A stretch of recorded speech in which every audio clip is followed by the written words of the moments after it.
Or something, it's always super impressive. They'll have like these incredibly well laid out plans, full blown Ocean's 11 type shit, where they'll have like a getaway driver, 15 aerospace engineers on standby just in case they need them. They'll have like Jimmy Neutron in the lab cook up some crazy device to break into the big vault for millions of dollars. And it just always seems like, damn, you have to be a galaxy brain, 10-digit IQ mastermind in order to be a professional criminal. But then when you watch like a heist or a robbery in the real world, it's nothing like the movies most of the time. The plans are laid out in crayon 3 seconds before executing them. They're not looking at building blueprints. They turn their brain off and just go fucking wacky. They get insano style. So like they'll just run in there, like grab like 5 things and then just like shuffle out the door, and that's the extent of it, and then they get caught 5 minutes later. And today I saw a robbery that I think is probably one of the worst ones ever recorded. It is just, I feel bad for the guy.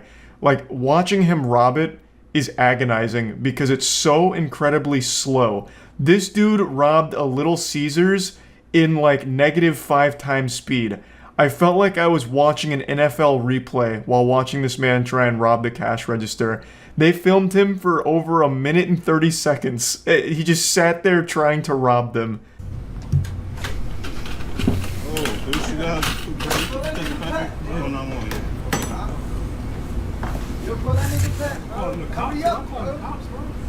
At first glance, I thought this was Pay Money Wubby robbing the place, and I thought to myself, God damn, he is really doing everything he can to get to the bottom of his turd kebab mystery. But then I realized that this is just like a generic default character in GTA Online. This was just like a preset. This guy's coming in here, not even trying to disguise himself. Like, he didn't even bother to cover his face. He put on sunglasses, but they're too loose and they keep falling off. It's a disaster.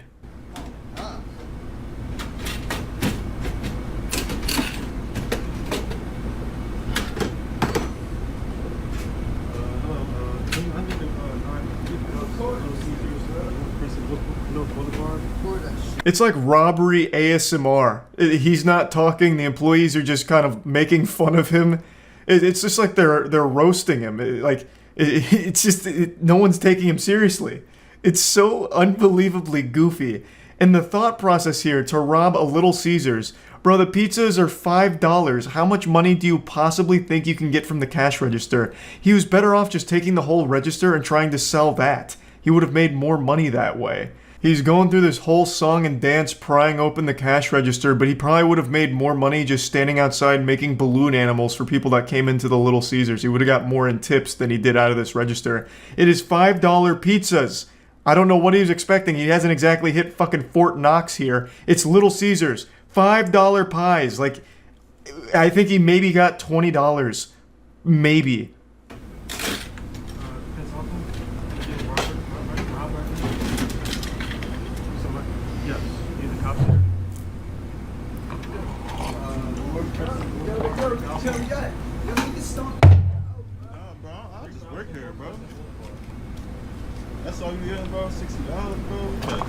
I absolutely love that response from the employees. No, I just work here. Like, I'm not gonna risk my life. I'm not gonna beat this man's ass and risk, getting myself in trouble for the sake of saving $60 for Little Caesars. I don't care that much. I'm not paid to be like a fucking Little Caesars gladiator and fight for Little Caesars honor. That's the right way of handling things. Just the employees like, hey, all right, you're robbing it? Okay, I'm not gonna stop you. I'll just call the police, which they do. And then they just sit here and record all of it for evidence. And this man just keeps flashing the camera with his whole goddamn face. They did the absolute perfect thing here in this situation. Take that whole shit. Let me get some. Yo, this nigga really just sitting here, bro. Yo, that's all you gonna take? Don't touch bro? me. Don't touch nothing. Don't touch nothing, bro.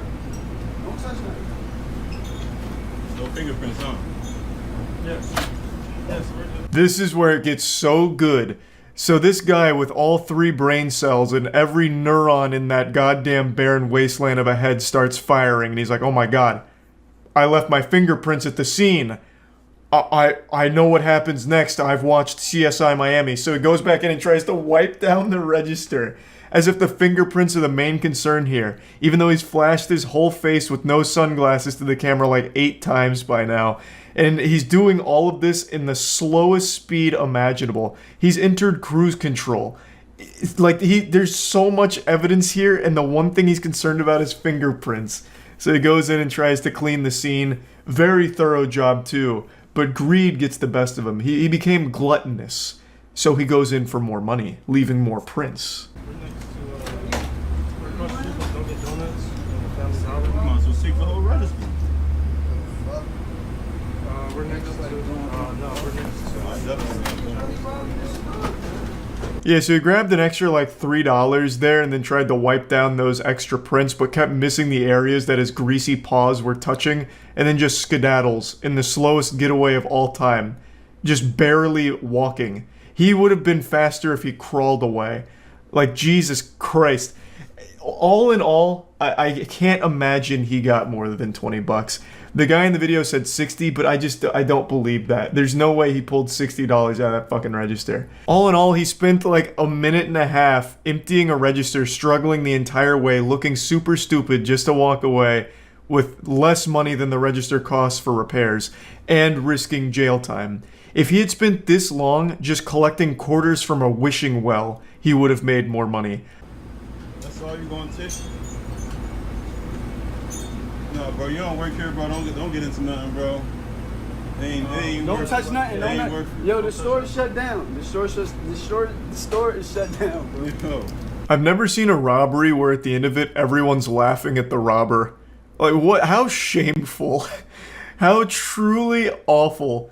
The most miserable and slowest robbery ever recorded here. It's like a PSA. You know those like over-the-top PSAs where it's like, you don't want to smoke a cigarette because you'll explode. And they just have like these crazy exaggerated cigarette smoking things. That's what happened here with this robbery. This is how, watch out kids, you don't want to rob. Look at how hard it is. And he's like fucking struggling with it for 2 minutes. Oh my god. There's no follow-up. I don't know if he got arrested. There probably won't be a follow-up since it's like a petty crime, but I'm sure he didn't get away for long. He was probably arrested in the parking lot because he probably just sat there. I don't even think he even bothered to like get away. But you can also see that the customer that had come in while the guy was still robbing them was really contemplating if it was worth beating this guy's ass. He could have easily snapped him in half, I think, and then he even like, you know, wandered out the door a bit to contemplate further, but the employees are like, bro, it's really not worth it. And it wasn't. You know, he didn't need to beat his ass. This was far more embarrassing than any ass beating could have been. So hopefully that customer also did get like some pizza or something, and they all just laughed about it. What a remarkably embarrassing robbery, and I just wanted to share this today because it put a smile on my face. So, backpack at Judge, and throws is capitalized, caps locked. Must be a hard throw. Next stop is the Cleveland Municipal Courtroom of Judge Marilyn Cassidy in Cleveland, Ohio. He walks up alone, carrying a backpack. Full of bricks.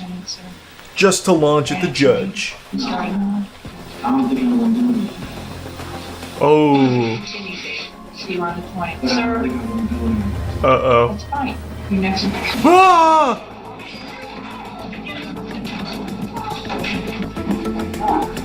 So it was right. He isn't going to do any of that. He's just going right to jail. He didn't lie. How close was the throw, though? By hurling his backpack at her. Oh, not even close. Hit the desk. Quickly ducks, and meanwhile, Carson punches public defender Ooh. David Eidenmiller, who just happens to be standing there in the back of the head. He's then tackled by the large I bet man David in the feels white real shirt. silly. His court officers come streaming in to help. I better get out of the way of this potential danger. Shit, I walked right into his fist. And that big mystery man who came flying out of his seat and over the defense. Stone Cold table to Steve take Austin. down Carson. Well, that's Cleveland Police Union President Steve Loomis. Oh, I was close. He's eventually subdued, cuffed, and led out of the courtroom. He's charged with contempt of court and sentenced to 30 days in jail. Only 30, you Thanks know? for being a fan of Court Cam. You know, only 30 days for launching a backpack and punching an attorney? That's, you know, it could have been worse. That's almost a fair trade right there. Like, you know, he kind of came out on top of that transaction, really. Man escapes from courthouse in handcuff. Man, this happens so often. Oh! Good move. Away from security and re-entered the courtroom. He picks the locks on the handcuffs. He strips off his prison-issue shirt. Wait, what? He actually got the fucking handcuffs and off? Uses it to hide his handcuffs. He makes it to the hallway, wow. and after a quick look around, and continues barefoot through the courthouse. This guy just doesn't give a fuck. He makes his way to the lobby until he exits straight through the front doors. But within 2 hours, police catch up with him. He didn't get very far. At a friend's house. He went right to a friend's house, huh? Immediately taken back into custody. He looked pretty smart there for a minute with that shirt play. I'll go to the one place they'll never expect me to. To my mom's house. It's too obvious, they'll never check. Man tries to escape courtroom. Next, we head to Jefferson Thanks County to Tier 1 Circuit Court Nick. in Louisville, The Kentucky. prime suck. We are on the record. Once the testimony concludes, the camera, controlled by Judge Barry Willett, remains locked on the empty witness chair as the judge announces his decision. And then a ghost comes in. In its entirety. That flash across the screen was Woodford making a run for it. Yeah, I was able to pick up on that. I was able to piece that puzzle together, actually. That the man running was probably the Can guy. be heard pleading with her boyfriend to stop. Go with me, please. Yep. I'm a huge Mass Effect fan, except for the ending of 3. Deputies, The ending she is was terrible. caught up in the tussle to stop Woodford from escaping. Thanks to resub T-. And I'm not sure, I'd have to think about it. Well, that's a first in 19 years on the bench. She did tackle him on the way out. Are you okay? He sounds like Winnie the Pooh. Woodford's girlfriend requests Oh, well, I permission to guess he address the did judge try and about escape. what happened to her. How about some honey? Record in the Woodford. Man gets tased in court while trying to clear his name? Ah, that sounds cool. We now head to the Nesbitt Courthouse in Anchorage, Alaska. That they had screwed me out of a plea deal, that the state had falsified evidence, and now they're lying it's a about grand everything conspiracy. to cover it all up. And that's just the beginning of it. That's right. The game pilot and tour guide is seeking to clear his Jesus, name he's even got a map. decades-old conviction. That is another felony. I don't think you're gonna get these felonies to work. Because somebody has to. No matter how hard you stomp. No, it doesn't. Oh shit. Oh god. The taser wasn't on the map. Is that the judge? That looks like Slender Man. Who are we zooming in on here? Is that a cryptid? The judge opts not to intervene He's a citizen of the United States. and leaves the court. I've had enough with you crazy Alaskan people. I'm going home. Haig's attempt to clear his name continues. I think he did a pretty good job of clearing his name, if I had to guess. Like, I don't think they're gonna continue to look at him as a bad guy. I think he, overall, pretty good mission. Yeah, I mean, he took the map right out of Dora the Explorer's backpack, but it wasn't enough to convince the old judge there. He still got fucking blasted. Judge makes everyone go to jail for 30 days. Really? He was having a bad day. Back of the courtroom is Ingrid Berg, Hey, the Ingrid. defendant's wife. And sitting in the row directly in front of her is the victim's mother, Uh-oh. Peggy Gabbard. Ingrid's about to go nuts. Begin the Oh, Jesus, Ingrid! She just got clobbered. Whoa, boy. Whoa, now. defendant's wife. Oh, did she get involved too? She's like 70 years old.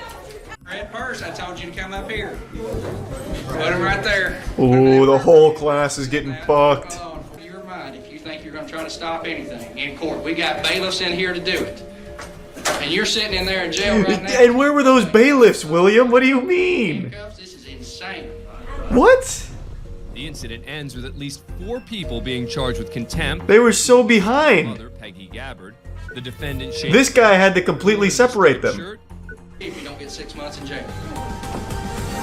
Damn, William just Thanks said, for I want being to feel a fan big of today. Port Cam. I want to feel real big. I'm going to send this 90-year-old woman to jail for 30 days. See if she lives. That'll teach you to try and protect your daughter. The teen addresses the court. I would like to fight for myself. Uh-oh. It appears this young defendant Uh-oh. play Perry Mason, but Judge Pulling a Williams page out of Onision's playbook. That's a good idea. Very good, very That's not a good. smart play. New York Yankees, and you've never even learned how to play baseball. That's fine. Yeah, but he goes on Reddit sometimes. Let him do it. In this matter. Yeah, why can't we just let my son go to jail real quick? Fuck it. I don't even want to try. My job requires that I protect your constitutional rights. You as an American citizen. Oh god, he's going in. Holy shit, he's going raw. Stupid to know that what I'm trying to do is protect you. Oh boy. Spell it out for you. Teen sues parents. Good. It's a broken family dynamic. And a good camera at this courthouse. Very interesting. And I'm asking the court to help her in this very difficult situation because they have... The dad just wrote down, no chance. And I believe that they are being negligent. Nope. Will not help. These statements that they... Uh-oh. One of the So it's a boy driving thing, huh? is that mom and dad don't approve of Rachel's boyfriend. Why, does he drive a sports bike? From a phone call made by Rachel's Smoke mother, cigarettes? Elizabeth. Isn't this case thrown out? She's 18. You're a real winner, aren't you? I really just want to all over your face right now. Anyway, Oh, I see. have a nice life. Jesus, okay, It well has then. some strong words for the plaintiff. That's a weird thing to say to your parents. I want to shit all over your face. It's like an Xbox Live insult. Where the mother is calling the daughter the same kind of name. So I would go... The mother threatens to shit all over her daughter's face. They're the ones who raised this child. This is the language that they're using in their household. Interesting. So who's shitting on whose face then? The web runs deep. Are we going to A family that shits together. This was called The Cookie Monster back in 2008. Two girls that steal from the Girl Scouts. And it's actually kind of deep. Like, it gets wild. I won't spoil the ending or anything, but it gets kind of silly. And I'd never heard of this before, but I guess it was a big deal back in 08. Basically, me and my friend Stephanie, we needed some money. We saw a girl selling Girl Scout cookies. We saw an envelope with money in it, and I grabbed it, and she drove away. That's free money, baby. Why did you do it? Because we needed money. We just wanted money. What did you... I think the Girl Scouts should be traveling with like a safe, like a lockbox maybe, and armed security guards. Because this is not the first time I've heard of them being robbed. It seems like that's kind of common. Like they set up their Girl Scout cookie stands outside of Walmart or Publix or something, and then someone just comes by and fucking mine. What about the people who would say, all right, you know, it's one thing to steal money, it's another thing to do it from a 9-year-old girl selling Girl Scout cookies? I mean, money's money. I mean, I feel bad it was a 9-year-old girl, but there was $150 in that envelope, and I wanted that money, and it was mine. How brutally honest. Like an actual comic book villain. Out here teaching life lessons. $150 easy payday. The only problem was we got caught. And I would have got away with it too if it wasn't for those meddling grocery store security cameras. I just want to say that I'm sorry for offending the Girl Scout organization, but other than that, that's it. I like the word offending there. As if that was the problem, like she insulted them and they took it personally or something. Instead of, I apologize for stealing from the Girl Scout organization, it's, I'm sorry for hurting their feelings. So, pretty smart criminal overall. But she's not the star of the show. This was mainly the sidekick, the Robin to the real Batman, Stephanie Woods. I mean, some people might say... You'll see her in just a minute. I heard one person that Well, doesn't... it's not her money. I mean, it is. A 9-year-old girl was selling it, but it's not like she was gonna make that money, so it doesn't really bother me. The only thing that bothers me is my charges. Those neurons now. are not firing. What was the other crime that you had been charged with? Domestic battery. Oh, huge. Pretty much. We just There saw she the is. Girl Scouts with their little The protagonist. table, But it's a crime. I know it's a crime, but it was an easy crime. it was easy. True. It was sitting right there. I mean, there's Literally taking candy from a baby. Like, you just stealing from a 9-year-old? Like, what are they gonna do? Put up a fight? No, sir. Well, who's a 9-year-old gonna beat? Not an adult. No shot. Like that. Yeah, that's easy crime. She's not wrong. She's making a great point. What a fucking maniac. there's a lesson learned now, but What's the lesson you say that you could learn out of this? probably not to get caught, or maybe not to steal. I mean, do you have any remorse about stealing from a 9-year-old girl? Right now, no, because I'm kind of pissed because I have charges and we had to give the money back anyway, so now I'm pretty pissed. Net loss, But unfortunately. I mean, some people might say it's. I don't feel sadness for that little girl. I mean, she's getting a lot of money right now from people who feel bad for her. So. Is she in the same parking lot? I just noticed she like pointed over there. Are they still selling cookies? Like, once this camera comes off, Stephanie Woods might just make her way over there, just meander over and steal a couple extra envelopes of cash from the Girl Scouts. Return to the scene of the crime, lightning striking twice in the same place. After this, a few years later, she got arrested again. Still can't get rid of the Cookie Monster name, by the way. It's what she's forever known for. And sentenced to 6.5 years in prison. Not from stealing from Girl Scouts this time. That was just her gateway drug to a harder drug, heroin. So, yep, a pretty expected conclusion, if I'm being honest. You know, this is something I think a lot of people saw coming. But she must have hired Saul Goodman because initially she was facing 9.5 years. But she took a plea deal, so it worked out for her.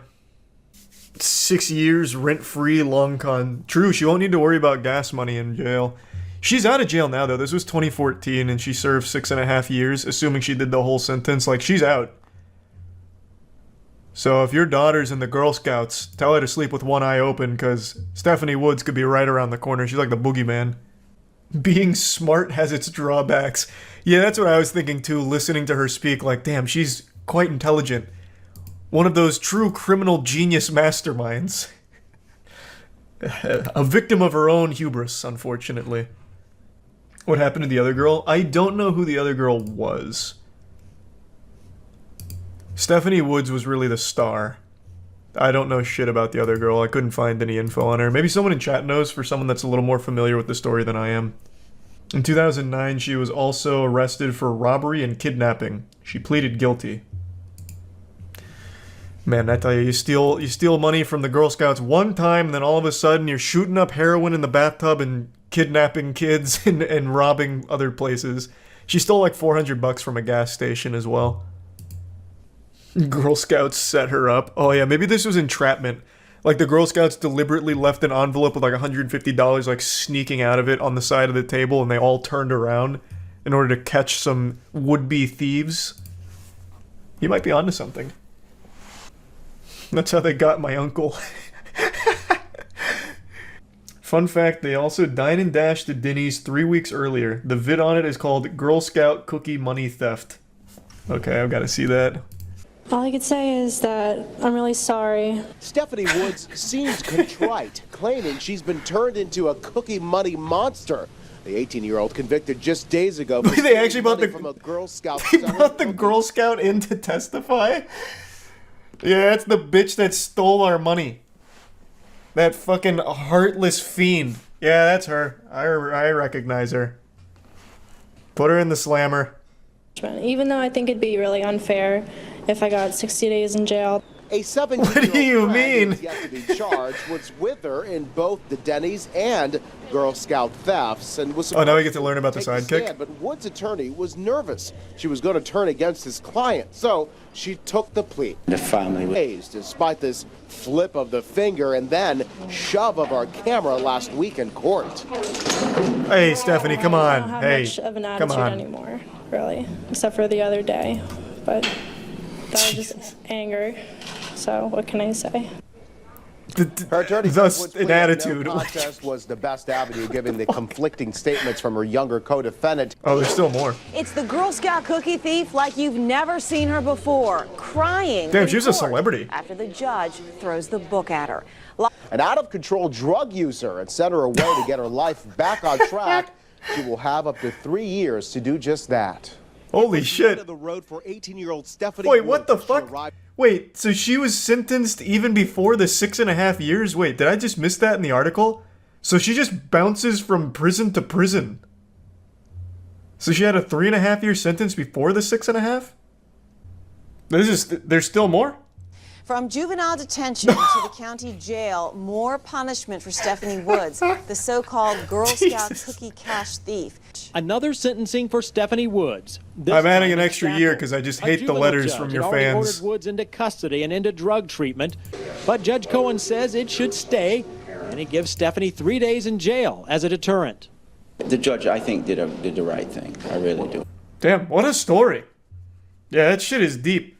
All starting from stealing cookies from stealing money from the Girl Scouts. Wild. Crazy how it all ended up. Well, I guess not really crazy. Kind of expected. I really do wonder what her friend's doing. I wonder if she also had this kind of trajectory. She was given 2 years of probation for the drugs, after which she committed 10 probation offenses, including violating curfew, hanging with criminals, lying to her probation officer, giving an officer a fake ID, not doing community service, and stealing $400 from a gas station. Allegedly.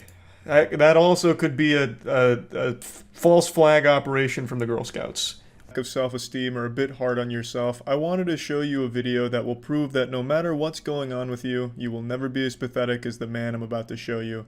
This is a video that I've thought about for quite a while now. This happened in 2013, and I'll think about it and just remember, you know what? At least I'm not that guy, and hopefully it'll do the same for you. So this is an attempted robbery here by the Hamburglar. He's doing us the favor of showing us his face before putting his mother's pantyhose over it. Then he comes back into frame looking like fucking Goofy here, about to commit a felony. He's got a brick armed and ready, launches that bad boy, it doesn't work, he panics, trips, falls a couple times, and then scurries off. One of the finest crimes our nation has ever seen. A smooth operation. This is up there with the Zodiac Killer when it comes to mysteries. In fact, this man was never caught.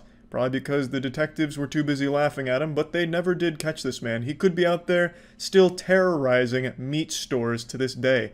Throwing bricks, bowling balls, perhaps even dropping full grand pianos through them, Looney Tunes style. This menace is still out there. And this is all we have to identify him, and the only proof of his existence. It's like a cryptid. We basically caught the not-so-slender man here. This guy is fucking incredible at everything involving disasters. It is perhaps the worst attempted robbery ever recorded. He's actually kind of a pioneer when it comes to attempted robberies, because this isn't the standard meta of robbing a place for money. Because this isn't a place where there would be any money in the shop or in the cash register. It's a fucking meat store. They only sell meat. So the only motivating factor here, the goal, wouldn't be money, it'd be more meat. Which is truly innovative, I would say, in the crime game. Just look at the way he's dressed. He looks like he's trying to audition to be a backup dancer in an old Bee Gees music video. I'd like to just play this one more time, start to finish here, because it's a masterpiece disaster. He must have just seen a brick as he was going for a midnight stroll, and then hatched this genius scheme here to get some more meat. But it all went downhill when he was defeated by the vibranium glass door. New court cam that I've missed? Let's see.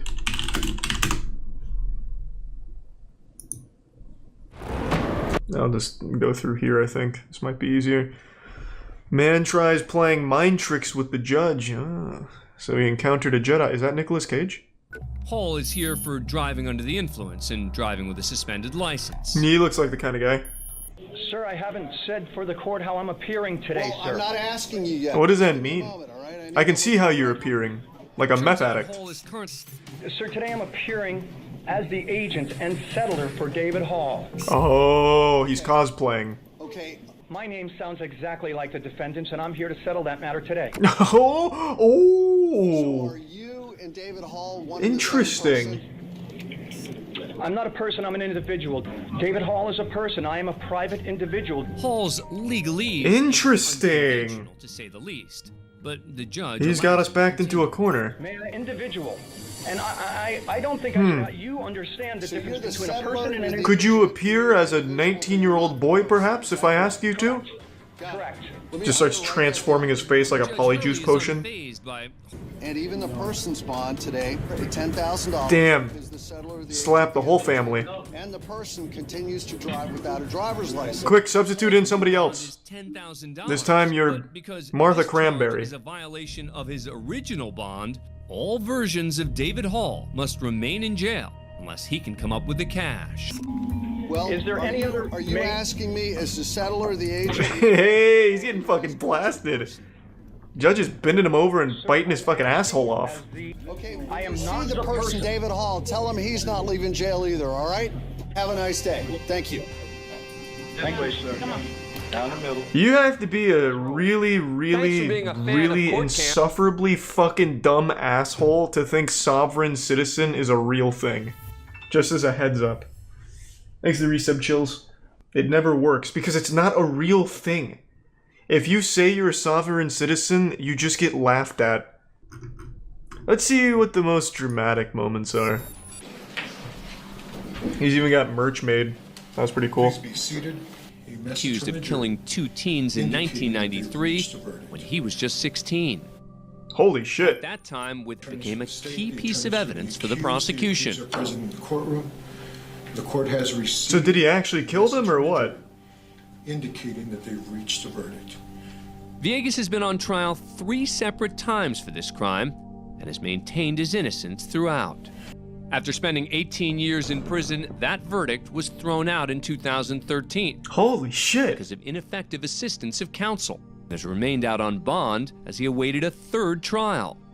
During that time, he fathered 2 children. What the The fuck? prosecution continued to insist on his guilt. Verdict Form B. We, the jury, find the defendant Daniel Villegas not guilty of... Hey! Oh, okay, so that had a happy ending, assuming he didn't actually murder anyone. If he did, then that's not good. We'll need to, have a hard think on that if that happens to be the case. 16 years old. Good luck, kids.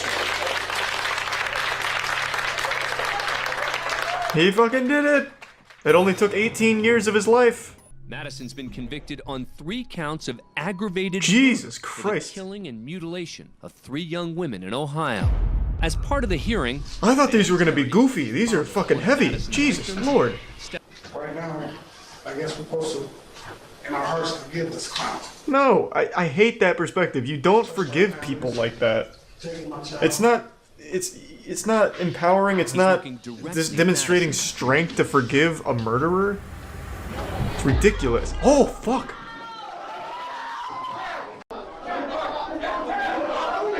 That was a great jump. His airtime was nuts. He fucking took off. Van Terry is released without charges. A short time Thank later, God. County Judge Nancy Michael Madison is sentenced to death and will now live on Ohio's death row. We start things off at the I am so glad that guy didn't get charged. I am so fucking glad. Domestic violence order. I hate when like you lash out at someone like that and you get charged for it. It's fucked up. I haven't done anything to this court. Is she gonna lunge at him too? Fucking take off. For contempt of court. Make any difference. You will serve 10 days for contempt of court. You go now. Oh, Jesus Christ! Make it 11 days. In a legal process. She handled that really well.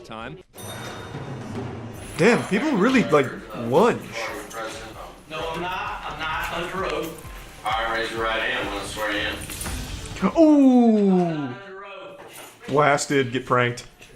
Oh, we've seen this. I recognize this guy now. You threatened my life the other day. I remember this. We did see this one. I am not under oath.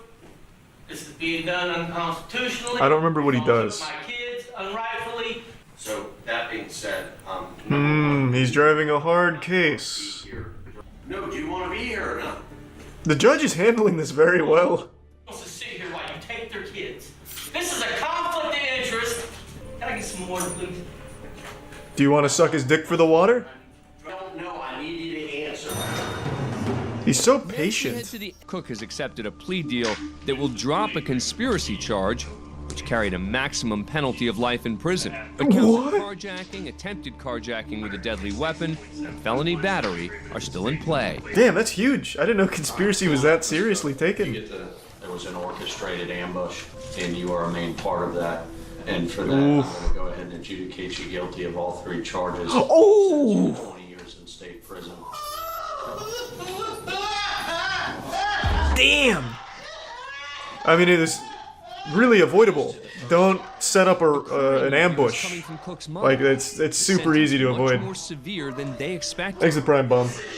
It turns out that Cook and her mother's reactions were so intense because they believed the plea deal meant no prison time. That's how they get you. Judge Foxman allows her That's to enter plea deals in a plea nutshell. deal. Cook's sentence is reduced to 11 years in prison. Ah. Okay, so only over half of her entire life so far. Where public defender Andrew Weinstock and his client are... To be fair, sounds like she deserved it though. Match with someone on Tinder, set up a robbery. That's fucked up. I'm not waving. That's not like a mistake you make. That is you being a psychopath. I don't need your help. Wow. I'm the public defender. I have a right to be here, and I have a right to stand and represent sit my down. clients. Damn. If you want to fight, let's go out back, and I'll just beat your ass. Oh, They both it is. head to the hallway What? behind the courtroom, just out of the view of the court's cameras. Believe it or not, they get into a physical... Holy shit! Until Judge Murphy returns to the courtroom, alone. Thank you. That is about the coolest fucking thing I've ever seen. I will catch my breath. So you're fucking, who's this, Judge Murphy? You're telling me the public defender got to square off against the judge in a legally orchestrated pugilistic fisticuff showdown at whatever this is, a Judge Judy dispute here or whatever, and the judge actually beat his ass and the cops didn't intervene at any point? That's incredible. That's fucking incredible. Judge Murphy, I want to see this guy. Is he jacked? Florida, that sounds about right. Florida Judge Murphy. Come on. Oh, come on. Who is this mystery man? What the fuck? No, they removed him? Total lack of self-control. Come on. This is exactly how it should be. You got beef? Let's fucking settle it. That's great. I just want to see him, man. I'm not his fucking attorney. I just want to see what the guy looks like. Will he pop up in images? No way. This is what he looks like? This guy threw hands? He wasn't dealing with like a pushover. Like, this is a big boy. God damn. All right. Hey, hats off to him. Trial by combat. He's got that old man strength. I would like to get it done as fast as possible. Good answer. Doesn't help me. Now, if you can beat the judge in the fight, we'll reduce it even further. Florida Judicial Qualifications Commission, who charged Judge John Murphy with threatening to commit violence. It wasn't a threat. It sounds like he followed through. Engaging in a physical Yep, altercation there it with is. counsel. The case eventually reaches the Florida Supreme Court, which orders the immediate suspension and permanent removal of Judge Murphy from his post. Thanks to Resub Humongous. If you can beat my goddamn lawyer in a fight, he wasn't a good lawyer in the first place. Washington. In the You beat my lawyer, you beat... Incomprehensible wasteland. Almost like something out of a fantasy novel, like Narnia. If Narnia was infested with drugs and human trafficking. But for me, I call Florida home. I've lived in this utopia for all 28 years of my life, and I've got to tell you, I swear with my hand on a stack of Bibles, there's nowhere else I'd rather live. Being completely truthful. Born and raised from the womb to the tomb in Florida. Well, I guess not womb to tomb, because I'm pretty sure Florida's going to be underwater within the next 20 years, but hey, we're on a tight schedule, I guess. We're on the clock now, and that only makes the time we have with Florida even more special. What's that expression? The star that burns brightest burns out fastest? That is very applicable to Florida. It is a shining star of a state. That little hemorrhoid on the USA? That's right. That's Florida, baby. So anyway, I was feeling awfully patriotic today, and I wanted to celebrate some Florida enthusiasm by talking about a few stories that I've just been thinking about a lot over the last couple days since I learned about them because they're so wacky. Florida has a reputation for producing the most outrageous headlines ever, which is why Florida Man has been like a coined phrase for quite a few years now.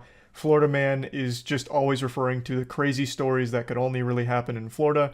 And there's just some that I've really been thinking about that have happened recently. The first story is almost wholesome in its stupidity. So a man stole an electric scooter from Target and then assembled it outside the Target he had stolen at.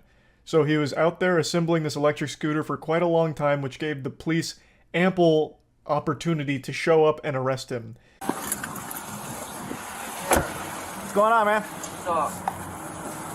Do a favor, stand up. Huh? Stand up. I'm gonna detain you for a second. Come here. Put it down. Yes, sir. Jimmy Neutron's already been hard at work assembling this device. You can see the electric scooter box right next to him, so he's taking it out, he's following the instructions and putting it together. And usually these aren't exactly quick projects, so the authorities would have had plenty of time to not only receive the call from Target, but to then go ahead and stop for lunch if they wanted to, and then still show up in time to arrest this guy.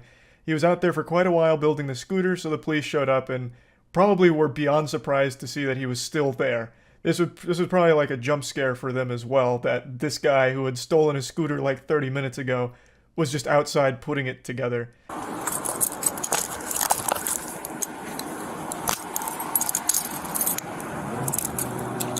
You know why I'm detaining you? No, sir. No? Okay. Once I get these on you, I'll explain it to you. We'll get it all figured out, alright? Alright. A confounding mystery, no doubt. Why would this good Samaritan just casually putting together the electric scooter he just stole possibly be getting arrested or detained here? Something that science can't quite explain, I suppose. I just really like this whole idea here. He steals the scooter and he's like, alright, great. Oh man, I can't ride this. It's in the box. Well, guess I'm gonna have to put this shit together like it's some fucking Legos. And he just does it outside the Target he stole it at. He could have taken that anywhere else. Literally anywhere else. He could have taken it to like a nearby park or even just on the sidewalk somewhere and started putting it together, but instead he puts it together at the danger zone, the hot spot where he had just committed a crime. Did you buy the scooter?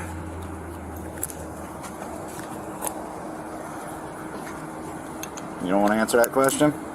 Caught him with his hand in the cookie jar with that question. He asks if he bought the scooter, to which he receives no reply.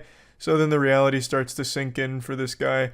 I'll go ahead and break down the story here, though it's not super interesting, very generic. Target employees saw him grab the Razor electric scooter, so then they just called the police on him, who then showed up and arrested him because he was outside fucking building the thing. What I really love so much about this one is the fact that this is actual, like, Skyrim NPC behavior. So this guy committed a crime. He takes the scooter, he steals it.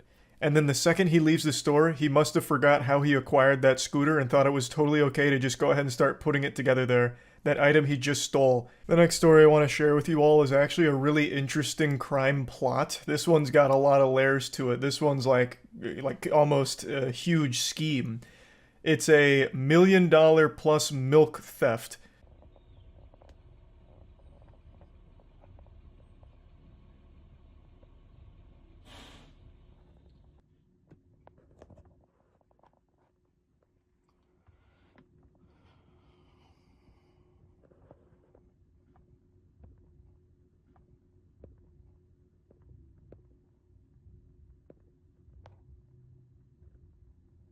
This is actually like a whole crime group, like the fucking Milk Mafia. They got together and hatched the perfect crime, like Ocean's 11. They decided they were going to steal a fucking ton of milk. A lot of dairy products. It actually goes pretty deep. So the 6 suspects were employees of Island Dairy, a milk distributor that worked with MacArthur Dairy, a milk and dairy products company, and they were arrested as a result of an investigation dubbed Operation Got Milk. This is already a lot to take in. So you've got a lot of players at play on the chessboard here, a lot of pieces in position. When I first saw the headline, I expected it to be like 1 or 2 Florida men that thought they could steal a lot of milk and sell it. So they stole $1 million worth of milk, and I was like, holy shit, they just made $1 million. It took me a minute to register in my fucking smooth little brain here that who in the world, who on God's green earth is going to be buying $1 million worth of milk? That's not exactly a product that you could turn around and immediately get your money out of. You'd be squatting on a massive, massive fucking inventory of dairy for years before you even remotely started to be able to sell some of it. I don't think there's like a booming black market for milk, so it's not like you're just going to immediately be able to turn it around and sell it on the fucking Grand Exchange like it's RuneScape or something. And I've got to be honest, I'll admit my ignorance here. I don't know if Big Dairy buys from random people, right? So if you have $1 million worth of milk that you have stolen from these trucks, how are you going to try and sell it to a different distributor or a different company? I just don't think they'd be buying your, trunk of milk, right? You pull up behind an alley and you're like, all right, I've got the fucking product here. And they give you money for the milk. I don't think a huge market to be able to immediately turn these products into money in their hands. News stations reported that suspects were delivery drivers and dispatchers for Island Dairy. Since 2021, the suspects systematically pilfered more than $925,000 worth of milk from MacArthur Dairy, along with around $350,000 worth of crates. So obviously we're dealing with a lot of milk here. This is more than a Morton Joe was able to harvest in Mad Max Fury Road. The men would allegedly manipulate the ordering system, causing extra dairy products to be loaded onto the distribution delivery trucks. Police said that the delivery drivers would deviate from their pre-assigned routes, meet with another individual, and transfer the extra dairy products to their delivery truck. So they even revealed a method here. They're just giving away the formula that they used. One suspect allegedly sold each stolen milk carton for $10. Let's pump the brakes for a moment. Who the fuck is buying that? Not only is the price not great, but it's also extremely sketchy just to be buying a carton of milk from a stranger. Who would do that? That shit could be poison. It could be just fucking liquid cyanide in there. Like, what? Why would you do that instead of just going to Walmart and getting a carton of milk for like much less than that usually? It just doesn't compute. Who would treat this guy like he's their drug dealer, like their plug? Like, passing out free milk cartons like, hey, come here. I've got some milk cartons in the trunk of my car. First one's free. But if you ever need your fix, you can meet me by the CVS dumpster. I got plenty more milk cartons where that came from. Like, I just can't even imagine that world. That's so wild. This was an organized crime, basically, where they are working in unison to steal products from a company, and obviously the person receiving those products was selling stolen goods. Officials told WTVJ that Island Dairy conducted an internal investigation that uncovered the irregularities and identified the potential suspects. Police were then contacted and began surveillance on the suspects. Hours later, investigators said they captured the transfer of stolen dairy products on video. So they got him. They got him. This is actually a pretty sizable theft here. $1 million plus worth of milk is fucking crazy. So yeah, I definitely wanted to share that one because, wow, what a plan to steal and sell milk, of all things. Anyway, these were just two stories I had read recently and watched, I suppose, since there's videos of both, that have really just stuck with me. I keep thinking about them because they're so goofy. So I just wanted to share them, where you take notice of something and then you start seeing it everywhere soon after. For example, you're driving around on the road and your little peepers catch a glimpse of a unique blue car and you're like, man, that's a really interesting color for a car. I don't see that very often anymore. And then you'll drive like a block up the road and then all of a sudden there's like 8 blue cars that come out of nowhere, it seems, and it's like, damn, now I'm trapped in an alternate dimension where there's only blue cars. How did this happen? I just saw one for the first time in a long time a block ago. There's actually a word for that. It's called the frequency illusion, or the Bader-Meinhof phenomenon. I think that's how you pronounce it. I may have absolutely butchered it. I couldn't tell you. But basically what it is a cognitive bias where when you notice something for the first time, you start to notice it a lot thereafter. It kind of just puts that in your noodle and you become more perceptive and aware of it, and it makes it seem like all of a sudden it's more common than it is. I can still remember the first time I remember this happening to me. I was playing Grand Theft Auto Vice City and I saw a really rare vehicle that I don't think I'd ever seen before, so I did everything in my power to acquire it, and I finally do through blood, sweat, tears, elbow grease, and my little child brain was blown by how cool I felt with this new vehicle. And then as I'm driving away, there's like 8 more of those bitches driving in the opposite direction, and I was stunned. Now maybe it was a game mechanic, I never even bothered to check, but I think more likely than not it was just an example of this frequency illusion. Point is, the reason I'm mentioning this, I just made a video covering that forklift ATM heist from like 2 days ago, And now, all of a sudden, I've been inundated with stories that are popping up about, like, heavy machinery robberies. And I feel like this just has to be another example of the frequency illusion, because there's no way that this is a very common crime. There is no way that there's some kind of mind plague that's infecting people's brains, making them believe that stealing excavators, forklifts, front-end loaders, garbage trucks, in order to commit crimes with them is a good idea that will somehow work. Like, there's just no way that it's that common. It has to be, I'm more perceptive of it now. But to argue against myself, I don't think there ever would have been a time where my eyes would just glaze past a headline that talks about a guy stealing a front-end loader and stealing motorcycles with a fucking front-end loader. Like, I feel like I would have always been aware of that. So maybe this is just becoming like the new crime meta. Just stealing, like, machinery you'd find at some kind of mining operation and using that to commit crime across the city with. I don't know. But this shit is wacky. Let me go ahead and show you this front-end loader robbery and subsequent low-speed pursuit. This is actually some wild work out of GTA right now. I feel like you could have accomplished the same thing with just a brick. Like, I don't even think you needed to steal the front-end loader, to be honest. Like, it was probably a lot more difficult to find this vehicle than it would be to just find, like, a big rock. Oh, wait. I see. Now I see what the plan was. Wait, this guy's galaxy brain.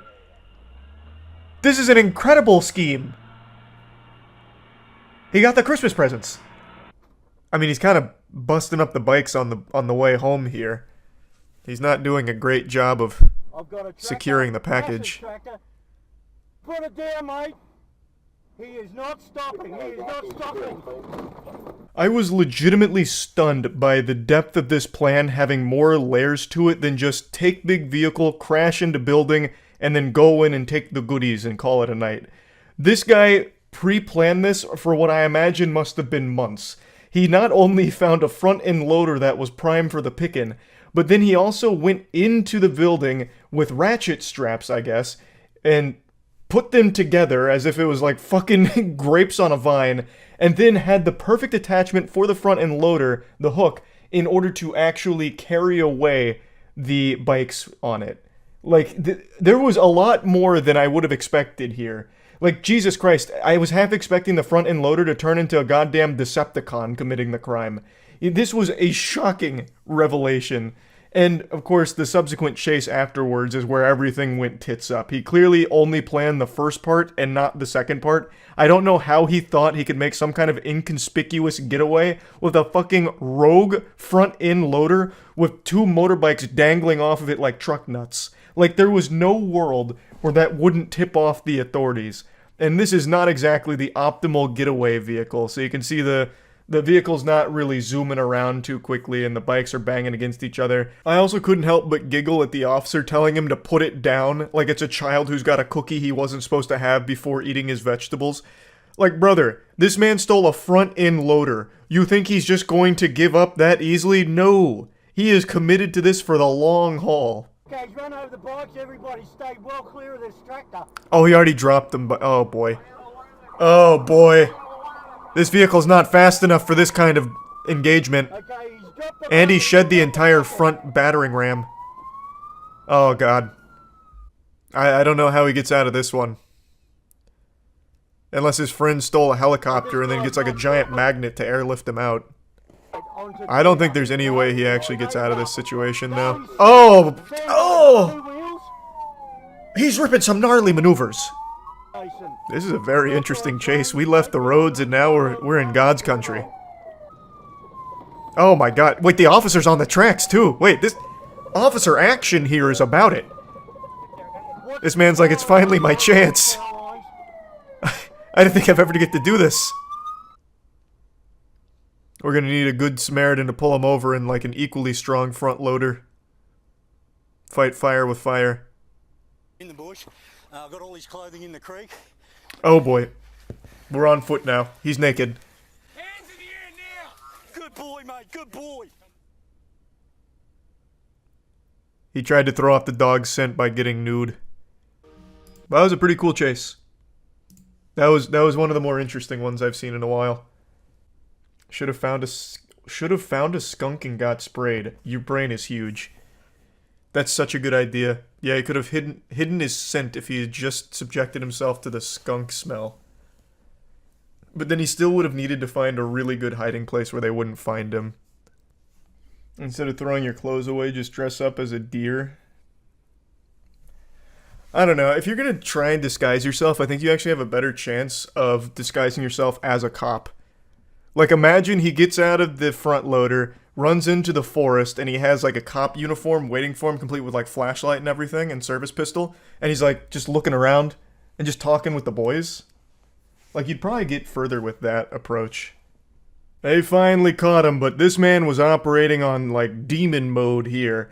He hatched a nefarious plot with the front-end loader, and he tried to see it through, but he didn't quite have what it takes.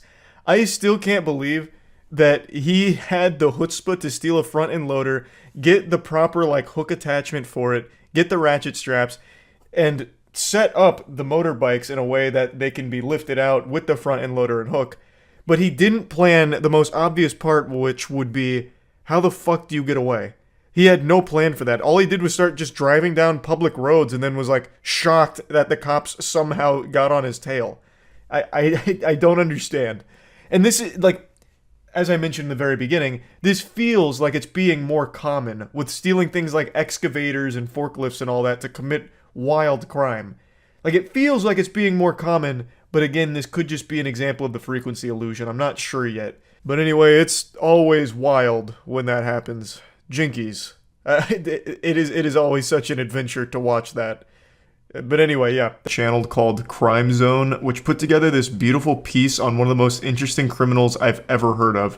It just seems like something more out of a cartoon than reality, like the real world Dirty Dan here. I'll quickly hit you with a 30-second Shark Tank pitch to get you interested and tell you why you should care.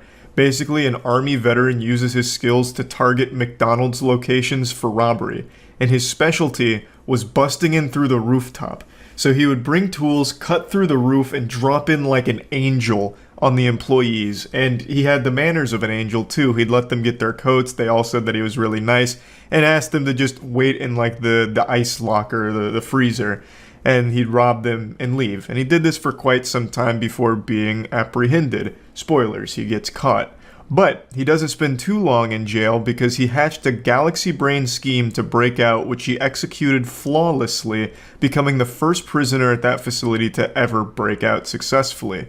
And he turns back to a life of crime, but no longer going to the Ronald McDonald Playhouse of Pain. Instead, he transitions to living in a Toys R Us and gradually stealing their toys. So what he does is he lives at a Toys R Us by living behind a bike rack. He carves out his own little like hidden man cave in the walls. I won't spoil how it all ends or anything like that, but I just wanted to get like the cliff notes out here because I just find it so wild. I'll put a link to the original video in the description, of course, so you can watch the entire thing, but I'll show you some clips from when we watched it. Alright, let's start with, let's see Roofman. This sounds kind of interesting.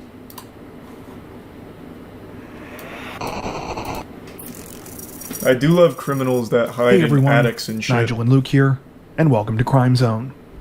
Unbeknownst Quick question, is there still a massive breakfast rush for McDonald's? I remember when I was a kid that was the shit, but I feel like McDonald's has just such steep competition these days for the breakfast slot. Do we have any like big McDonald's breakfast enthusiasts here? Cause near me it's kind of just like no one cares anymore. Overwhelmingly yes. Wow. I just think the McDonald's breakfast has really fallen off. It's like Netflix stock, but for food. Once he had the cash, the masked robber walked all of the employees into the cooler where they were locked inside. It seems kind of nice. They were asked if they wanted to grab their coats to stay warm while they waited for help to arrive. After they have a police sketch and it's just a Hamburglar. Fled. While the employees didn't know it at the time. I saw a video of two women stealing everyone's food inside a restaurant. Don't remember where, though. Probably McDonald's. Actually, I take that back. Probably Waffle House. Waffle House is a restaurant you go to and you're just looking for fights. And maybe, like, a waffle or two. I think it's a Prime Sun City. So this is basically the only fast food specialized robber is what I'm getting. While little is known about why Jeffrey Allen Manchester chose to turn to a life of crime, What we do Well, know the better question is why that turn to a before life he of became crime the for notorious fast robber food? known as Roofman, he lived what appeared to be a normal life, to put his military training to a different kind of use. In November of 1998... Do you really need military training to rob a McDonald's? I feel like you could just go in and be like, I just want the money in the register, and like, make like a finger gun in your jacket and be like, yeah, just take it. Like, I don't think you really needed all like the special ops training just to become like a fucking Filet-O-Fish fondler. Felon. Damn, that would have been better instead of fucking fondler. It doesn't even make sense. But man, this guy, those McDonald's employees, they didn't know who they were fucking with when he busted through their ceiling. One second they're just serving up a quarter pounder, next second they got goddamn Jason Bourne coming through the top turnbuckle. That's While cute. the bulk of Manchester's robberies were committed in California, he would eventually hit McDonald's locations in Nevada, Oregon, Minnesota, Massachusetts, Maryland, Virginia, and both of the Carolinas, making off with an estimated $100,000. Manchester would use tools to cut a hole in the roof of the location, dropping down anywhere from 10 to 15 feet. So what? I still am super confused on why the roof.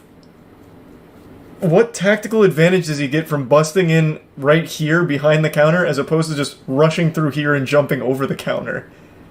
Just like the element of surprise? No alarm? I guess, but there's still employees there either way, right? Because like they said, he was always really nice to the employees and telling them to get to the back and shit, so there's still people there.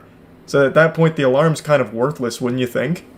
When they caught up to him a short time later, he was still carrying his rifle, as well as a nylon bag containing drills, pry tools, hammers, and all of the cash he had stolen from the two McDonald's locations. True to his reputation, Manchester didn't put up a fight when cornered by officers, instead telling them, quote, "You guys did a really good job today." With Manchester's arrest came a flurry of news articles announcing he was ultimately sentenced to 45 years in prison on charges ranging from robbery with a dangerous weapon to kidnapping. Little did anyone know that his story was far from over. Really? He busted a hole out of the Following prison his cell? conviction at the end of 2000, Went out the Jeffrey roof? Manchester was sent on the afternoon of June 15th, 2004. Now the roof Jeffrey man can be Manchester anywhere. put his plan into action and escaped from the Brown Creek Correctional Institution, making him the first person to do so in the facility's 11-year history. Hey, that's pretty Once good. again, well, 11 the years roof isn't man super long. was That's still free. good. It was here, at an unassuming retail plaza, that he would set up a living space that would baffle and amuse both the public and law enforcement oh my god, he opened his own for years to McDonald's. come.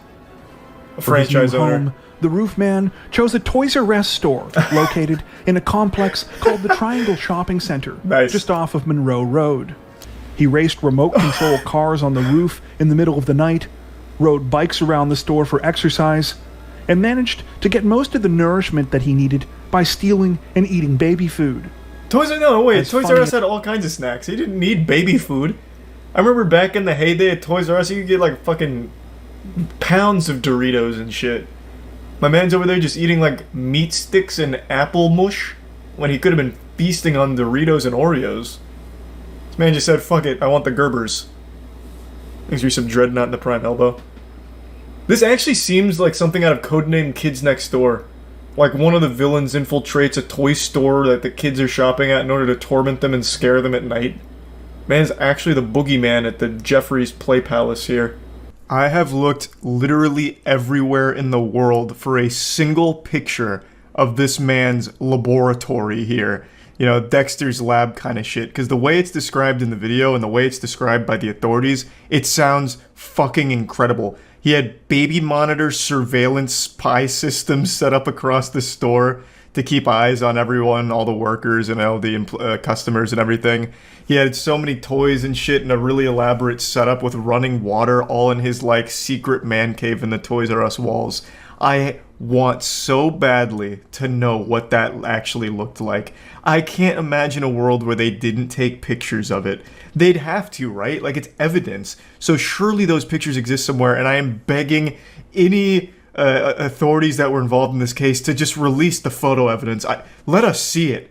Let us just take a gander. I have to know what his little secret lair looked like here in this Toys R Us, because it must have been so fucking cool. Or maybe it's overhyped and it was actually just like a really small like coffin of a couple of toys that he'd stay at. Who knows? But it just sounds so impressive and I would love to know what it looks like, but unfortunately I can't find a single picture of it anywhere. I can't even find like a single like artistic interpretation of it from anyone from the scene. Nothing. But I know those pictures have to have existed. So I hope someday they surface. And when the holiday season rolled around, no one donated more to the congregation's toy drive than he did. Of course, these toys were actually all stolen from the store where the roof man was hiding who's out. gonna miss the toys though, huh? It was during this time that he realized he could tunnel directly through the store's wall into the adjacent unit, which just so happened to be an abandoned Circuit City. This time, maybe this guy is responsible for Toys R Us and Circuit City going under. After they found out that this man was living in their walls for... It's been almost a year, I think, now. They just got so fucking paranoid that the business started sinking. God damn. What a cool setup, though. That is like the most early 2000s shit imaginable.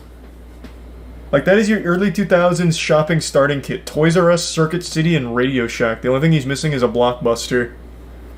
Then he tunnels underground and goes right to Blockbuster or some shit. He also added more baby monitors to add to his makeshift surveillance system, and even installed a smoke detector and piped in water from the Toys R Us next door. Wait, how would nobody ever hear that? He piped in his own water line? How would he be able to successfully do that? It's not the hardest thing in the world to do that, I guess, if you tee off of an already existing line, but still, I feel like you'd absolutely hear that, because you have to like drill into the walls and shit, and you have to tee off that pipe. That's kind of crazy. Yeah, I mean, I guess just doing it like in the dead of night without anyone being around, you'd probably never notice.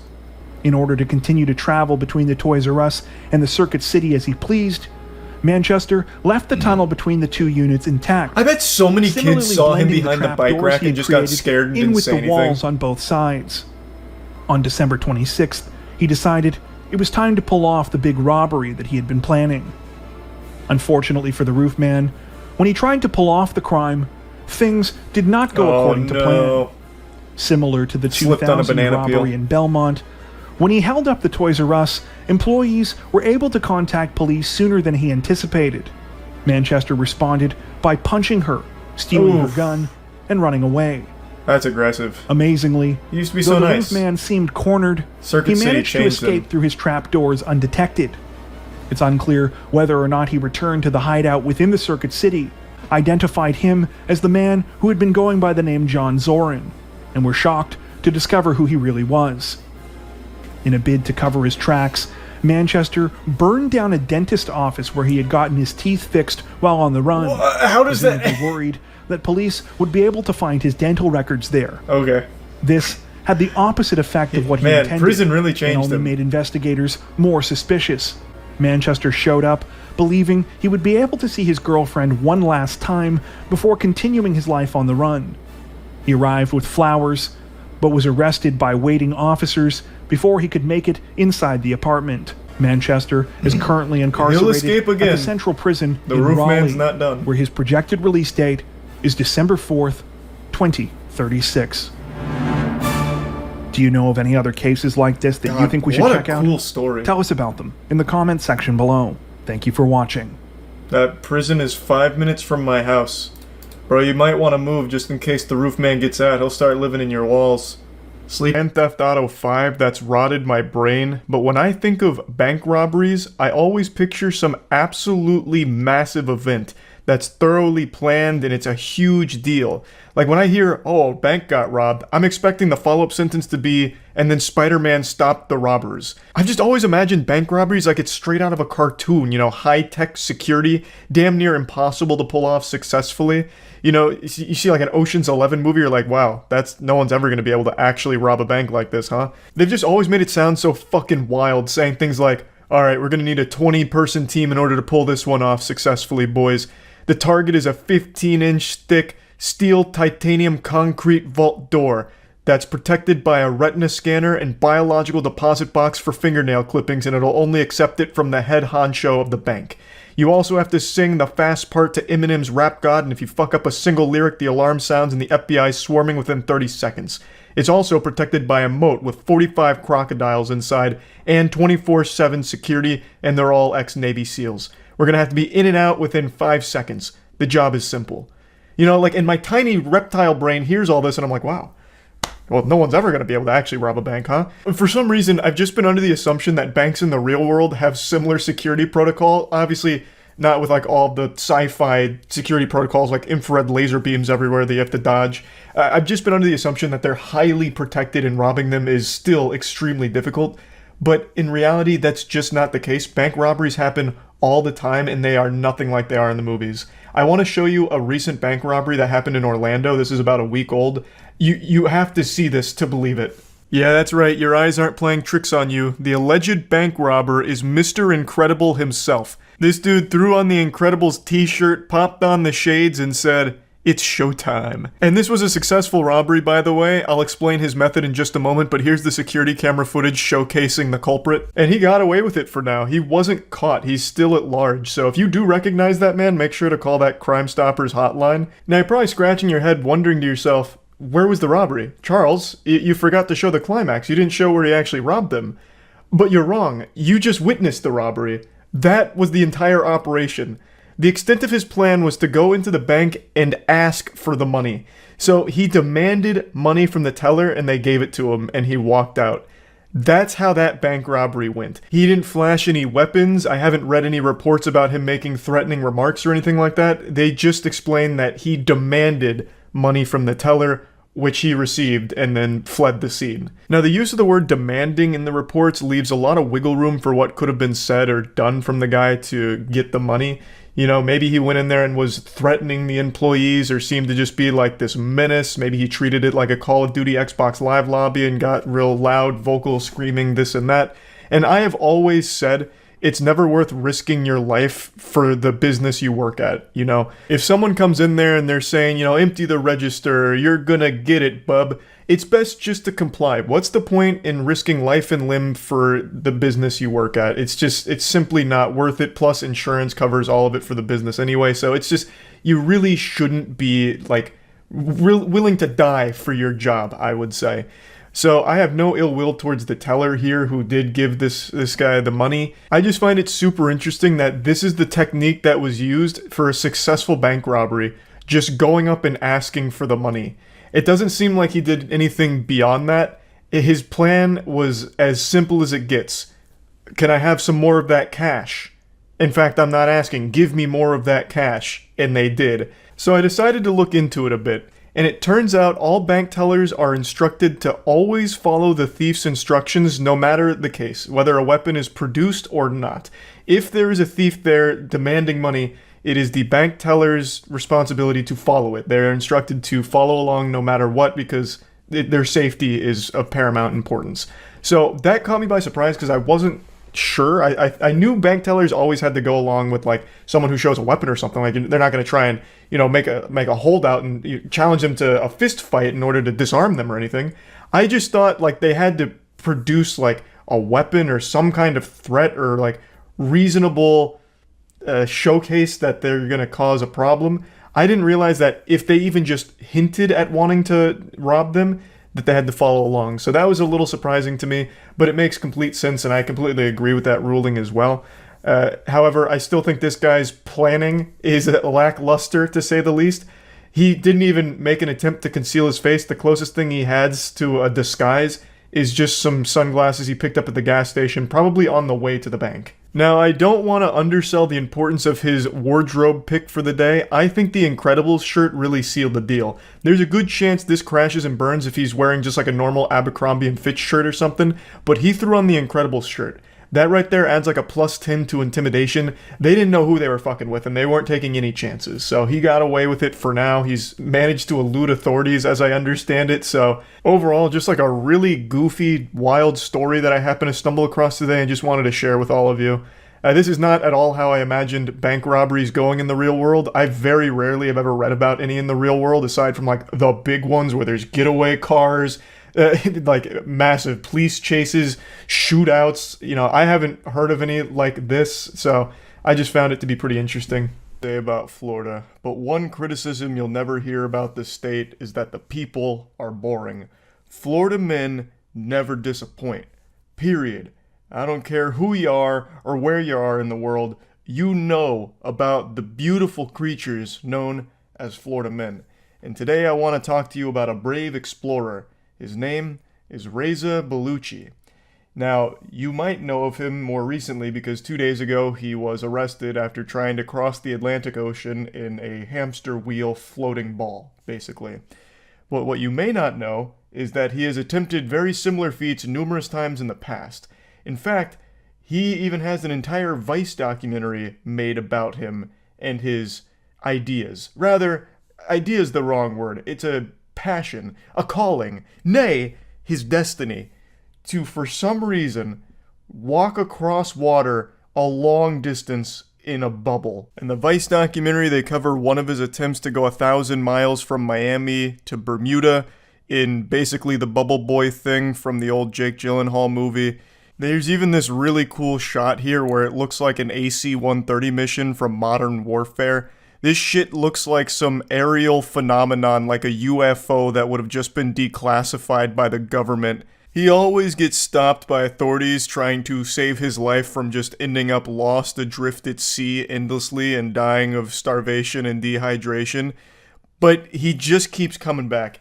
In one of the attempts here, one of the people interviewed mentions that Mr. Bellucci stopped to ask another boat for directions on how to get to Bermuda.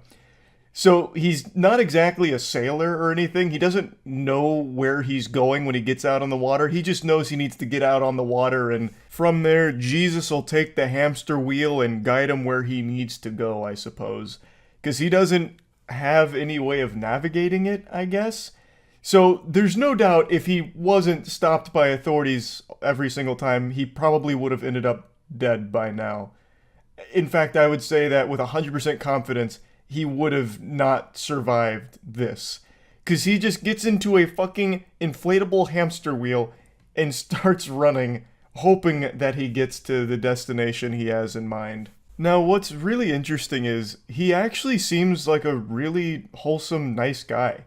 He is a very talented runner, actually. He is very good at like running marathons. He does a lot and has done a lot for a long time in that scene. And he always runs with a purpose. Usually it's charitable. He likes to run to raise money to help the community around him and help others. And even when doing these missions, the goal is raising money for charitable causes. I still am a little unsure exactly how, considering he just starts running out into the open sea, and there's really no way of knowing exactly what's going on. And his wife in the documentary even says how scared she always is anytime he starts doing this, because she doesn't know if she's ever going to see him again, because he just gets pushed out there and she just has to throw her hands up and say, all right, I hope I see you again. And in the documentary, they even say, you know, like how dangerous it is, like what about a hurricane? And Mr. Bellucci's response was, if there's a hurricane, I'll just go wherever it takes me. So it's just, like, he seems like a really good guy who's become obsessed with the most dangerous idea ever. Just running in open water forever, basically. It's important to mention he does have GPS with him. He doesn't just go out there raw. Like, he has supplies, he has a lot of equipment that he goes out with, but it's not exactly the most effective means of navigating the sea. There are a ton of other factors at play, and having GPS is helpful, of course, but it's not going to solve every problem. Far from it, actually. And it's really sad watching the documentary because in one of his more recent trips, the Bermuda one, the authorities after 5 days did come into the equation and they ended up sinking his bubble with all of his material in it, I believe. So he had like a laptop to watch movies apparently and just a ton of stuff and a ton of money he put into the bubble. They said it was like $120,000 of his own money. But they really didn't do it out of like being evil assholes or malicious or anything. it did save his life, and it's something he himself recognized. He said, I don't need you to save my life. He doesn't want that. He wants to do this mission no matter the cost, I guess. I don't know, the whole thing is just really kind of sad, and he keeps doing it. So I don't want to get like too focused on like his previous missions. The reason we're talking about him today is because he just went on another mission that once again ended with an arrest. You see about the Florida man who got arrested for trying to run from Florida to London in a giant hamster wheel today? Yeah, and that's what it just goes to show you what's wrong with this country. You can't even just go on your own little adventures anymore without Big Brother stepping in and telling you no. Like, whatever happened to freedom? Can't take my giant inflatable hamster wheel and cross the Atlantic? Freedom ain't free anymore. These poor patriots. These Florida intellectuals, they couldn't complete their task. Literally 1984, yeah. Ridiculous. They saved his ass from a burial at sea. They saved him from a grand adventure, is what they did. Florida man was arrested after trying to run to London across the Atlantic Ocean in a homemade vessel resembling a hamster wheel. Officials said the 44-year-old marathon runner refused to leave the vessel for 3 days. Whoa, wait, what? How much food did he pack? 3 days he spent in there? That's like Jack Sparrow on the island in the first Pirates of the Caribbean movie. Mr. Bellucci has tried 3 similar voyages before, all of which ended in Coast Guard intervention. This man is determined. Just let him go! He's got it figured out. He'll be fine. Plus, let's think about it this way. Let's say he does go out there and, you know, maybe things get a little hectic. Maybe a hurricane starts to form. Luckily, he's got the hamster wheel and all the fins on it. He can start running in the opposite direction of the hurricane and dissipate it. He could do us a huge favor. This guy could be a legitimate hero to us. We got hurricanes forming every goddamn day now. Born in the wrong time. True. The makeshift contraption he was using is shaped like a wheel with paddles. They're designed to propel it forward. Based on the condition of the vessel, which was afloat as a result of wiring and buoys, officers determined Bellucci was conducting a manifestly unsafe voyage. Officials said he refused to step off the vessel and threatened to kill himself. Jesus Christ. He also claimed that he had a bomb on board. What the fuck? Was he going to London to blow it up? Like, why would he have a bomb on board? Jesus Christ. On September 1st, he eventually surrendered and abandoned his vessel after being brought to the Coast Guard base in Miami. He is now facing federal charges of obstruction of a boarding and violation of a captain of the port order. That is a very cool sounding charge. It is unclear whether he obtained a lawyer to represent him in this criminal case. This was not Mr. Bellucci's first arrest for taking to the ocean in his vessel, which he calls the Bubble. In 2021, he was arrested after being rescued while trying to ride from Florida to New York after drifting 30 miles south of his departure point. In 2014, he had to be rescued from a similar contraption near St. Augustine. And then 2 years later, he again had to be rescued off the coast of Jupiter near Palm Beach. He's just a fan of the sea. He's no different than Luffy, but instead of a pirate ship, he's got a giant fucking hamster ball. The sea calls to him. It beckons. According to previous interviews, Mr. Bellucci said he was attempting voyages to raise money for a variety of causes, including for the homeless and the Coast Guard. How? Where's the money? Where's the money coming from? Does he have like a tip jar on board? I don't know how he'd be raising money. He's raising money for his previous rescue bills. The Atlanteans speak through this man. He's compelled to wheel across the 7 seas. That's what I'm thinking. You can't stop him. He'll do it again. This is his 3rd time. He'll be back next year. You see that Florida man that got arrested for telling a playground of kids where babies come from? Oh, that's like that is a classic.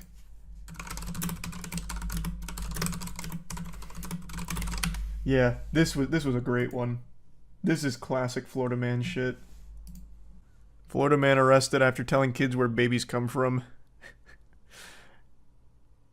And the mugshot here looks so good. So basically what happened is he climbed on top of some playground shit and he just started shouting. And eventually said where babies come from. Not all heroes wear capes. Yeah, I mean, he's educating, honestly. And to be honest, this is better than some Florida schools when it comes to education. He probably could have done it in some more scientific terms instead of yelling about pussy and all that. Car chase is live, potential TOS with people getting hurt. Everyone else does it? Yeah, and Hassan just got banned for doing what everyone else did with watching a Ye interview, so I'm not taking any chances. I love police chases, but I'm not watching one live. I'll watch a police chase after the fact. It's the same commentator from the last chase too. Oh my god, that's so fucking hype. Holy shit. I have a theory.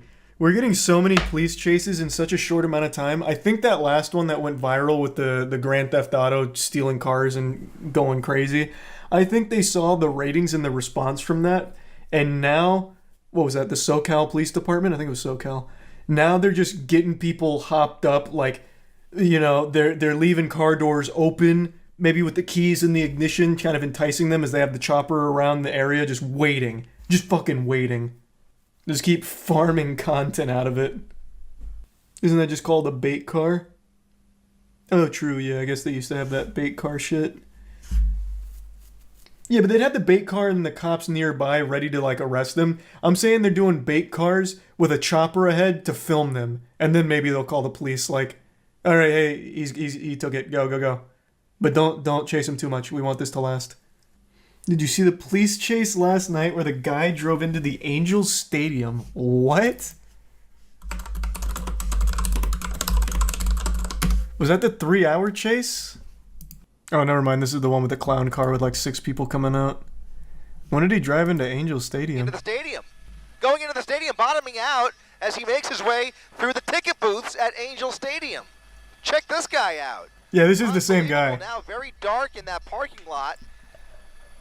Fortunately, he's got his headlights on, but you saw he bottomed out there, sparks flying as he fled through the ticket booth, and he is now well into the parking lot, about to go around Angel Stadium. Coming around home. Why, though? Continuing south. What was the plan? And what are we going to do here? Some donuts in the parking lot? Mighty strange indeed. Visiting all of Southern California's landmark attractions this evening as he now does circles in the parking lot of Angel Stadium, looking for an exit, and that appears to be what he may have found. How the fuck? That was like the perfect opportunity just to spike trap the exit. They could have ended it right there. LAPD just gave up the car chase just now. The guy won against the cops. You can watch it now. I'm going to tune in for just 1 second. If I see anything sketchy, I'm immediately backing out. You said it's ABC 7? Alright, fine. Onto the 5 oh, it's the boy wonder. The police chase commentating expert is back. A valley left before he ends up in the Newhall Pass. And so I suspect how did he escape? Gradually coming close with that cross traffic there. He's on a Jesus, this has already been going for 30 minutes. That does not have a name, but he is just about a block south or half block south of DeSoto Avenue. To give you an idea of where we are, you can see the helicopter. I feel like with all these police chases in SoCal, I know the area better than my own city.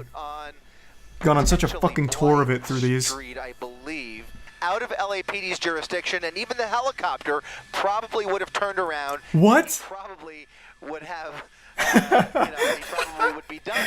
But he is oh now no.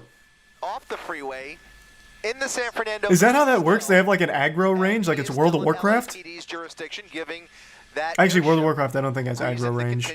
Like City of Heroes? So left LAPD's jurisdiction and taken himself into Santa Clarita Valley, but instead he's now off the freeway, back into LAPD's. So what happens then? Right where this all. Let's say he didn't suck a fat ass there and went straight, and everyone turns around. Do they arrest him in the next county?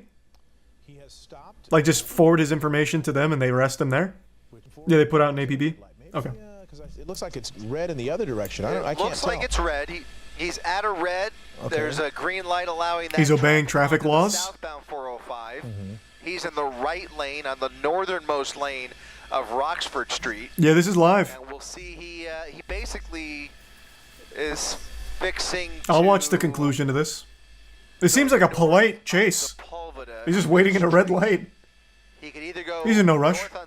We'll see what he does here. Crawling through the intersection and going with those Oh, he's listening to the broadcast. He's listening to the broadcast.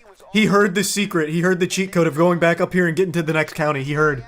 He's listening. He is now entering their jurisdiction. So CHP is going to have some fun with this. Oh, no, wait. I misunderstood. He's going the wrong way. What this guy is up to. I thought this was going all the way around.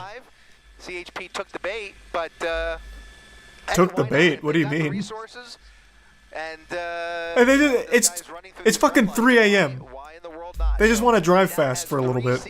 I get it. Southbound, they're like, fuck it, boys, let's punch it. Southbound 405 mark. What's at play here? And you never know. If they pit maneuver this guy, I'm going to have to back out immediately because this is a high-speed pit maneuver, a huge chance for injury. Can't stream that. Used to cover up a felony. We don't know. That's exactly. Oh! Look at that. Was that? Yeah. Okay, he just got off. So he got off. The two continued, but he still has. That's still a black and white. Yeah, he's got one straggler on him still. Unit right behind him as he gets off. I love how impressed the commentator gets. And that's interesting. At least for the last several minutes, he's been somewhat behaved ever since he got onto the 405. Yeah, is this even a police chase? It just looks like a random guy now. He hasn't done anything illegal that we've seen yet. And he's actually he's fucking driving. Slow. Is there more pulling in? What do you mean let him go? Like he's just like he wins? Like he's not. So what happens now? Again, those CHP he just goes home and it's all good. Responsible for state roads, goes to the paint shop. Interstate highways, and so he's going to head back towards the freeway. The airship is still overhead, and a different unit is now a ways back. Is that we don't know if it's CHP. What is the protocol? I don't understand. I have to pee. I have to pee. I'll be right back. I've got to fucking pee. Christ. In his direction, but but I don't want to miss anything. But I gotta pee. I'm sorry. I've got to fucking pee. Ahead of him.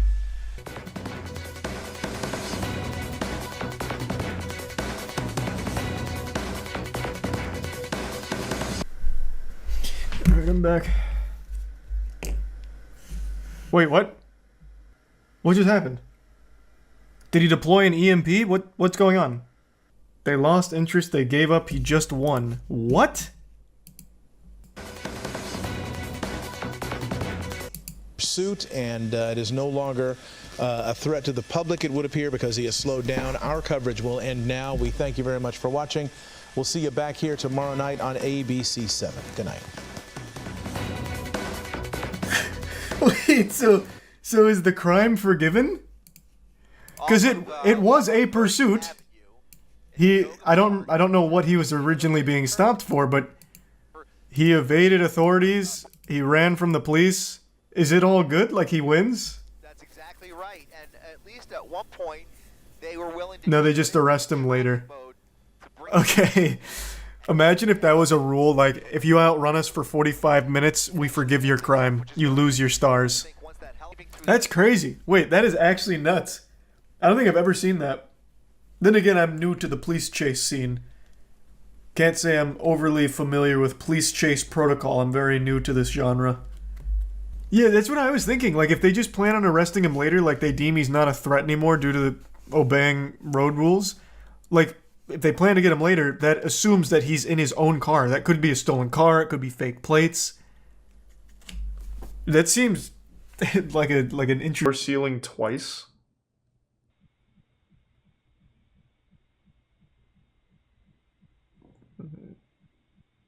Oh, he's over here. Oh, this guy's a genius. He set up a decoy. I thought this was him. I was wondering how he gets to the ceiling. Oh, we got a real fucking criminal mastermind here. He thought of everything. It's like some shit out of Johnny Bravo when he went to steal a giant diamond. He's got like a little rope and everything. I just don't get it though. Thank God for that rope, am I right? A nice slow descent. What's the point? He's clearly he's robbing the place. Look at all the good loot he's walking away with. Or maybe he just wanted to try out his rope. I'll see if I can break into this place with my rope. Fuck it. Oh, he's trapped in here. This man's hatching so many plans, and every single time he thinks of one, it almost immediately doesn't work. But he's on to something now. Unfortunately, the title spoils what happens next, but I like where his heart's at. He's hatched an idea and he's acting on it. I can't imagine where he falls through next. Why would you climb up here and then go this way? Oh, I see. He never even made it onto the panels. I wonder how he's doing now. Oh, he's fucking cooking. He's almost out. I see it.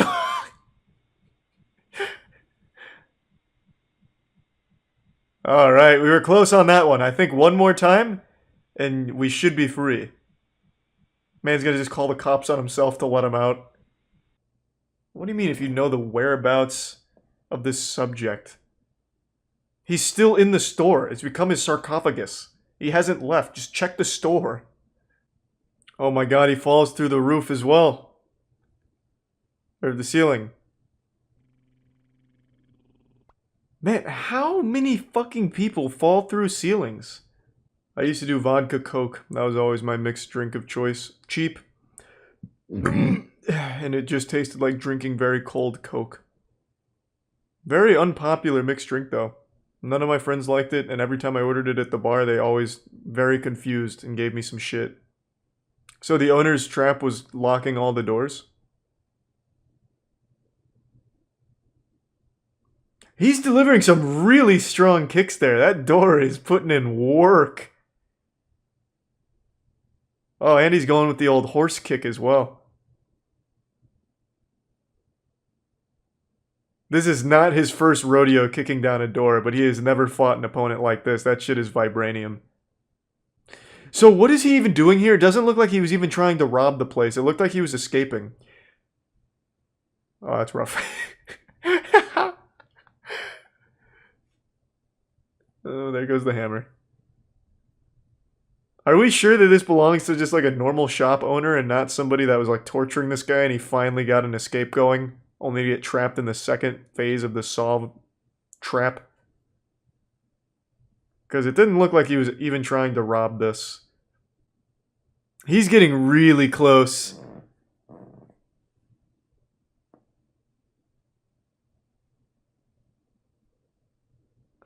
I think that was a really fucking dumb plan. Look how close you are with the door. You can absolutely kick off the bottom, I think. I don't think you'll get through the deadbolt, but you will definitely bust the bottom up. Crawl through it. Can't believe he hasn't torn his Achilles yet. Oh, and now he's just going to pop his shoulder out of place. Very good, very good. The panic is really setting in. Next he's going to just take the hammer and start hitting himself with it. I don't understand. Is he running out of oxygen or something? What is happening? That leg is going to snap any minute now. But I'm sure he's resourceful enough to find a second means of getting this open. Wait, is this one of those push locks where you push it up and pull it to the side? Has that been there the whole time? Oh my fucking god. To be fair, I also didn't notice it. But I'm also not looking at the door in person. I see he's still not free, though. It looks like it is just a closet. This escape room has really bested him. God, did he just live here now or something? Holy shit, how long is this video? Oh my god, he's dehydrated, starving to death. I haven't been looking at the date up here. Is it changed by like a week or something? What's going on?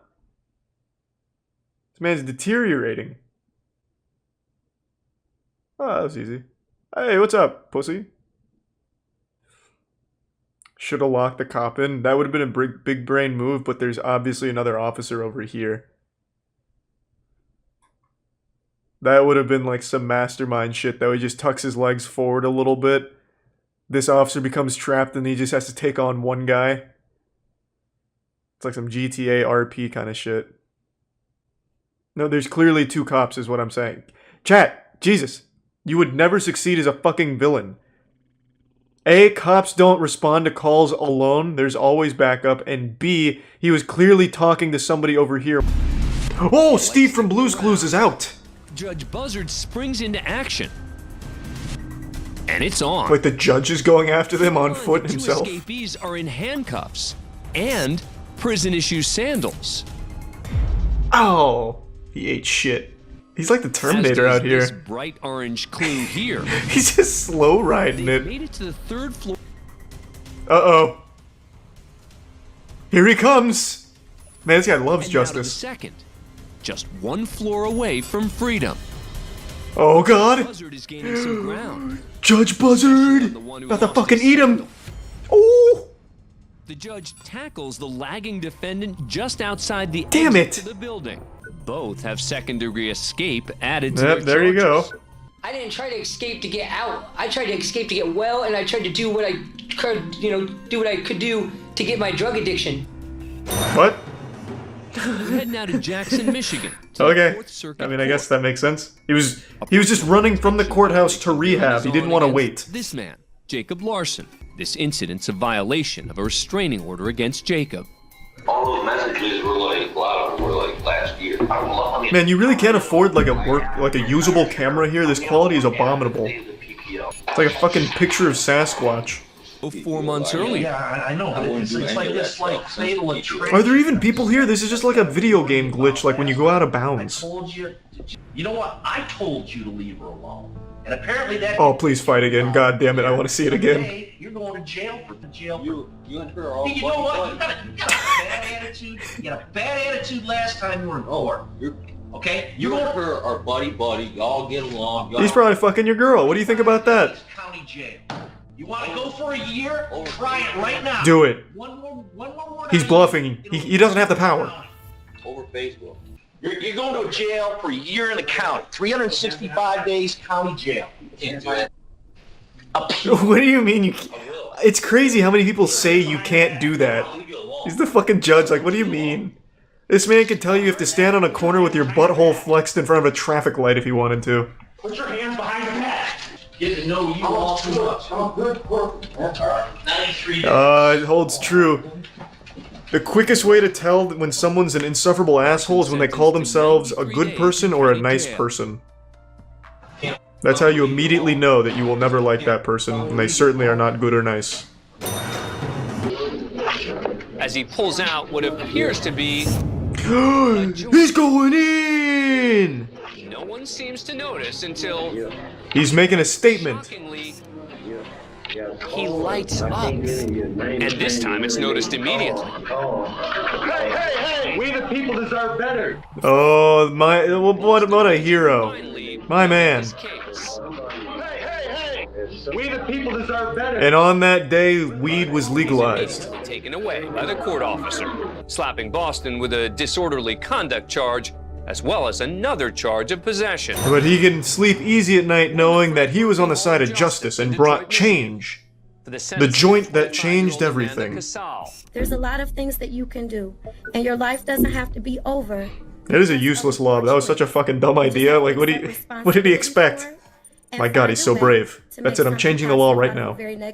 Apparently here's some snickering from Casal's family sitting in the gallery. What the fuck? You can go too. Whoever can sit here at a tragic moment like this and laugh and smile. No, throw her in jail, fuck that. If I was a judge and heard that, she'd be going right to jail, fuck her.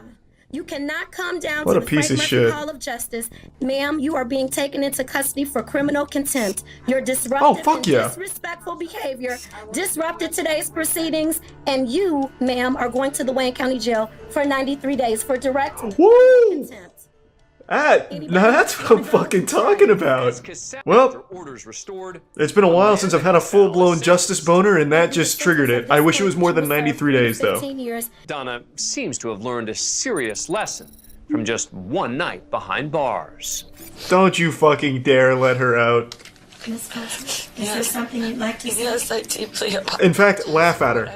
Laugh at her. Laugh in her face. A hearty belly laugh. Ho ho ho. Ha ha ha. Judge reprimands father of 40 children. Holy shit. 40? Next, we're in Miami, Florida, where Judge Nusheen Safey's about to Thanks, Brian recognize a Christ. familiar name on her bond hearing docket. Johnny Ray Smith Jr. Oh my God. These two have a storied history, and you're gonna hear all about it. In that same case, Smith revealed to the court that he had fathered more than 30 children. God damn. Remember, she was pregnant and she had another kid, so I'm at 40 now. Holy shit. All of a sudden, two people in the chat are like, wait a minute, it's my dad. No, listen, I never went back to the house. I never called. You didn't listen to anything I said. No, I did. I left. She seems a little interested. She's playful with you. You might be looking at another 10 children coming up soon. Smith's charges today, as well as the allegations before the court at this point. Just make it clear that my history with him is as a judge. Mr. Smith. You're not staying there, correct? So what is he here for? Just to like brag about how many kids he has? Mr. Smith, just Ditched her answer with yes 2 or no. kids. Condoms, use them. Okay. That's fucking nuts. fan of court cam. 40 kids. Holy shit. Man caught with drugs in the courtroom, huh? filled with some kind of powder. He's not entirely sure what it is. So he has it tested. He snorts it. It turns out to be cocaine. Jackpot. So the court... Are these the potential suspects? And this man steps up to the gate. Watch closely as he moves his hat. One more time. Why would he bring cocaine here? And put it in his hat, of all places, the worst place to put it. Arrest. Thanks for being a fan of Court Cam. What a fucking horrible idea. That's like the one place and one hiding spot you would never want to use. Man gets 100 days for sassing the judge. Good. Let's see the sass. So I'm gonna raise the bond. I hope he earned it. I actually have a car that I'm trying to sell on Craigslist. Stop talking. I'm gonna give you a public defender. Michael Ray. Hey, he was just trying to sell his car. Next up is Michael Ray. He committed a crime just to plug his car. 4 charges. The county's requesting $25,000 full cash. Hey, thanks for the 5 gift subs. Everyone loves Ray. Thank you, Ray. You think that's funny? I think it's hilarious. Sarcasm won't get him a reduction, and the judge lets him know it. He's lucky I didn't hold him in contempt. Ray just had his bond doubled. Nice, let's triple it. But as he re-enters the hallway, And then he can negotiate it down. Hope I see you on the street. Bring him in. This guy's watched way too many anime moments here. He thinks he's like really badass. Ray's language isn't the only thing to upset the judge. According to court officials, the defendant also gave her the middle finger. When, sure enough, Ray comes back for more. Here he comes. Sir, I'm holding you in contempt for what you did. What you're holding me in? And so... You shut up, man. All right, you can take it back.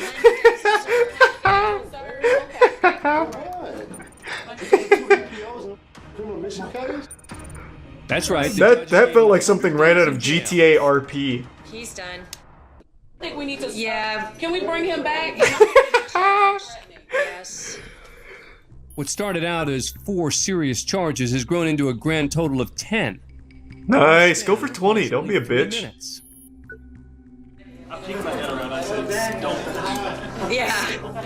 No, I figure that's just a That definitely cut deep on the lawyer being called useless like that. Thanks for being a fan of He Court didn't like Cam, that. where it's very early on a Sunday morning, and all is quiet. Until... Oh, shit! I was expecting that, but I thought it was gonna be like a garbage truck. Their pickup right through the front of the building to steal an ATM machine just off camera. Oh.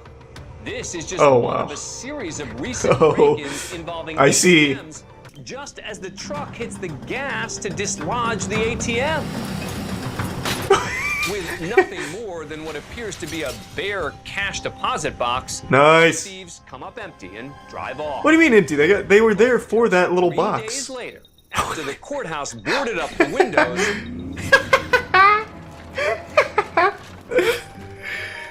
This is some fucking straight up Tom and Jerry shit. Finish the job. Angel Lopez, Thomas Ortega, and Toby Perkins are arrested and charged with theft. Could they have woken the guy in the top left up for his mugshot at least? Their lookouts. Thanks for being a fan of Court Cam. Subscribe to Holy A&E shit.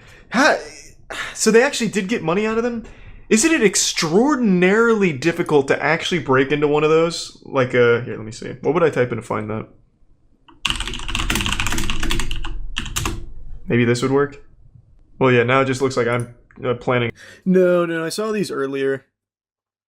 They seemed interesting, so I wanted to check it out. Like, this title was kind of unskippable. Fake CIA agent robs house and returns to the scene. So, the little snippet that I got of this is that apparently this dude had committed a crime, dressed as a CIA agent, and then returned to, like, investigate it and figure out what just unfolded. So it seemed wacky, and I wanted to check it out, so let's see. February 3rd, 2024 in Greenfield, Wisconsin. Officers observed a vehicle traveling 53 miles per hour in a 40 mile per hour zone, initiating a traffic stop.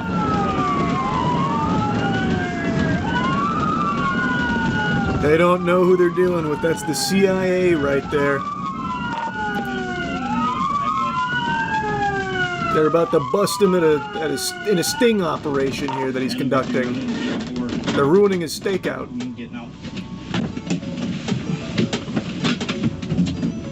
10-4-73. What's up? Good, bro. Step back. What are you doing? I don't know. What's up? What are you? Don't reach for anything. I'm with the FBI, the Female Body Inspector Unit. You can check my paperwork here. I've got my badge on me. Walk in front of my squad. Just walk in front of my squad. You're speeding. Oh, sorry about that. Just walk in front of the squad. We have an emergency. He's probably OD, so...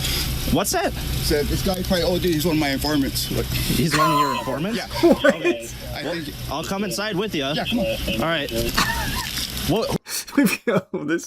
There's already so much going on. So he was speeding. He pulls in here. He's got this vest on. It's like a fucking laser tag vest. It's like he's wearing a bib. He's like, we've got a situation here. My informant OD'd. Yep. Holy charisma. True. Who are you? I tried based on the last name, and then I also tried this based on the... You don't know, that's Jack Reacher. Who are you? Like... Lance. With who? Oh, you know who. Ever heard of Area 51?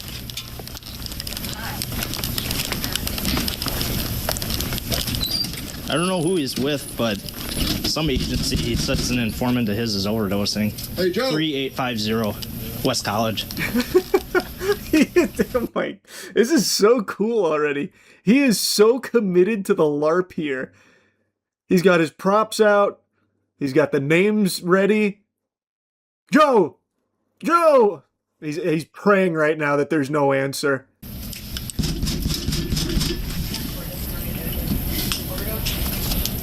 Yeah, you might as well send rescue.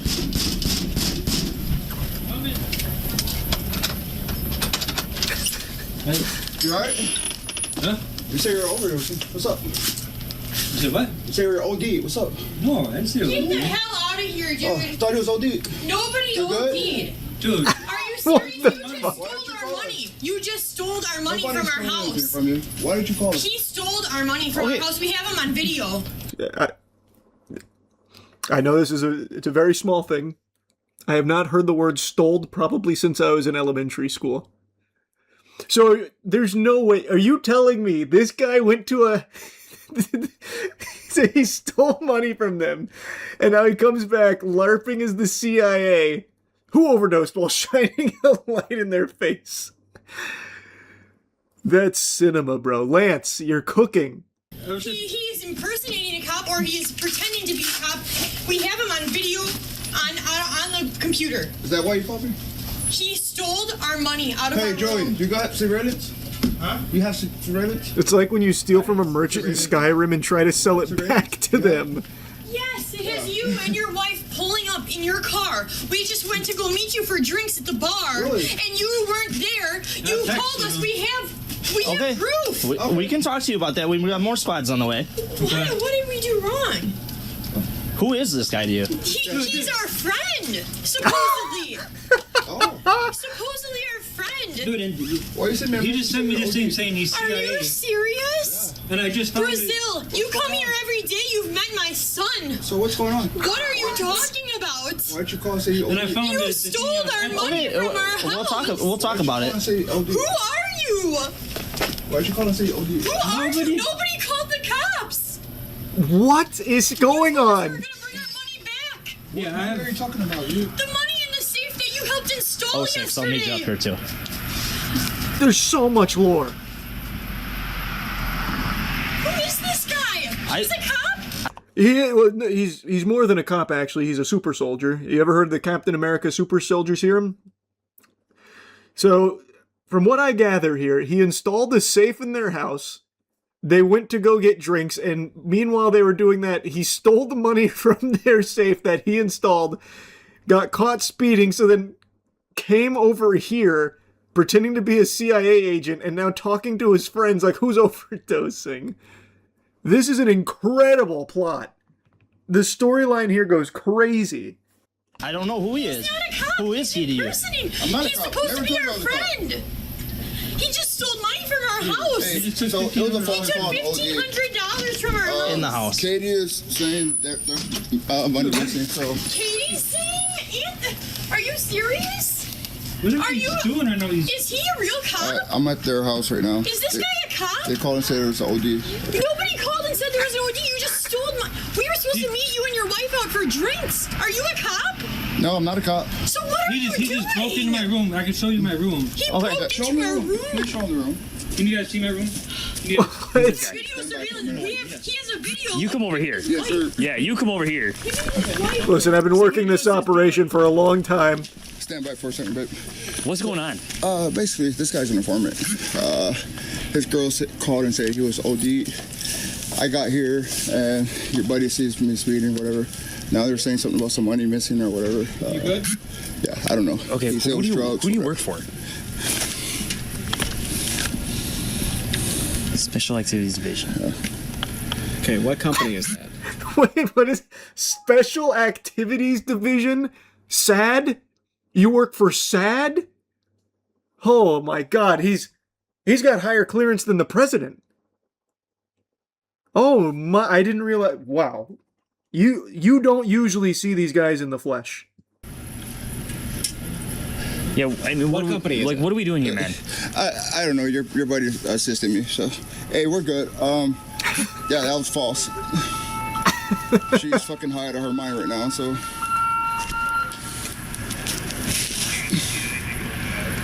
Listen, Who is this he's guy? like our This is friend. fucking weird, man. He's married to one of my, Listen, married to my best friend. Married to one of his best friends. He's been here all the time. We Deal, hang out deal with with him all the him. time. I don't know who he is. Yeah, he's not a cop. He's like delusional. Listen, he's come here all the This is time. what he just sent me. helped. Yeah, he helped. Look, this is just from earlier. Like, we're on our way. I'll pay you for the drinks. I told him. I we got asked the him to drinks. get us shots Told because him it now, was is bar it closed? closed. We got there late. Fuck you, straight up. You believe in magic? Do you believe Keep in hanging up on me like a magic? little kid, let me get my shit. And then What's this about stealing money? He came in here. He So broke there's no overdose here. No. Nobody called about an overdose. Okay. You got an idea? Well, that's not what the Special Activities Division heard. Lance over there, the head of SAD, he got one of you got on the horn and told him about an OD. I think they're painting Lance as a bad guy. I don't like it. They're calling him a liar.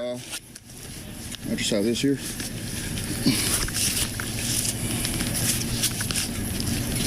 Okay, well, I'm gonna need your name. So, you got it. How many badges were in there? What the fuck? What does he get? Are those Boy Scout badges in there? He's got like 12 badges. The Presidential Medal of Honor, perhaps? Can only imagine what division that is. The fucking BBL division. Another badge there. That could be anything. The MIB. Okay, well, I'm gonna need your name. So, you got any identification as far as your name? It's like a Pokemon card binder. Yeah, we don't run with names. Okay, well, I'm gonna need your name. We don't run with names. Hey, yeah, so what do you want me to do? What I want you to do is give him your name. Oh, I'm talking to someone else. Okay, Yeah, I'm talking to you. I need. I'm talking to the sergeant of First SAD. name and a last name. Lance Coleman? Lance? Yeah. Can you hear me? What's your last name? Can you spell it for me? C-O-M-E-R. What's the middle initial for you?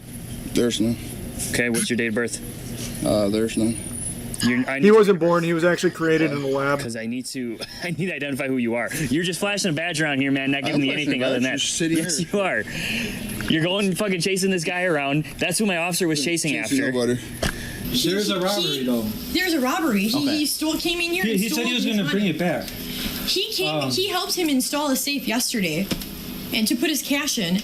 And it's bolted to our nightstand. And he came in here, and when we pulled up, his wife was in the car, and he came running, not running. We were in the car. We took a picture on Snapchat, and then he came out of the house, and they took off. And then we came in, and he said on his way out, "Got it," to him. We came in here, and our room is all tossed, and That just tonight? yeah, just right now. We were deciding if we were gonna call you because he said he was. But he said he was going to bring it back. What company do you work for? Last name Coleman. Patriot Defense. Patriot Defense, okay. Patriot Defense. Well, your badge says Special Activities. Oh, so it must be the Patriot Defense Special Activities Division. Kind of like Law and Order SVU. Ah, okay, I see. That makes more sense now. You can call my superior Captain Brown.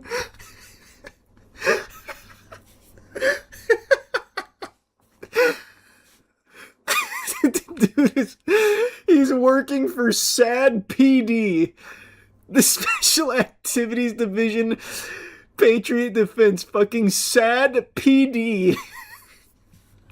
What the I like Lance, man. This guy's cool. Is there a reason that you finally told me now after we've been talking for 5 minutes? They're in my ear. Okay, but I'm in front of you. OD, bro. I rushed over here. He's OD before. Would you understand how weird this looks? It does. You show up with this maybe real badge, right? In a vest, all this maybe stuff. real is very generous. What you're doing here, anything at all.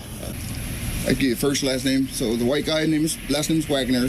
Then you have Katie, and then you have Joey. Satinger or something like that.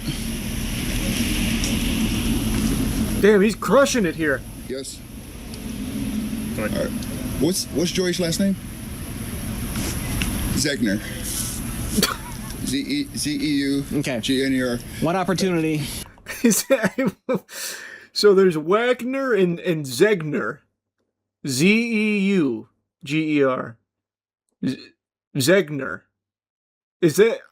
I mean, he does know them, at least the two individuals there, because he just robbed them after setting up a dinner date as a ploy. Because you didn't come back on file, so now you're lying to me. I'm not lying to you. Okay. You have anything with your name on it? They scrubbed him from the records. Be arrested for obstructing. Finger back. Well, right now your name's in. Yeah. Hey, put me in handcuffs now. Who are you talking to? Turn around like that. Who are you talking to? He's on a phone call right now. Yeah, you do have my phone call. Right, Don't reach for it. Don't reach for it. He unclipped that other side of the vest. No, you're taking off his vest? He's vulnerable now. What are you doing? His enemies are going to strike. Lance has never been seen without his vest. In 20 years on the SAD force. Is that door unlocked for you? Yeah. You're going to want to answer that phone, officer. All right, just have a seat for a minute. It's the president. He's calling to get Lance out. Talk to her. What's his name? Love. Tanel Love. Tanel Love. Okay, so he's under arrest. Ah, I see. Very smart, Lance. He gave his wife a fake name to protect her from his enemies. See, SAD doesn't play around. Protocol dictates that you have to never give anyone your real name. He's 20 layers deep. Wow. Not even his wife knows the real him. Why? He provided us a fake name, and we're actually looking into some other stuff right now, so he's going to be at the Greenfield Police Department. Do you have any idea why he's showing up in a bulletproof vest and what appears to be a fake badge? Well, I know he said something about somebody owing. Nobody's overdosing. Does he work for a security company or anything like that? He's a government contractor. He's a government contractor. Oh, for what? fuck. Does he work with a specific company? Patriot Defense Group. Okay, is he on duty right now? He's on duty all the time, pretty much. All the time. Okay. Yeah. Because he's butting up very close to impersonating a police officer. Like, that's what he So what I'm gonna do is I'm gonna let you off the phone for a second so we can investigate here. But is there a number that I? So when we came back in here, they So took I off, wonder, and maybe the she's safe in was on broken it. into, he took how much Can you money? show me the safe? Yeah. And he helped install it yesterday. Right, so we've seen the safe. That front. We were to taking give a long you back time. what? And Huh? did he say what he was giving you back? Just the wipes. The wipes and we had like 3 lanterns. yeah, lanterns. So I think I have a pretty good grasp on what led up to the So, robbery anyways, we and took a long time. the stealing We of the took a money. really long time. He said he was gonna But order I want more shots, lore on Lance. And by the time we were getting Seats. Hey, what's this? You missed this. Hey, what's this? Good, yes. Boy, you missed this. Good. Man, this is some disorienting footage here. Over here. Hey. Holy. Okay, I think I'll skip this sequence. It's kind of making me nauseous. How do I know I'm going to be safe meeting you in the driveway? Okay. Address 20. So like a good stack, probably. Yeah. Every day. Yeah, every Is that real? SAD is a real division of the CIA. They just changed their name to the Special Activities Center in 2016. They're meant for covert undercover missions. So they went from SAD to SAC. I guess he's still operating under the OG division at a government black site. And it's very covert. I would have never known he was a SAD agent. He only had 3 badges, one prominently around his neck while wearing a vest. He's pretty good.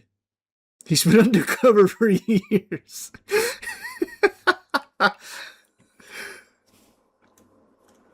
They've still got him deep in there.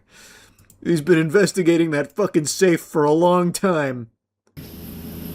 They're pretty sure they saw him in the parking lot. Went inside. He said, "Oh, you guys are at the wrong bar." I thought that was him. Can you imagine Lance just opens that door and walks in? Yeah. Closed the bar. Came back here. This is Yeah, there's a bunch. Just pull up that CIA thing. Oh, the CIA one? This is saying he works for the CIA. Dude, we found that on Etsy. Be sure to You can show get my that off of credentials. Etsy. Yeah. And yeah, I just did a Google Search or whatever where you take the image. Just for our knowledge, nobody in here is an informant with anyone? No. So we had Let me step CIA outside. credentials from I'll leave you to Etsy. that. If for some reason those don't go through, we'll gear. have to come collect a hammer. The driver, a convicted felon, was arrested and later charged with felon in possession of a firearm, felon in possession of body armor, fleeing an officer, resisting or obstructing an officer, and impersonating a peace officer. Additional citations for speeding and other violations were also issued. The charges won't stick. Once SAD PD gets on the case. Oh my god, this dude has done this multiple times. I found another body cam of him getting caught. You have to send me that. I am so deep on this Lance lore now, please.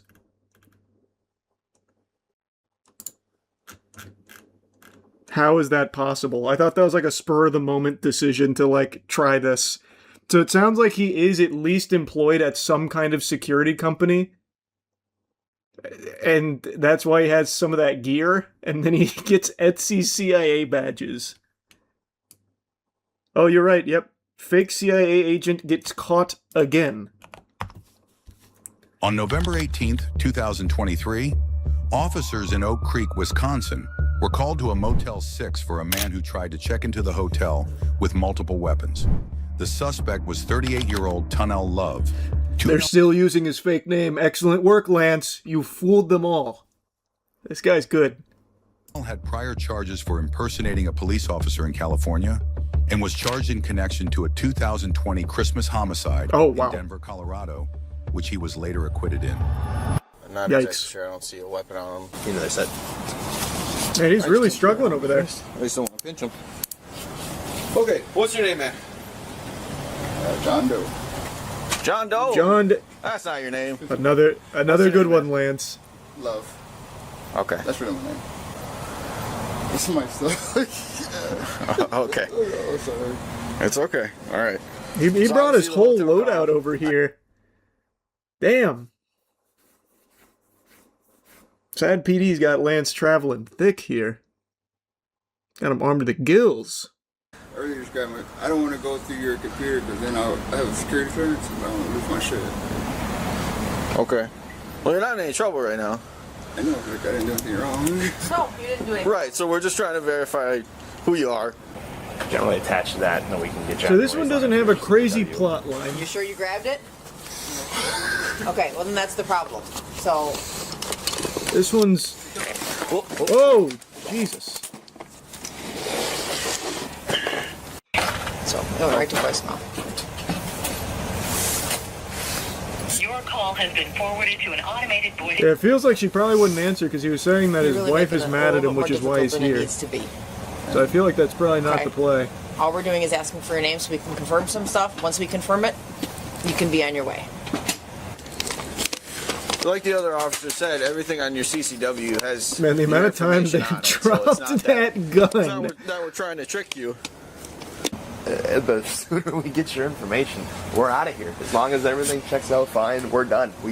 So he's not really using the fake CIA angle this time around, outside of him saying he's got security clearance. This any longer than it needs to be.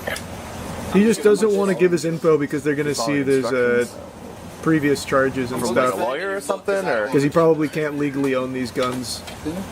You said you're following instructions. Like, that's our protocol. Like, Oh, now he's going. Oh, uh-oh. Wait, here it comes. Whose protocol? I spoke 1 second too soon. Your protocol is if the police ask for your information, you're not allowed to give it to us. I mean, I haven't done it. He outranks you. But you're concealed carrying. We have to verify you have a permit to do that. What state were you born in? Where's your driver's license out of? California. Tunel's wife appeared to already know his made-up story as if she had covered for him before. Oh, no. I'm out here with the cops. Is my CCW at home? Yeah. Can you somehow bring this? Like, I'm in handcuffs. Can text you a picture of it. We're trying to find some sort of ID on him, and he doesn't want to give us his name. If he gives us that information, we can get this information. What? Ask her who I work for. I can't give it. He said to ask you who he works for. Oh, no. Okay, that's fine. Can you tell us his date of birth? That's up to him to tell you that. Love you. God, not coming to I that, feel okay? terrible for her, bro. This is awful. We'll work it out. Oh, that's He's got it brutal. back. He's just calling dispatch to check the CCW. Officers learned that Tunel did not have a concealed carry permit, and he was a convicted felon. That's part of his cover story with Patriot Defense Group. He's working a case. Okay. So he didn't try and LARP super hard this time around. This one was far more straight. I've seen things that you'd only read about in fairy tales. I could tell you stories that you would swear were false. I knew a guy in college who used to ask to lick people's shoes on the streets, the bottom of their shoes on the street, for his own sexual gratification, I imagine.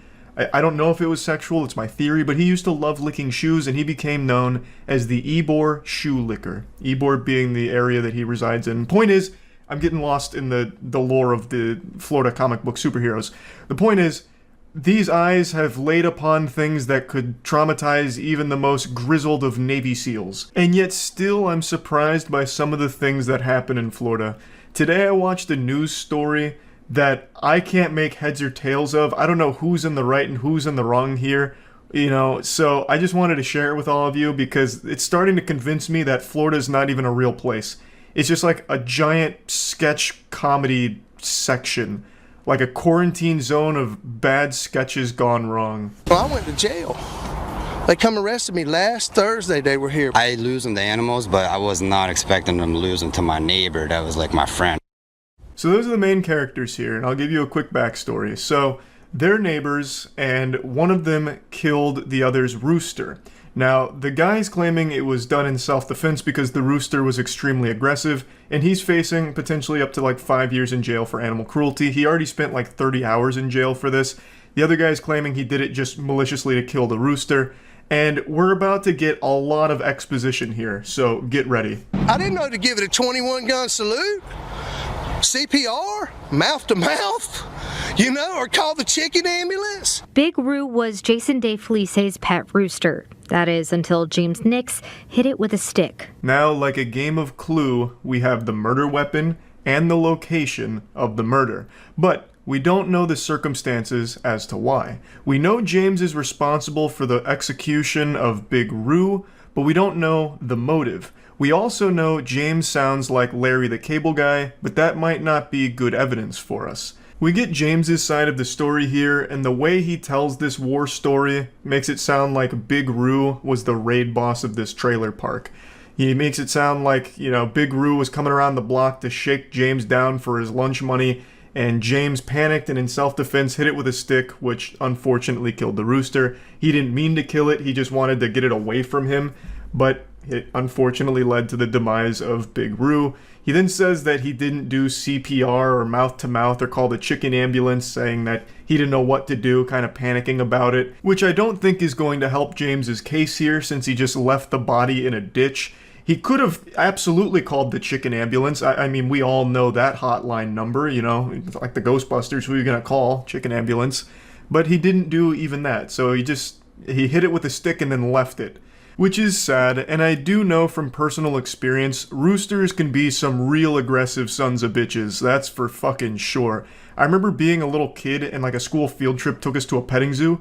Bro, those roosters will come at you with a head of steam sometime, looking to take your fucking heart out. So I have no doubt that there probably was an element of self-defense here, but I don't blame the rooster or anything, I blame the owner. He was being kept as a pet, and the owner clearly does nothing to monitor it or keep it on a leash. Though I don't know if you're supposed to keep roosters on a leash and walk them or something, that I'm not familiar with. But at least keep them from just wandering in neighbors' yards and being let loose. The owner just didn't do anything to protect his pet and just let it wander the entire neighborhood, which gets brought up here in a minute. So I'm defending myself. I was feared for my safety, and the chicken died. Nick says the rooster attacked people. I have not heard that, because I know the neighbor here, I know him. We're friends. He never said anything to me about it. I did tell him, after the chicken hit my dad, I said, hey man, the chicken attacked my dad. What's it do? It's just a chicken. What's he gonna do? Okay, well, look. Now James pulls out the receipts here. He's got the photos to prove it. Man was using that Dell laptop to print these bad boys out specifically for the interview, showing that the chicken does have a history of attacking. So he's saying that his father was a victim of the Big Roo, and you can see some of the scars here. So Big Roo was terrorizing this area, though Jason disagrees, saying that no one ever said that, including James. And truthfully, I just don't know who to believe here, because it's very possible James could have just printed off any photos of a leg injury and claimed it was Big Roo that did it to try and establish a history of violence, to try and justify the self-defense with the stick. And I'd like to see the stick that struck down Big Roo, because that's got to be the biggest stick in all of Florida. Like a goddamn mahogany tree trunk, or like a caveman's club. To take out Big Roo in a single strike, that thing must have been the weight of Thor's hammer. The neighbors even disagree on how others saw Big Roo. The kids that used to live over there, they were throwing rocks and sticks at this chicken to keep it away. I know the kids down here, they played with the rooster a little bit, would throw rocks at it and chase it. Jason, that's not playing with the rooster. That's being afraid of it and trying to get it the fuck away from them. Who plays by throwing rocks at each other? Hey, Bill, come on over here. Let's play this fun game of being stoned to death. It's great. Again, it's hard to know who's in the right and who's in the wrong here, but I am leaning more on the side of James did this as an accident in self-defense. Jason's attitude is pretty douchey, and he does not understand what playing is. Oh yeah, that James is a real jerk. He's a no-good liar. Everyone in the neighborhood loved Big Roo. The kids would throw rocks at him, run away screaming and crying. It was so much fun, and I know they're going to be really upset to learn the news here.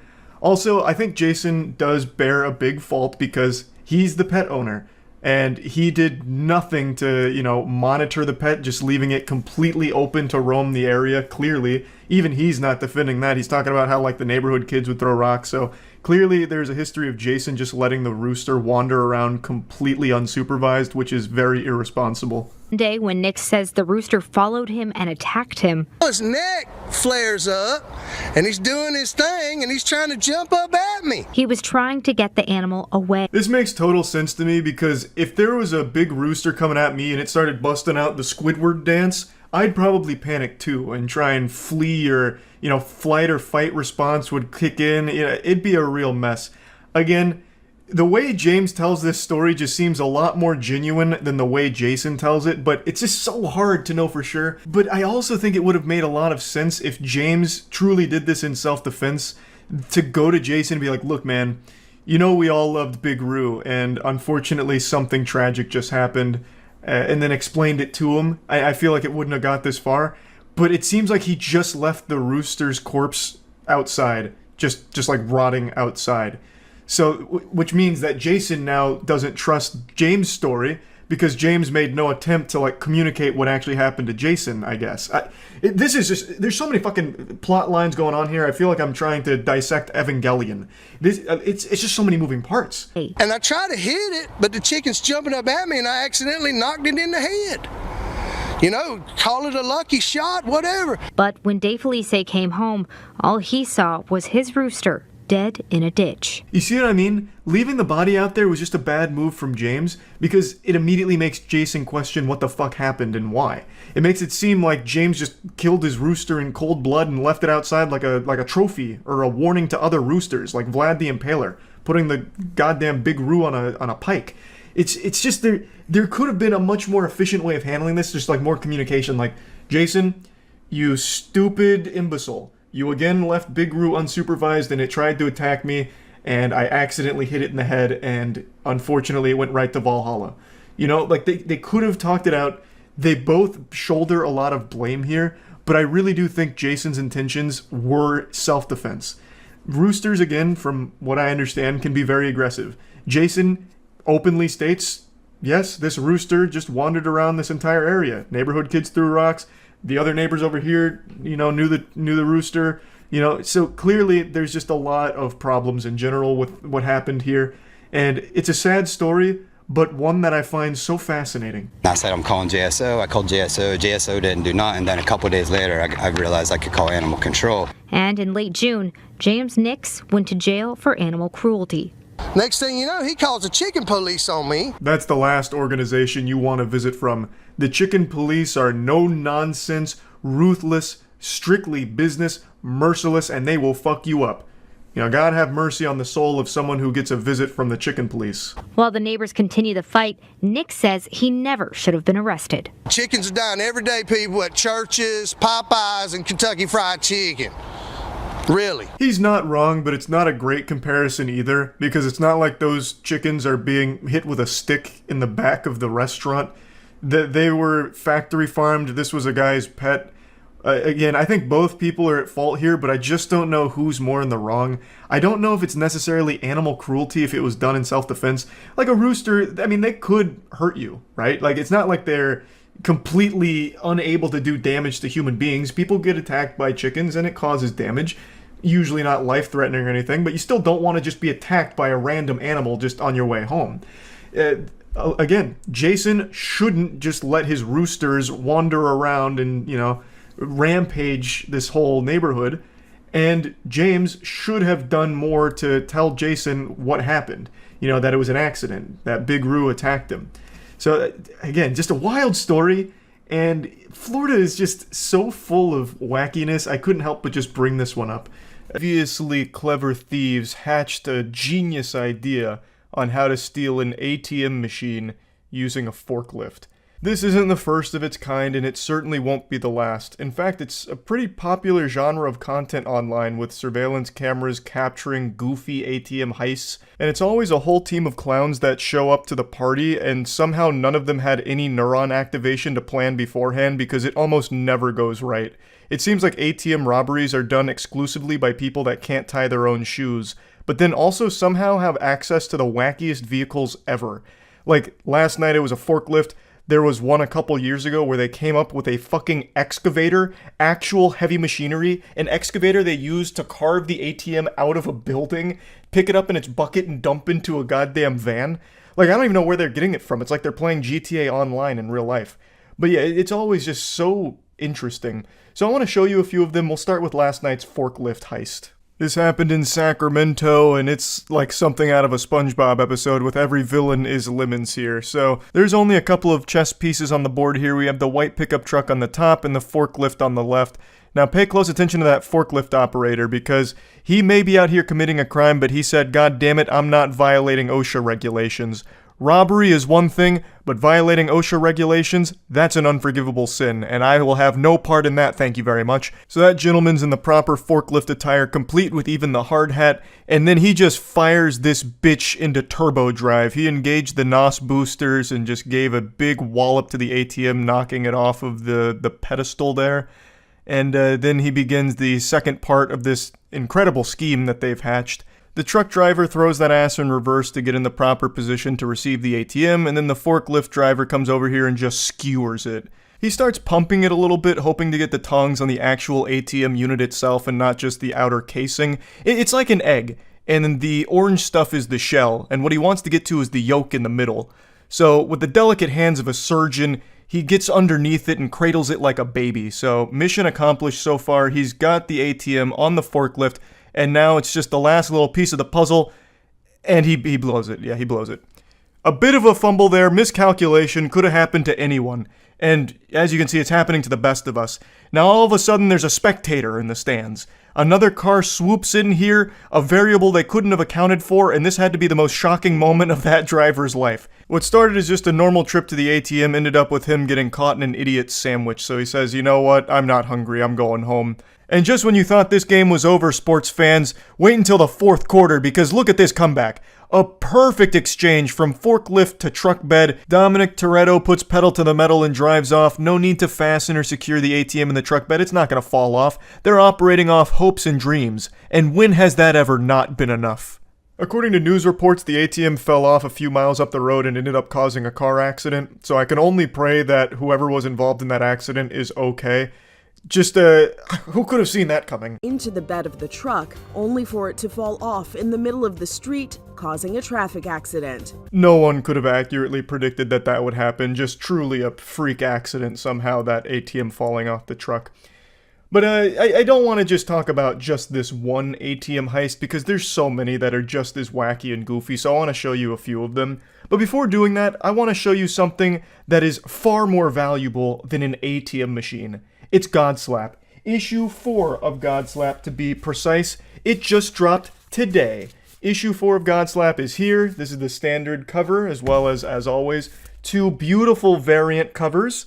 And the story is really, really getting good, so you don't want to miss it. Godslap Issue 4 is available right now at badegg.co. And if you don't want a physical copy of Godslap, there is a digital download as well. So definitely make sure to check that out. It's our comic series we've been working on for a few years now, and we're really starting to get in our stride. We're entering the golden age of Godslap, baby. I know I've already shown this clip before, but since I mentioned it at the beginning of the video, I figured there's no time like the present to once again put it in the top of everyone's mind. This is the infamous excavator ATM heist here. So this is a stolen excavator, and they really gave it a workout. You can see him going fishing here for the ATM, just really digging in there like someone trying to get the last bit of toothpaste out of the tube. Finally gets the ATM in the bucket, and here's his good friends here, the foot ninjas from the Ninja Turtles. That man up front is striking a power stance like actual NPC energy, and then he gets it and just puts it in the open sunroof of the van. And let me tell ya, perfect calculations because it fits like a glove. Look at that. Putting the square into the square hole just the way we used to do it when we were kids. Jackpot.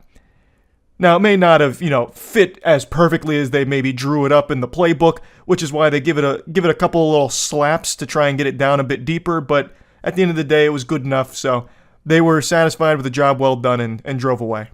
The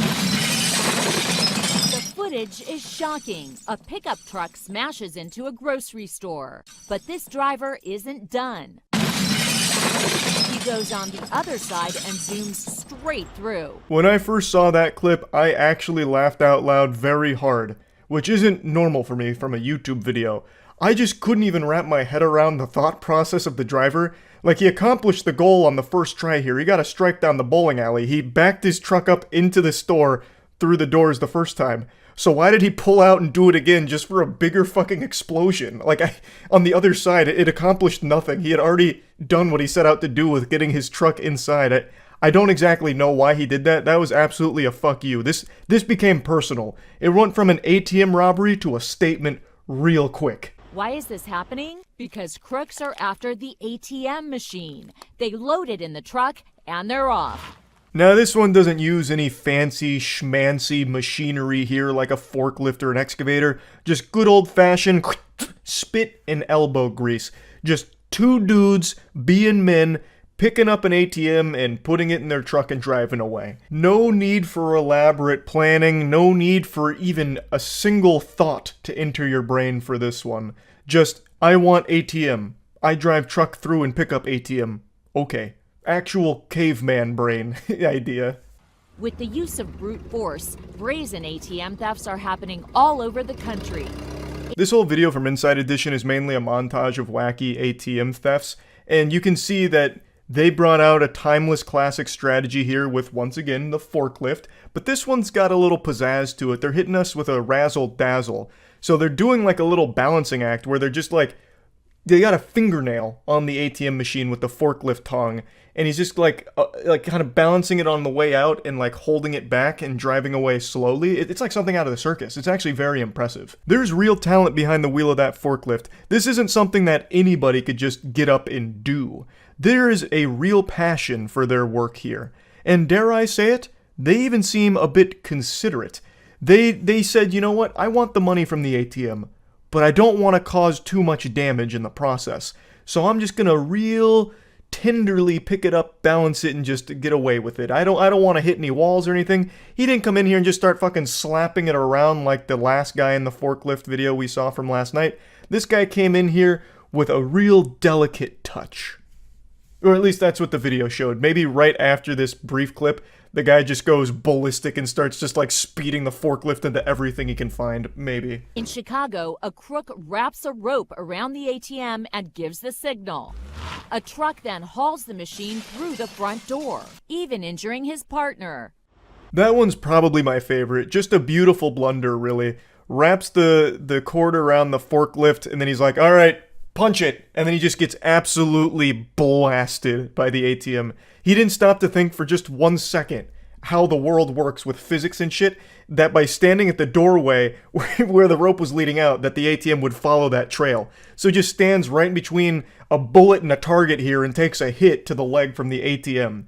It just comes through like a cannonball and annihilates him. His knee got busted up in a big way. It reminds me of a tweet I read like a month ago where a guy took a bad step at a baseball game and he like blew out both of his knees. The tweet said, this man just blew his ACL, MCL, DVD, and NBC. And that's how I feel about this clip right here. That ATM absolutely fucked his knee, I think. Now, I don't think it broke his leg because it seems like he was able to like kind of limp away, but that's no doubt just all of the adrenaline that kicked in to, you know, not get caught here. But yeah, I think that clip is by far the best one so far from these ATM heists. So yeah, I just wanted to share a few of these with you since the forklift one just happened last night and wanted to vent. Florida is America's asshole. It fucking sucks here. I have left my house 3 times in the last 4 months thinking that by doing this very simple act that an actual fucking baby could accomplish with minimal whining, that the coronavirus cases would start to slow down, kind of like they have everywhere else in the world. But Florida is full of so many brainwashed, vapid, revolting, idiotic ghouls that it's not only increasing every day, but setting new records every fucking day for the coronavirus here in Florida. We just hit a new record of 15,000 new cases a few days ago. We've been getting more than 10,000 cases a day for quite a while now. Today's actually been an extremely good day. Florida's on the turnaround right now. We're making big moves. Today we only had 9,000 new cases clocked, but we also had a record number of deaths for a single day. So you win some, you lose some. It's a give or take, and hey, we'll fucking take those. We can't stop copping dubskis down here in Florida. Bunch of fucking dumbass ghouls here. at cracked out, methed out fucking idiots in this state that read Facebook and then translate these goddamn stupid memes that someone started that's probably locked in a shit-stained basement and for some reason believe that reptilians are controlling viruses, and now they take it and transfer it to the real world and it actively hurts everyone around. It is such a fucking upsetting circumstance in this godforsaken state, if you can even call it a state. I don't think Florida's a state. This is a goddamn laboratory. And what we manufacture here is coronavirus. I know a lot of people are saying, oh, when's coronavirus going to end? Can't wait for coronavirus to be over. Fuck you. I promise you, for as long as Florida exists, coronavirus will not only exist, but will absolutely thrive. We are a coronavirus farm. More than that, we're a coronavirus fucking personal trainer. We're teaching coronavirus how to become better and more effective by just being really fucking stupid. But you know, it's not all bad. To be fair, there's actually a lot of good news in Florida. We just reopened Disney World, so you know, the world of dreams, baby. The Magic Kingdom is in full effect again, baby. So come on down. There's never been a better time to visit Disney World during a pandemic.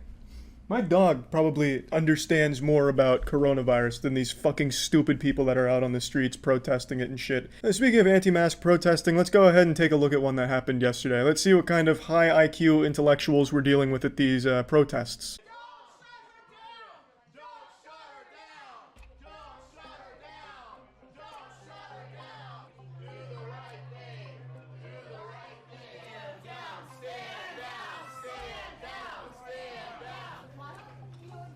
So one brave hero opened a grilled cheese restaurant and said, "We don't care about masks, you don't need them here."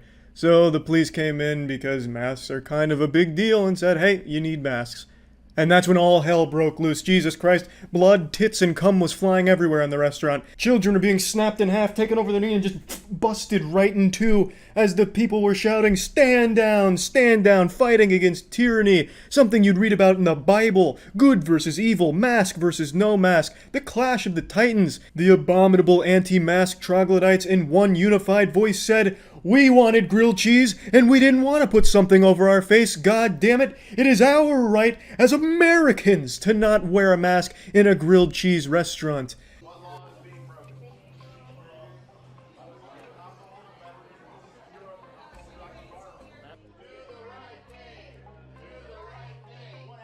It's wrong what you're doing.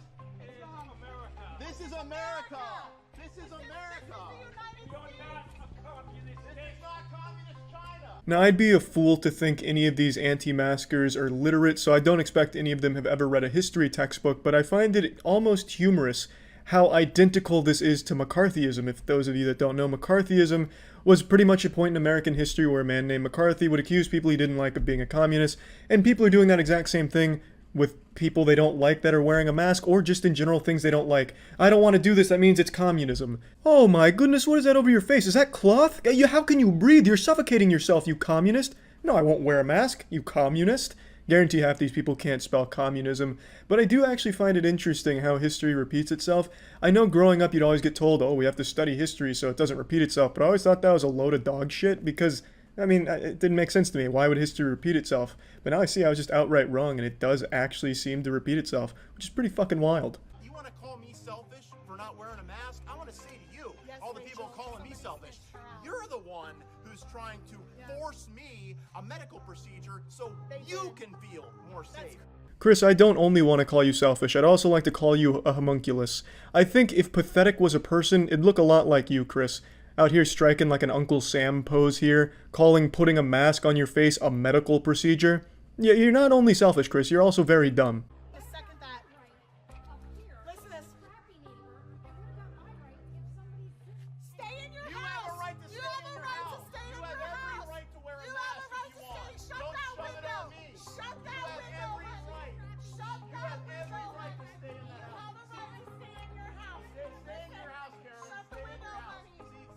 The lack of self-awareness is actually remarkable, calling her a Karen when he's out here dressed like one of those overly handsy middle school gym teachers that eventually gets busted for being inappropriate with the students and making this huge hoopla about taking 1 second out of your morning routine to put on a mask before going to stuff your fucking face with 3,000 calories at a greasy grilled cheese restaurant. Yeah, she's the Karen, Chris.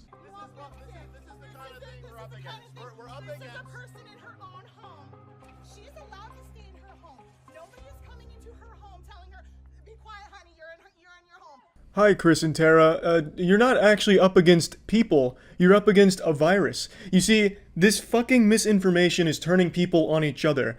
Mask versus no mask people, as opposed to the actual issue at hand being the virus. These people like to believe that they're not perpetual failures, but in reality they are, and they're also sheep. They hate sheep, but they themselves are actual, real sheep. They blindly follow mysterious posts on Facebook that somehow always find a way to draw a divide between people.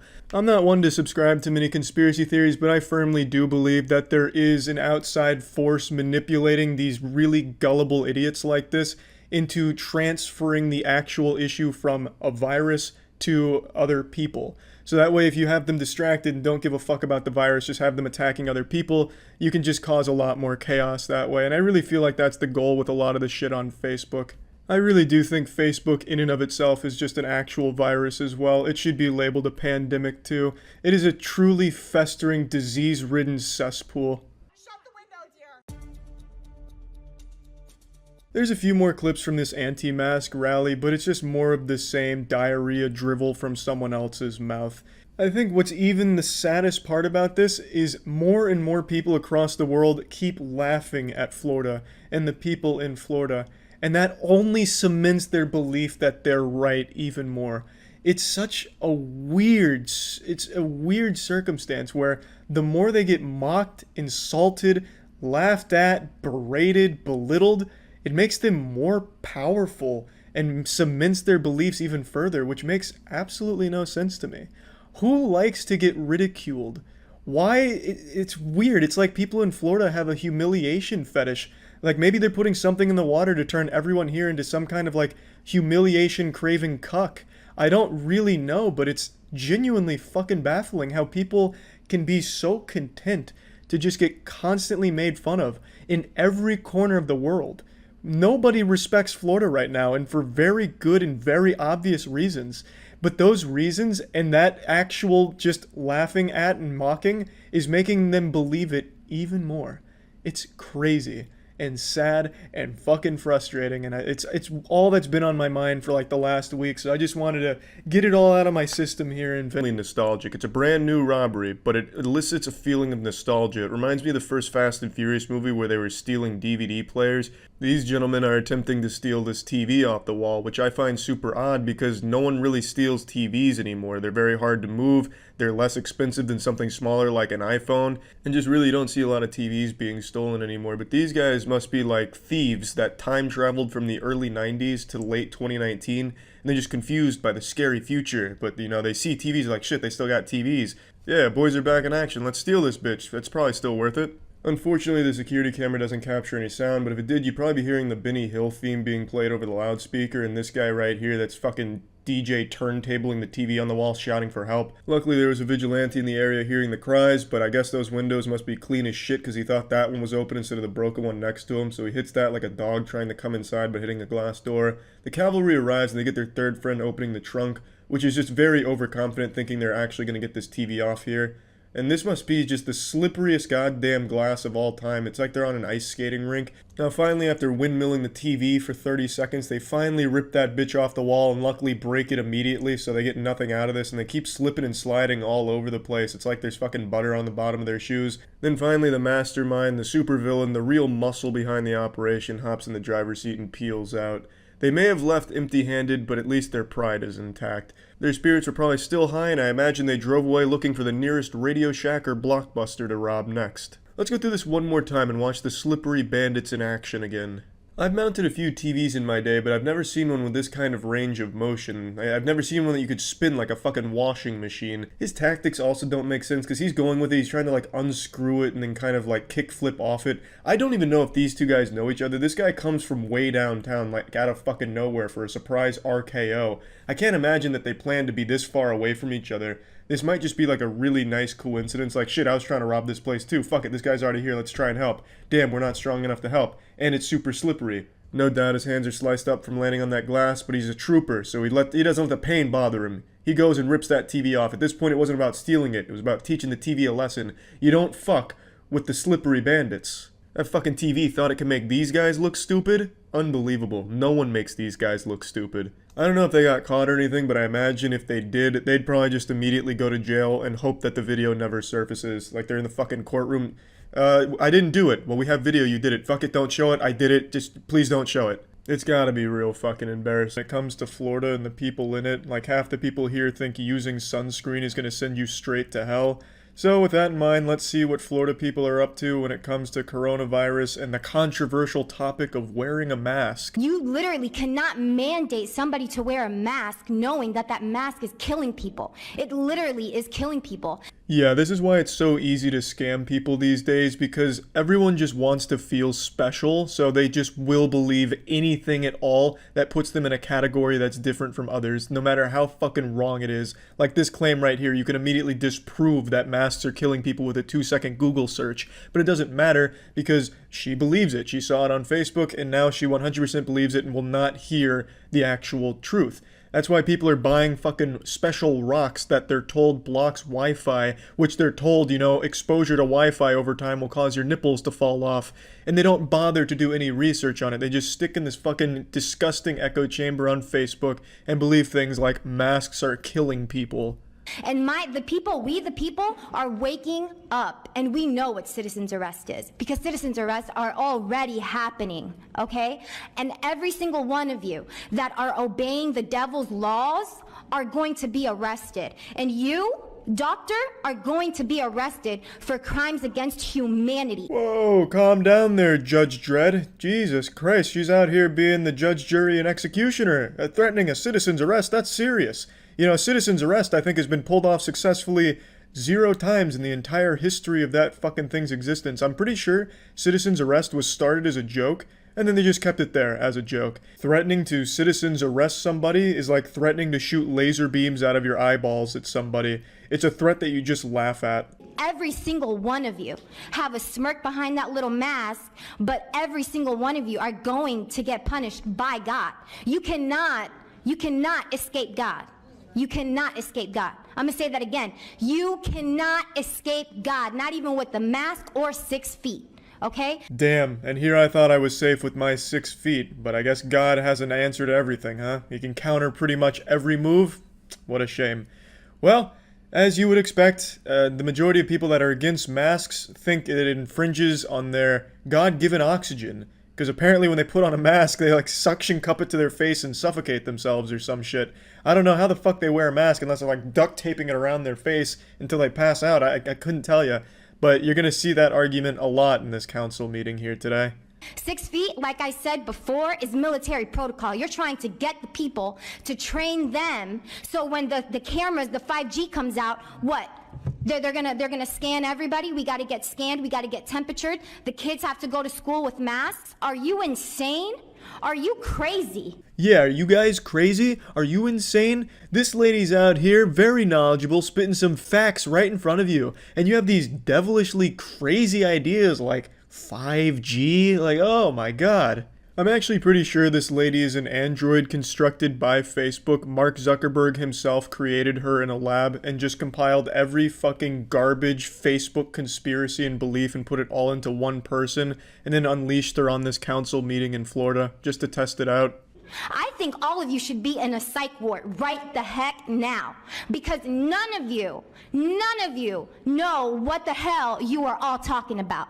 This is insane. And then you want to open this meeting with a prayer to God. Are you praying to the devil? Because God is not listening to that prayer, because all of you are practicing the devil's laws. What happened to Bill Gates? Why is he not in jail? Why is Hillary Clinton not in jail? Why are all of these pedophiles that are demanding you all to listen to their rules? Why are they not in jail? Oh, is it because you're part of them? Are you part of the deep state? Your time has expired. The deep state is going down. And if any of you are in the deep state, you're going down with them. So the female Alex Jones goes on a full-fledged rant there. Unfortunately, they cut her off before she got into the interdimensional time-traveling psychic vampire werewolves, but I'm sure she'll come back for the next meeting to discuss that. To see this woman in the condition she's in where her brain has been rotted by Facebook is actually pretty sad, if I'm being honest. She clearly takes everything she sees on Facebook at face value, no matter how outrageous it is, fucking bringing up Bill Gates and shit like that. What I'm hoping for, though, is in the next couple months we can see an explosion of the reptilian movement, because at least that shit is entertainingly stupid.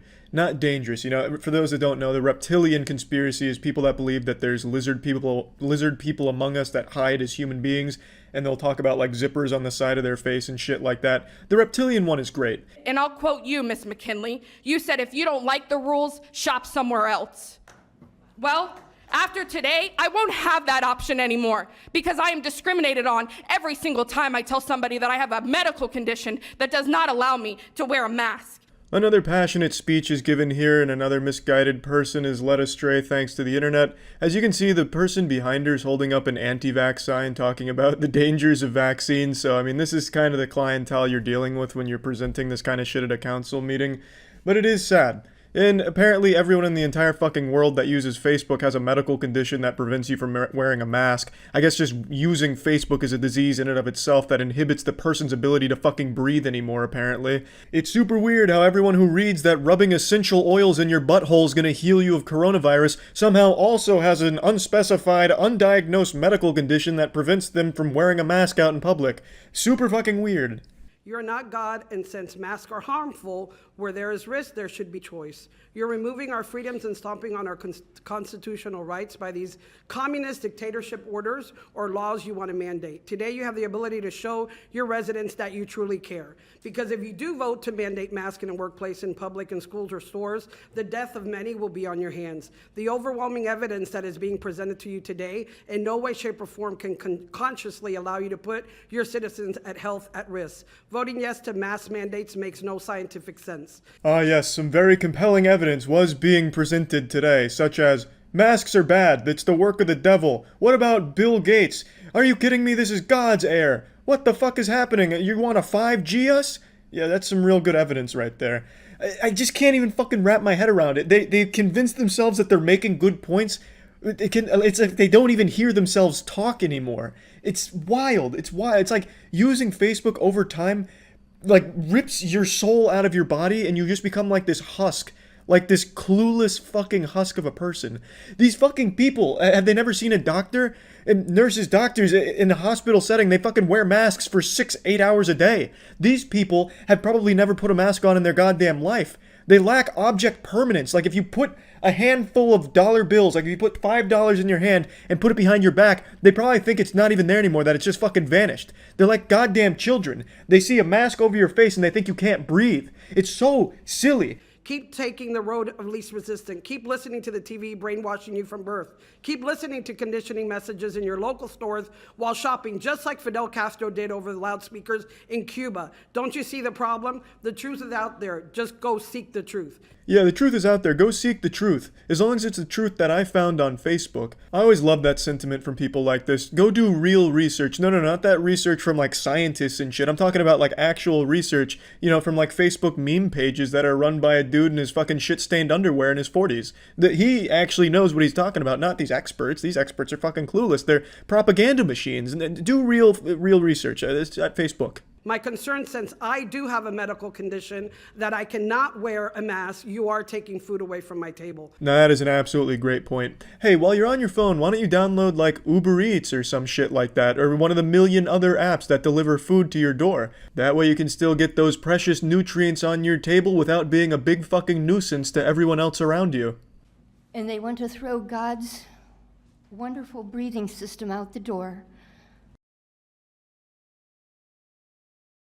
You're all turning your backs on it. Yeah, I found the entire stream, all 6.5 hours, and this is the only time it buffered. It's like what she said was so shocking that even the video itself had to take a pause to process it. Turning our backs on God's beautiful breathing system. You know, what can you even say about that, honestly?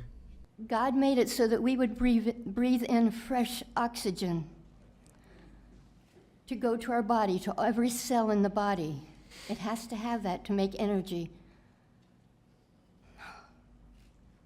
When you wear a mask, the nose is cut off, the mouth is cut off, and you're breathing carbon dioxide over and over and over again. You're not getting the fresh oxygen that God intended.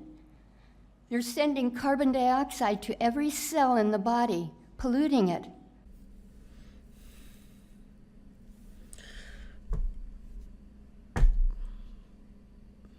I'd like to say, in the beginning, God formed man out of the earth and breathed his breath in him, and he became a living soul. And God gave us the very breath that we are to breathe.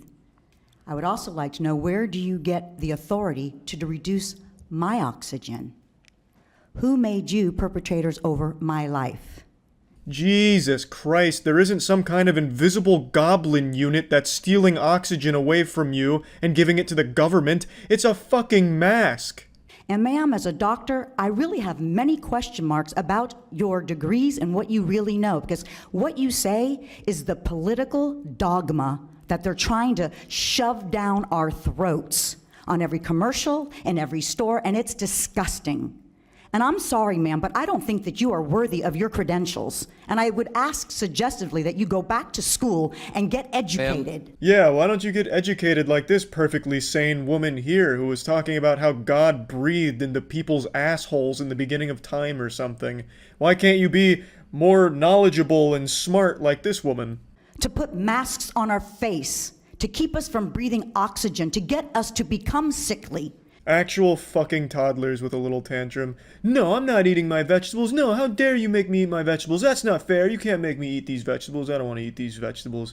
Same fucking thing with this mask debacle here. How can you make a one-size-fits-all mandate? Are you considering the following? I've been a music teacher for 23 years. I need you to tell me, how do I play a saxophone and sing with a mask on? I'll let you think about that. Checkmate. Yeah, masks are a bad idea. She can't play the saxophone. I don't know why we didn't think of that. How are you supposed to play a brass instrument with a mask on? You can't. It doesn't work. You're not going to be able to play a beautiful tune. And if it's interfering with the saxophone playing, well, the masks, I guess they just gotta go. Somehow, this was the most sane argument I saw from people at this meeting. I mean, because she's not wrong. I mean, you can't really play the saxophone with a mask on. You'd have to take the mask down and then play it. Everyone else just talked about how they were dying, how the masks were literally making people drop dead in the streets. At least hers was accurate, she's not wrong. You can't play the sax with a mask on. If I'm being honest, all of these people and their words actually did speak to me and open my third eye to a truth.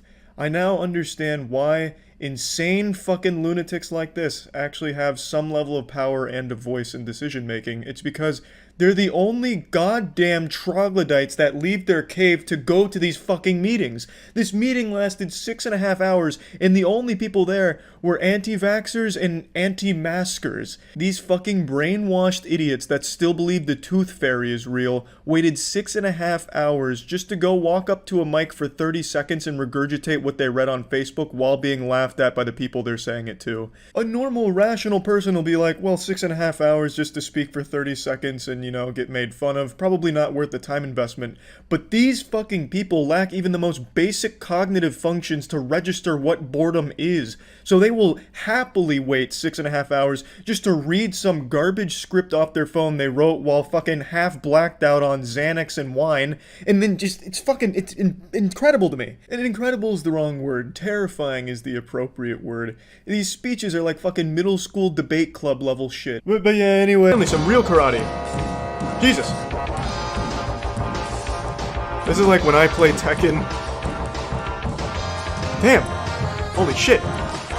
Finally, 2 deadly warriors. A new challenger. Jesus.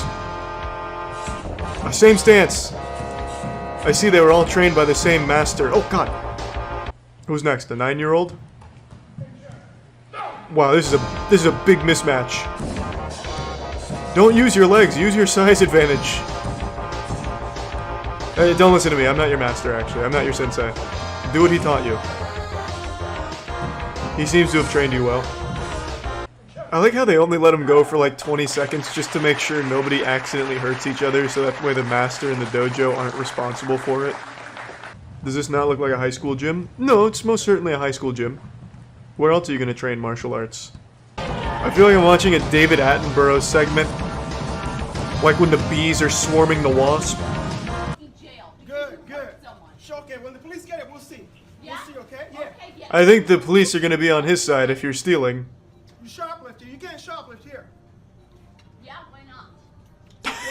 It's a law, I guess. Shoplift here. Go ahead and watch what happens. I can't tell if like she's an age illusionist. I can't tell if she's like early 20s or late 40s. Even her mom and dad are like, well, she kind of deserves it. No. Oh god, the demon's coming out. I'm working. She's what's that? He's got her with the holy takedown. Stop it. Don't bite him either. Stop it. Thanks, referee. You're being filmed, man. Wait. Watch your mouth. Be a gentleman. Who's she, his coach? Remember your training. This is not the way of the Force. God bless the cameraman, finally. This dude deserves Employee of the Month here. Graphic warning, that's... Suspect gets naked as meat falls from his pants. That certainly does sound like Florida. If I was confident in their blurring ability, I would watch that, but I'm not. Sophisticated method. All right, They just crash the car through the front and just start grabbing shit. Investigators say is an Melinda Ford, aka Puffy, is about to hit the dressing room of a Bell's department store in Florida. That's fucking awesome. She's like a kingpin. Last year we were given access to an It's Puffy. unfolding investigation to a crime Stealing that another starts $40 in with shirts. sleight of hand, and that's why Sergeant Jim Ostachek from Ooh, the the Cole County Sarge. Sheriff's Office has spent nearly a No month shoplifter has tracing ever survived Puffy an encounter with the from Sarge. store to store. Investigators say if they can flip Puffy, they're betting they can round up the returners. This is like Sly Cooper and bring down 2. the whole booster rate. And radioing their movements to officers outside waiting in the But how dangerous is Puffy? Subjects are now exiting the store. She learns that Pee-wee's And double-crossed her, unmarked so she police takes her out to like a crocodile-infested swamp with an assault rifle. Vehicle is moving. Their own share of substations. We've got you now, Puffy. Pull over Puffy and Pee-wee right into the station's parking lot. Puffy comes out with dual katanas. Puffy is escorted. Police say Puffy finally seems to crack. Oh, they broke Puffy? And they've managed She's to get snitching? everybody in her virtual Rolodex. Oh, And shit. she's gonna go to them one. Police. He would be like the only Now person she's they signed don't as like have the a phone. lieutenant of the police force. Methodically helping them. I never thought that what I did was this serious. Stealing? It's very serious. Well, It actually is an organized crime. Puffy, who will receive a 2-year prison Eh, term plus 10 years of it probation. is stealing. It's pretty, Still work, helping to pretty round well up known to not be dozens good. of suspected returners claim she paid to return for stolen merchandise. Damn, that car is out. Her husband just left. 33-year-old Fuck you, Carol. is also one of them.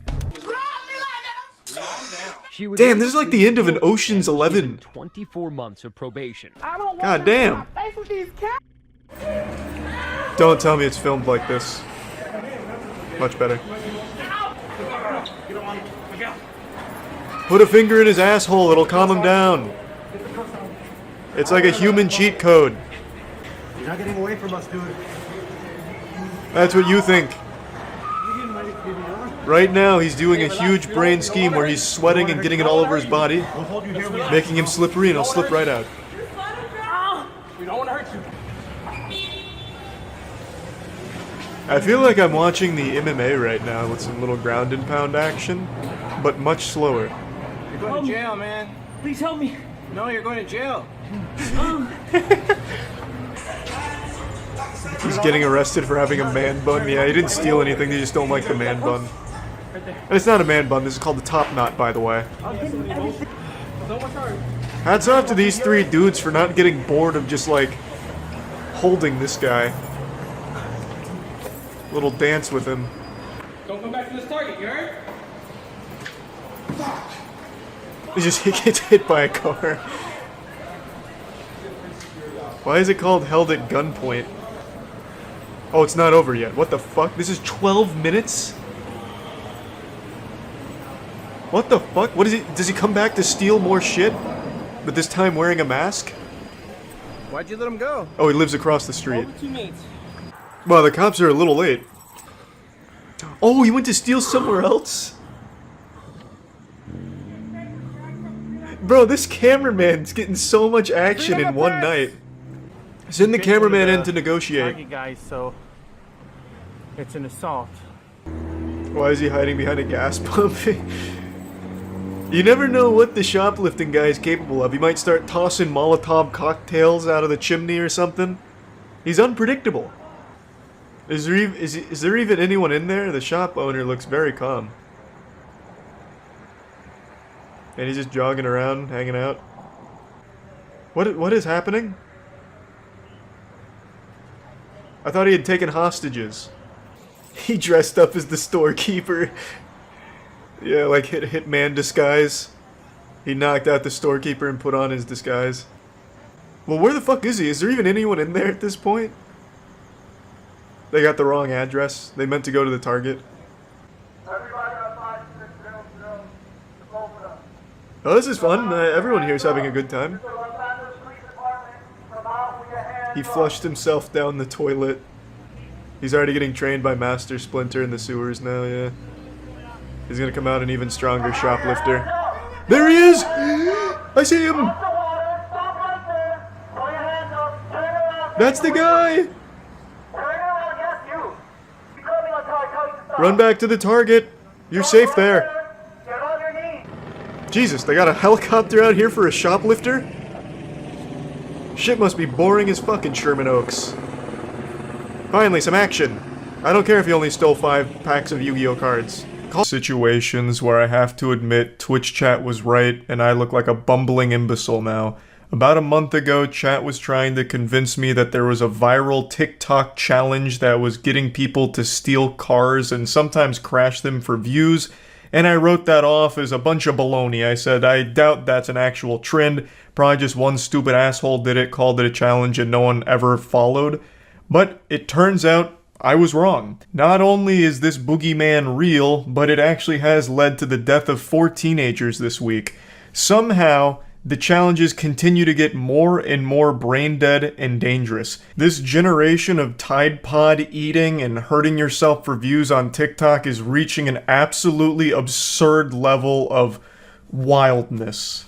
So, it's called the Kia Challenge. It's also not really a challenge, it's more of just a ruin your life speedrun tutorial. Basically, the only goal to be completed with the Kia Challenge is to steal a car and post yourself stealing the car on TikTok. It honestly sounds like it's something made by the CIA to catch potential car thieves. You're fucking instructing them to post evidence of their crime online, making it the easiest slam dunk arrest ever.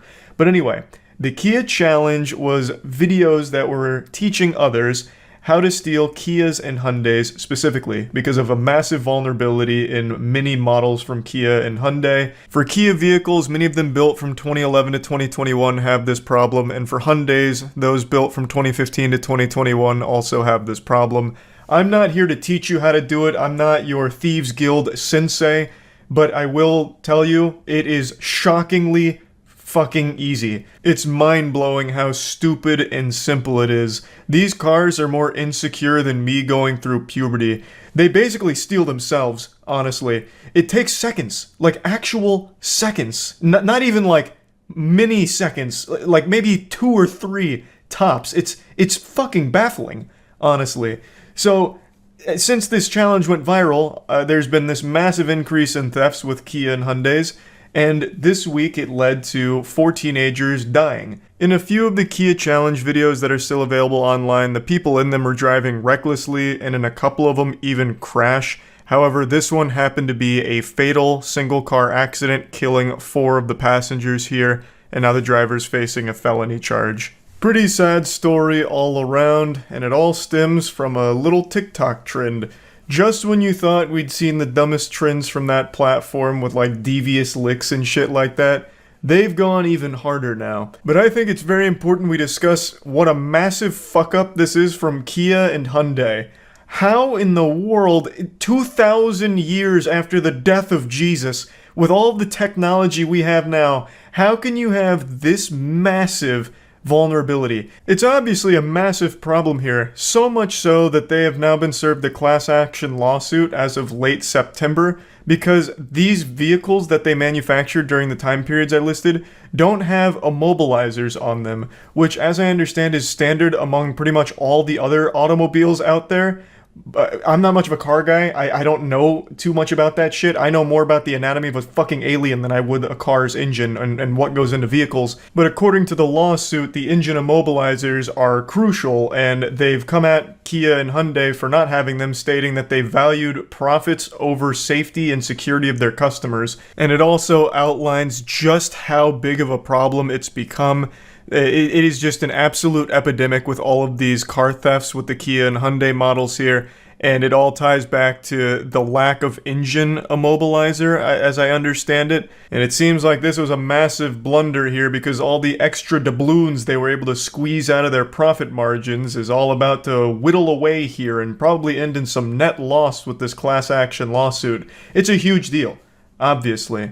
And just a really sad trend all around, since it ended in the death of 4 teenagers who probably wouldn't have stolen this car if they weren't fed the information on how to do it, as well as also fed the idea that by doing it, they'd gain TikTok clout. I believe at the time, and according to this article, the Kia Challenge category on TikTok, like the trend where all of these things lived, had 5.9 billion views across all of the videos there. Now, of course, not all of them were views on videos of people actually stealing the cars. A lot of them were people talking about how dangerous the challenge is. But there was, of course, quite a few videos actually showcasing just the blatant theft of Kias and Hyundais in there, in the Kia Boys area. And just fucking awful stuff. TikTok cracked down on it and banned those accounts and shut all of the Kia Boys, Kia Challenge stuff down, but even still, you can still find quite a few of them, and it clearly does still exist in some capacity because this only happened this week. So it's still a rather popular idea, even if not like a direct trend on TikTok anymore. So just wanted to talk about this a little bit, since this was just a situation where I was just absolutely wrong when Twitch chat was bringing me some new information here that I just refused to believe. It was so outlandish, I didn't believe it. I didn't think anyone would ever actually start a trend of just crime, and I was proven wrong. And it's very sad. Not sad about me being proven wrong, just the actual subject matter here. Multiple times how the worst content on YouTube comes from YouTube pranksters. There is nothing more deplorable, heinous, or dog shit than a YouTuber doing pranks. Watching a prank video is more painful than walking in on your significant other cheating on you. There's only 2 unforgivable sins in the Lord's eyes, and one of them is watching pranksters, and the second one is not liking anime. It's just so fucking gross. This shit is so bad. It, like, really fucking terrible, and the douchebags behind the prank channels are some of the most insufferable assholes the internet has to offer. The man who goatseed himself is probably a more likable content creator than the entirety of the YouTube pranksters combined. His asshole has more personality than all of the androids behind these garbage prank videos. It's truly abhorrent stuff. And you know what I'm talking about, the walking around in public and pissing on people's shoes and then saying, it's just a prank, bro, so they can't get mad at me, and if they get mad, they're the bad guy. I'm the victim here. I told him it was a prank. I don't know why he's upset. I just spit in his face. That kind of douchebag. Or swapping grandma's medicine out with ketamine, gone sexual. The worst people on the internet are the ones that are pulling pranks. Now, of course, they're all fake, but not every child knows that. And today, I'm going to tell you the story about a kid named Timothy Welks. Timothy Welks was a 20-year-old kid in Tennessee who grew up watching YouTube pranksters and aspired to be one himself. But he was never in on the joke. He never believed Santa Claus was fake. He thought the pranks he was seeing was real. And he had a plan to become a YouTube sensation prankster. His plan was to charge a family with butcher knives wearing a mask, and when he pulled this prank off 2 days ago, he was fatally shot and killed. What's especially wild about this story is this kind of prank, the robbery prank, isn't some unknown, taboo, uncharted territory kind of thing. He wasn't like Christopher Columbus discovering a new type of prank. This man was doing a very common prank. The robbery prank is one of the most common ones these insufferable assholes on YouTube will do, where they stage a robbery as a prank. They'll charge people with weapons like a fucking chainsaw, or sometimes unloaded weapons or blades and shit, while they're dressed as like Scary Steve from Minecraft, and be like, give me your wallet and all your condoms, shit like this, and like shake them down for it. And then they'll be like, oh, it's just a prank, bro, you're not actually getting robbed. And like, oh, you jokesters, oh, you rapscallions. And that's the whole video. It's absolutely fucking terrible. But the people they prank are obviously in on it. It's all staged. Timothy Wilkes and other people like him don't know that. So Timothy chose someone that wasn't in on it, and he charged them with butcher knives as he was dressed up like he was from fucking Comic-Con, and he was shot and killed.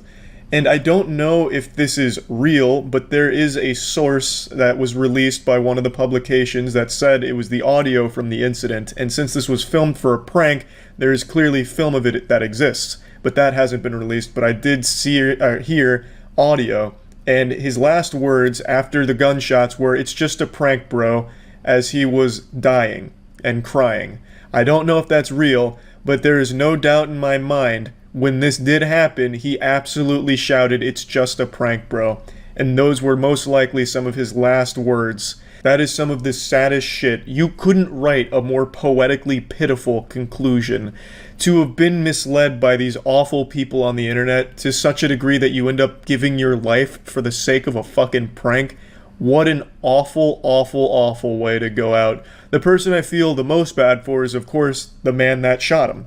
He was a guy that was just acting in self-defense. He saw two people, Timothy Wilkes and his friend, both dressed up in masks, charging him with butcher knives, and he armed himself and shot. The dude's not like James Bond or Rambo. He wasn't going around hunting bad guys. He was getting charged by two people he didn't know with knives, so he armed himself and defended himself. And luckily he hasn't been charged with anything because he shouldn't be. It was clearly self-defense. Timothy Wilkes and his group were 100% in the wrong here, and it takes a real fucking psychopath to pull a prank like this.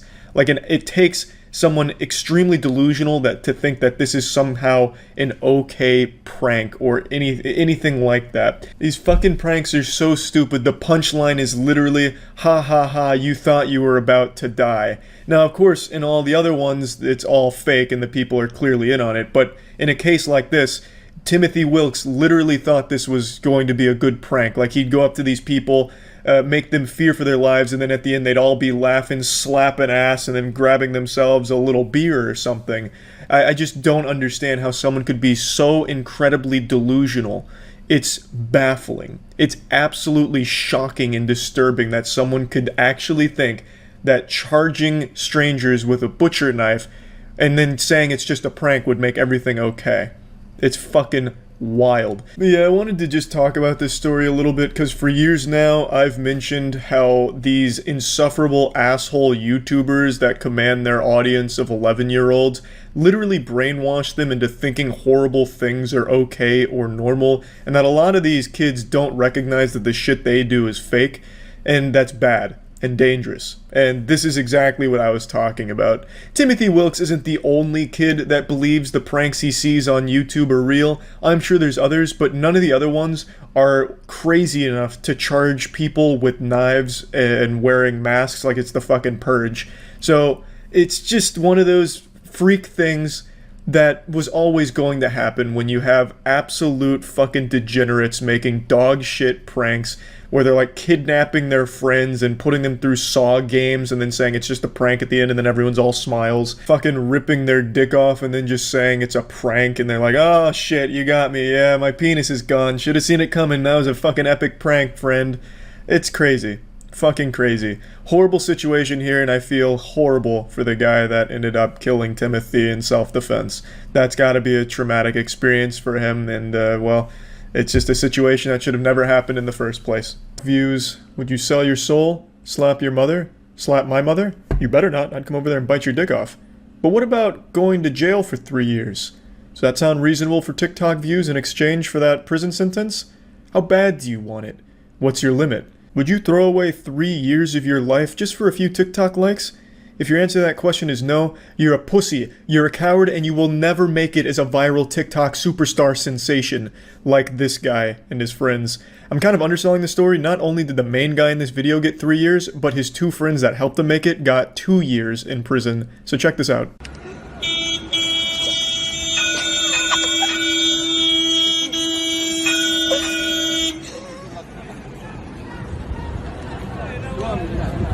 What an epic prank, am I right? That shit was too lit. I almost spit out my apple juice. They got him good. Those fucking idiots never even saw it coming. The stupid conductor of this train, multi-track drifting around, thinking he's gonna get his passengers to their destination on time. Nuh-uh. Not on this cool guy's watch. He busts out the desk, he pops in a cigarette to smoke. I mean, he's probably the coolest fucking guy I've ever seen in my life. He's got the desk out so that way he can have optimal angles to look at the Tinder profile pics of girls that don't meet his standards. He's definitely a kissless virgin by choice because no girl is worthy of his perfect lips because he's just the ultimate Adonis. So he's decided, let's smoke it up a little bit. The train, it doesn't matter. So he stops it, he says, hey, public transportation can suck on my fucking asshole. And that's exactly what they do. And now he'll be sucking on some buttholes in prison. This happened in Morocco. He was originally facing 5 to 10 years in jail, but that sentence was lightened to 3 years, and his 2 friends that helped him film this have 2 years in jail now. And I gotta say, it was worth it. This is the coolest video I've ever seen in my life. I'm sure that all the other inmates are going to be blown away by this dude's TikTok clout. They won't be able to get enough of his stories about this video going viral. Oh man, they're going to love that. Now obviously the main douchebag here is extremely pathetic, but I think the saddest people in this video are the one filming and the one that give him the coffee cup. These 2 goofy goobers got 2 years in jail and got none of the internet points for it. They didn't even have their names associated with this. They were faceless nobodies who got roped into this guy's awful, dumb fucking TikTok video and are now going to jail for 2 years for it, with none of the minor celebrity status attached to it. They got nothing. They're going to jail because they couldn't tell their friend that the idea was fucking stupid. These 2 guys are absolutely your classic yes men, too afraid to say no to anything and then let you make the worst fucking decisions. You don't want friends like this that always say yes. But these guys go the extra mile and not only say yes, but encourage the awful decision and actively participate in it. Just out of pure desperation for just the tiniest bit of internet clout. They just want to latch on to the nipples of the pseudo-internet celebrity and get breastfed a little bit. Just suckle on the titties and just a little bit of internet clout, which they didn't get. But they did get a nice prison sentence for it. Now, not to sound like your grandpa complaining about loud music, but TikTok is truly poisoning the minds of some young people. Like, this shit is crazy. Everyone thinks they're the protagonist of their own anime. Everyone has this main character energy about them where they are the center of the universe. And this is just a perfect example of it. I couldn't be happier that this douchebag and his friends are actually going to prison for this. They're just attention-seeking public nuisances, an actual hemorrhoid to society. Not to go full Joker on you, but yeah, TikTok is absolutely poisoning some people on there. It's taking us backwards down the evolutionary ladder. 100 years from now, I'll probably have to rediscover fire and relearn basic language, because all humans will know is stupid fucking TikTok dances and shit like that. But maybe it's bigger than that. Maybe TikTok is like this intergalactic plague. It's the reason we haven't been visited by aliens. It truly is like the great filter. So when a civilization becomes technologically advanced enough to reach like tier 1 or tier 2, all roads lead to TikTok, so then they create TikTok, which bumps their civilization back down to the fucking Stone Ages, so they can never visit us or expand past their planet, you know what I mean? It's like the Flood from Halo, this parasite that feeds off us and keeps us stupid.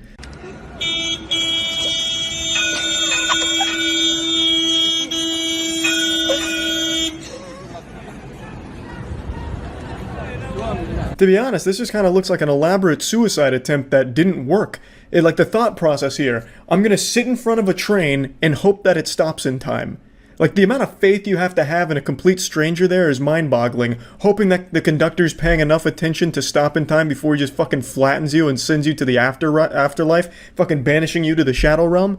Like it's crazy. And since everything becomes a trend on TikTok, and this was a very popular video, I'm shocked it didn't become a trend.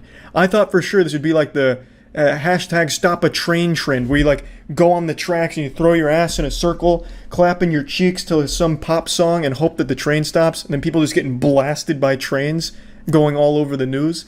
I'm actually surprised that didn't happen. Now, granted, this train isn't exactly like Thomas the Tank Engine gone wild. It seems to be moving at a slower pace than most trains I see, but it is still an extremely dangerous stunt and an extremely annoying one. Everyone on that train is now late to their shit just so you could have your 10-second TikTok video. So yeah, I definitely think the punishment fits the crime here. 3 years sounds reasonable. 2 years for his friends. I'm glad all the douchebags got thrown into the slammer. Huge round of applause to that decision made over there. And yeah, Bird Bandit.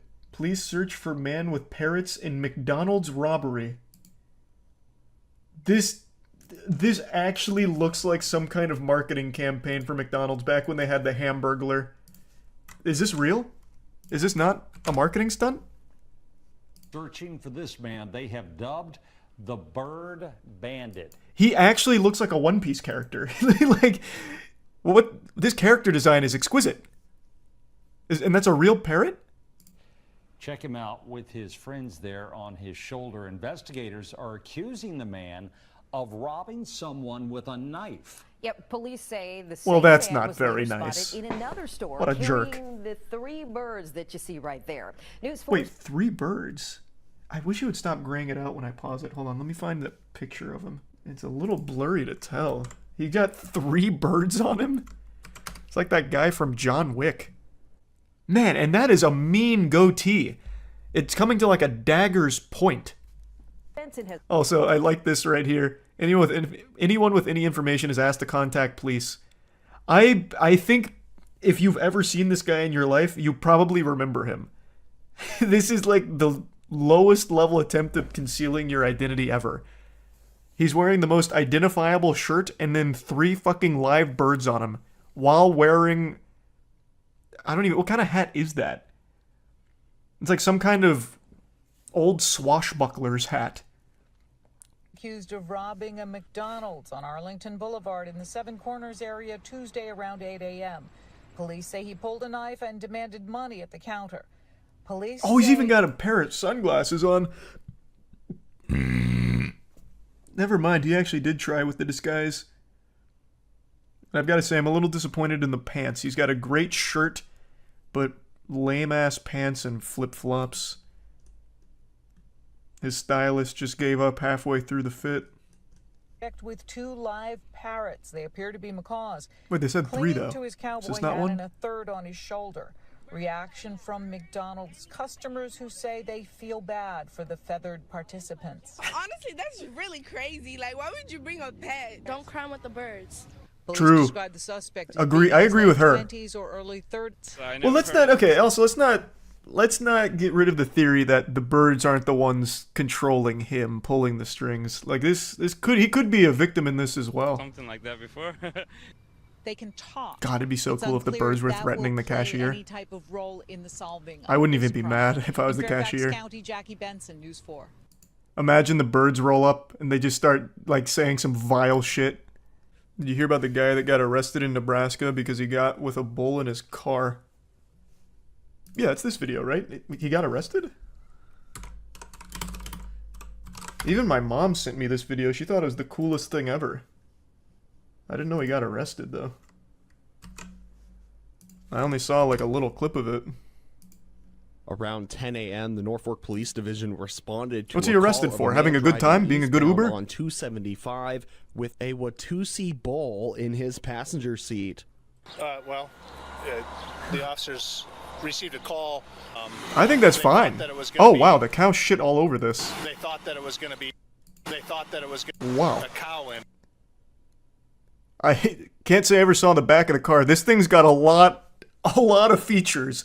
The license plate is boy and dog, a custom license plate for that, and then a decal that says lice, and it's covered in bullshit.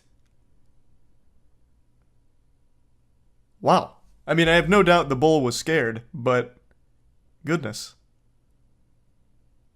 Huh. I really want to know what this says. Looks like it says concussion beef. What an interesting guy. Yeah, I only saw like a small clip of this. I thought it was just like a cool way of transporting this cow. I thought he was like a VIP or something. They thought that it was going to be, like a calf, something smaller, something that actually fit.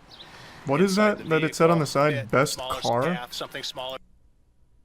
Best car citizen, Or something I think. that actually fit inside the vehicle. And the vehicle was big enough. Well, technically. As a result, the officer performed a traffic stop and addressed He looks like a nice some enough traffic guy. violations that were occurring with that particular best car entry. situation. Animal back home and to leave the city. Meyer and Howdy Doody are on their Literally way back told him to home, get out and of no one town. was hurt. From Norfolk News Channel, Nebraska, Andrew Pfeiffer. I mean, that seems like a cool battle vehicle as well. Like, should Mad Max ever happen, I think training this bull to get ready to impale other riders and shit is probably a good call. He seems like a cool guy. What was his name? Lee Meyer. Watch the video about how Kim Jong-un used YouTube prank videos as a way to kill his brother. Kill him with what? Cringe? What? There's no way that's real. I knew his brother died. I didn't know it was a fucking YouTube prank. The prank show that led to an assassination. How North Korea assassinated Kim Jong-un's brother. Let me see. There's no way this was from a prank. In 2017, 2 unsuspecting women carried out a political assassination of Kim Jong-nam, the elder half-brother of North Korean dictator Kim Jong-un, thinking they were participating in a prank TV show. Holy shit, wait, what? In 2016-2017, 2 young women were separately approached by men to perform a series of prank videos for YouTube. One was from Indonesia, the other Vietnam. They were paid a small amount of money to run up to strangers and smear lotion on their faces, then apologize and run away. Wait, where's the assassination? Kim Jong-nam was in Kuala Lumpur airport when 2 women smeared his face with a powerful VX nerve agent. The CCTV footage of the incident shows him at the airport's information desk seeking medical help. He claims he felt dizzy after 2 women grabbed his face. He died within 20 minutes of the incident. She revealed she was recruited by a man named James, claiming to be a TV producer. For months, the 2 women were groomed to smear random people with lotion and creams. All this while they thought they were participating in a prank show with hidden cameras. Whoa! Wow. I had no idea. I thought this was just like a straight up assassination. I didn't know there was a deeper layer where the people that killed him didn't know they killed him. Hundreds of goats roam Bay Area neighborhood after escaping enclosed. Oh my god. These hooligans. We've got security camera footage. The squad's rolling deep. Lock your doors. Don't come out.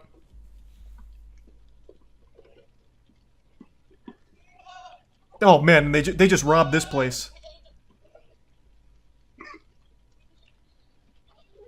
This is what I must imagine. This is what I imagine it must have looked like when Noah was trying to get like animals onto the ark.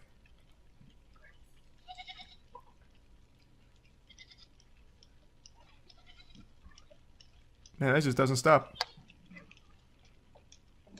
Who had all of these goats? Where are they escaping from? Pepperidge Farms?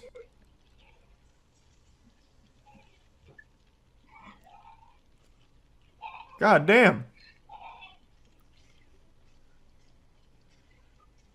They're still going. Holy shit.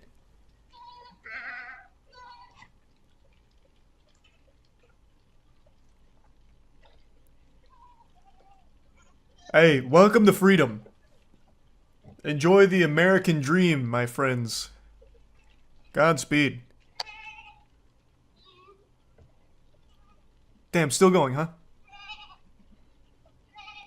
A herder and their dog came to the rescue and corralled the animals back into their pen. No shot. There's like 1,000 goats here. How the fuck would he have gathered all of them?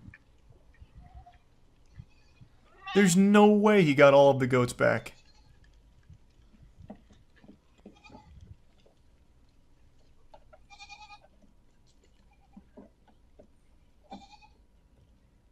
They follow each other? Yeah, but even still, there's no way he'd get all of the goats back. Like, some of these goats came from, like, all over the place. Like, in driveways and probably going into backyards. No way. There's definitely still some rogue goats on the loose out there. A very good herder dog, that's how. I mean, fucking Airbud couldn't get all of these goats back. There's too many. I mean, I've never herded goats, but I mean, I've done the next best thing. I've done the tedious side quests, or the tedious quest in RuneScape where you have to herd some shit. Mr. Nightmare's up too, sure. 5 most disturbing videos taken in an attic. Of course, it'll usually be dismissed as house settling noises, because who would ever imagine that someone or something would actually be up in your attic, or God forbid on your roof, right? Ooh, hold on, before this gets going, I think I already know one he's going to show. He's going to show that one we watched a while ago from Inside Edition where the neighbor made a secret passage into their attic in order to watch them sleep. And the guy put in like a GoPro camera to watch him, and it's just like this weird bald guy who looks like Schmeagol from Lord of the Rings, just like crawling through and looking down at them. You guys remember him? Man looked like he was perpetually covered in a thick film of grease. And then he got arrested, and I think his the punishment was he's not allowed to do that again. Like, I don't think he went to jail or anything, he's not allowed to go back to their house. It was basically, hey, can you not go into their attic? He got caught because the father noticed one night that there was a light coming from his attic, and it was the guy with a flashlight looking down or something. It was crazy. Shit was wild. He's a tier 1 crustacean. These videos may make you want to install cameras.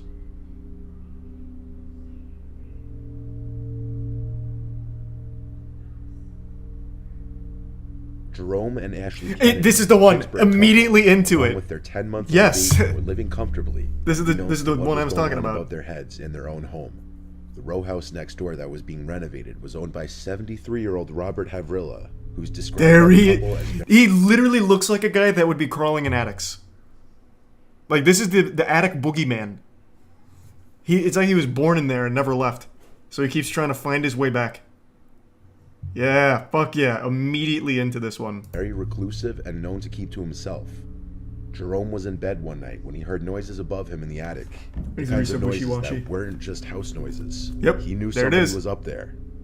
Then he noticed a light shining through a pipe, as if it were searching for a place to look through.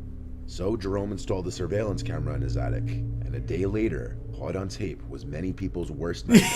His neighbor Robert in his Yeah. attic, Oh, carrying fuck. a power drill, looking into the bedroom. His neighbor had made a removable wall to gain access to their attic.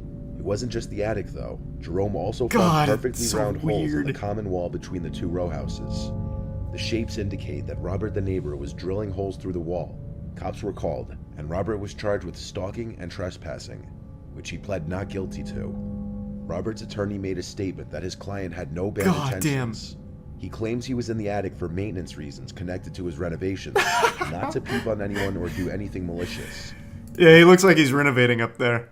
No. You see, Your Honor, my client was actually up there looking for lost Pokemon cards. With the recent boom in prices, he realized his grandchildren must have had some good ones that he stored in the attic at one point.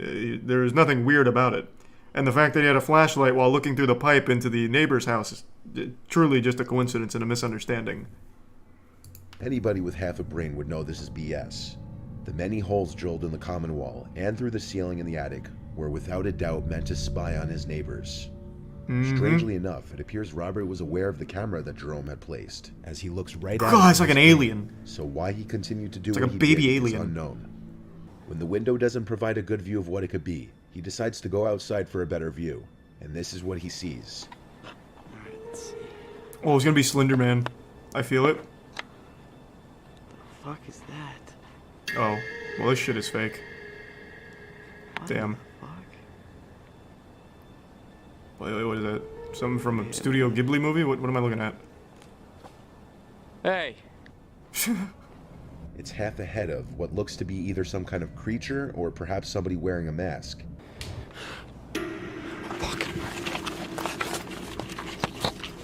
Oh my god. It's La No other Llorona. information is known of this video. Was it some kind of creature? Some people in the comments were saying it could be an owl. Others think it was a person in a mask with Man, what the malintents, fuck? possibly trying to break into the house. Man, what the fuck? An owl? Bro, what kind of... What? It's just a staged YouTube video. I don't think any fucking owl looks like that. And his dad sounded concerned and told him to go upstairs and check on the hot water heater, which is actually in their attic, a very uncommon place to find a water heater. Steven's dad was worried that something was wrong with the water heater and that the sounds he was hearing were coming from it. So Here's some Steven hams. obliged and proceeded to go up into the attic, but not without recording. Well, that's another fake one. Mr. Nightmare's always done, like, real shit from everything we've seen. And the first video here was real, but the last couple here have been fake. Or at least this one seems like it's about to be Steven fake. checked the water heater and saw that it was completely fine. He then appeared to be leaving the attic, and that's when he heard a sound that caught his attention.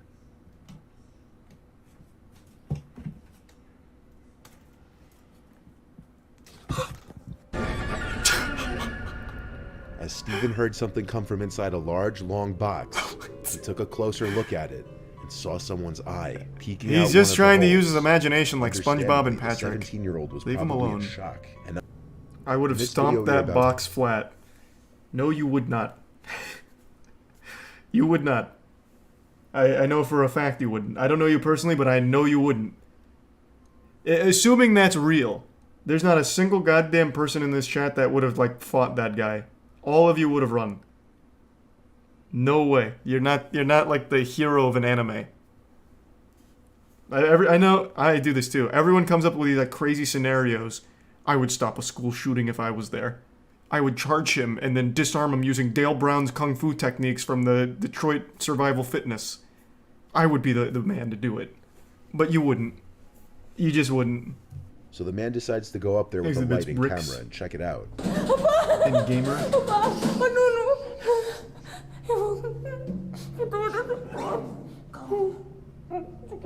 that Ray William Johnson? The man looks around for several minutes but doesn't see anything out of the ordinary. As the wife is clearly very distressed and scared, the man maintains a calm, reassuring demeanor about the situation. What's going on with the audio? They're going through a tunnel? Oh my, wait, that was actually Gollum. That is literally Gollum. It appears to be the wrinkled, gray face of an old man, peering down at the couple for a very brief moment with an eerie expression. It quickly disappears back into the darkness above, going undetected by the couple. Some people believe that it may have been a homeless elderly man who was taking refuge in the couple's attic. No, I don't think it is. I don't. This is like a weird stock asset of, I guess, Dobby the house elf. That is not a wrinkly old man. This dude, like, looked down the ladder like a boss fight in Dark Souls. He just, like, swung his head over out of nowhere. It's not like a wrinkly old man. Plus, the guy that went in the attic would have seen him. Gotta climb on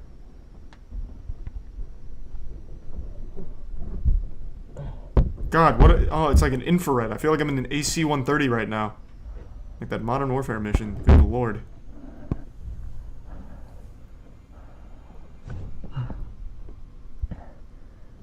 These are the shingles. Hey, thanks for the 5 gift subs, gamer. Appreciate it, man. Resub Gorski. Wait a minute, that's the same goddamn guy that was in the other attic. What kind of cryptid is this? The attic bald man? Oh my god.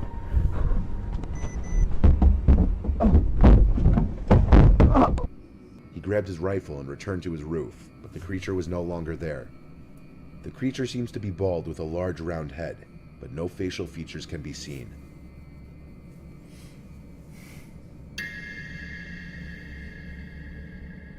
Damn. Well, one of those videos was real. The other 4 were also real. Goddamn, there's an epidemic right now of rakes living on people's roofs, I guess. Fuck, we're gonna have to... The German mud wizard.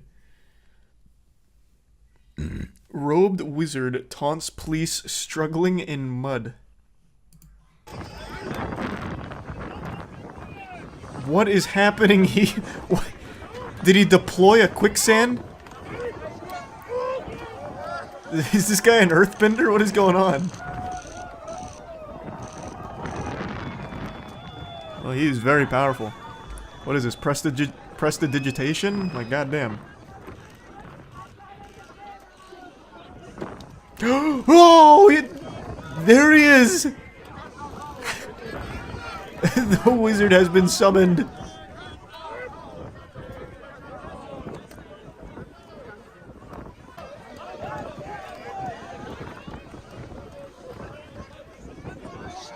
Man, all of these police officers are like turtles on their shell. Jesus Christ.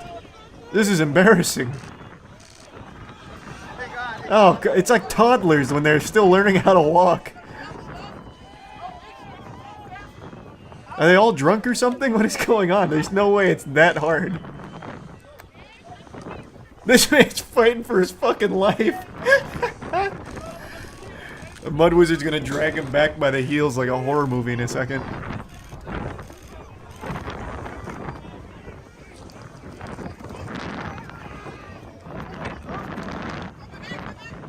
Man, at this point, just start doing, like, rolling. Like, it's like, oh, shit! It's like cow tipping. The Mud Wizard strikes.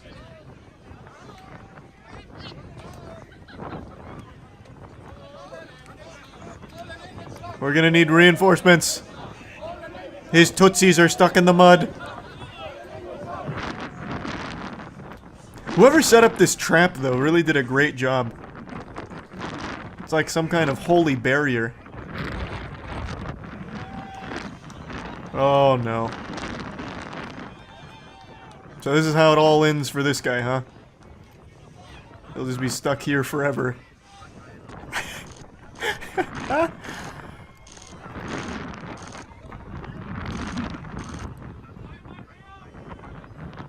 Oh, come on! He's almost there, let's go! Oh no, it's like bowling pins. Oh, jeepers. Oh, Jiminy Christmas. There we go.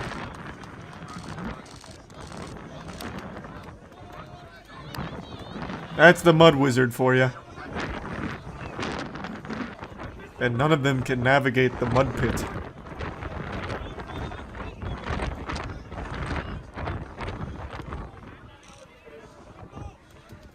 Oh, the Mud Wizard got him with a blast. Oh, there he is.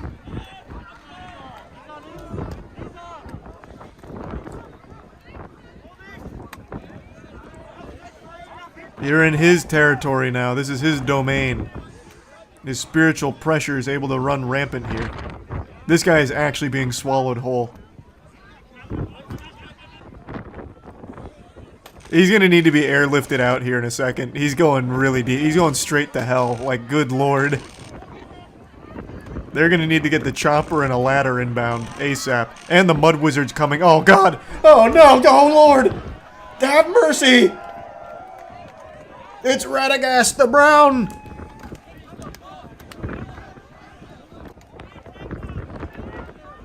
Man, this goes on for so long.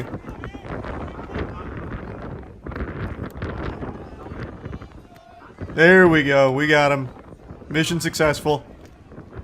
He gets to go home and see his family. Close call, though. Close call. We almost lost him. Wow. That was fascinating. Jesus Christ. Someone give me the lowdown. What happened here? Was this like a concert or what? Because I do remember there was also a filth wizard at a rave a long time ago. I also think it was Germany. There was a guy who dressed as a wizard and started playing in the mud and twirling around a baton and shit. It was a coal mining protest. Oh. Does anyone remember the Wizard of Filth? Damn, this is too new, so it's overriding the old one. Where is it? Does anyone know what I'm talking about? 2 wizards, 1 cup. Well, that's not the one. It was at a rave. And there was a guy dressed in a gray wizard's garb. It was raining, it was muddy, and he was just busting it wide open. I wonder if it's the same guy. I'd really like to find the video. Does anyone know what it's called? Is it just Rave Wizard? I tried Mud Rave Wizard, but it didn't come up. Oh, here we go. Wizard Gandalf at a rave. I think this is it. This is not the one.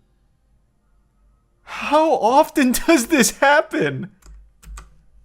This must be a very common cosplay thing for raves. This is pretty cool, though.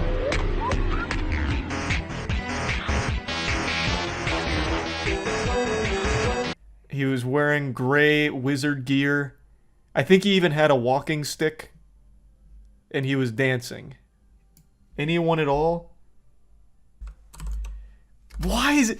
I'm pretty sure I even showed it on stream at some point like 2 years ago. What the fuck? Why is this so hard to find? Am I crossing wires? Was he not in a wizard's getup? I'm pretty sure he was. Here, I guess I'll pull this up. Maybe this will jog someone's memory. This is kind of what the environment looked like.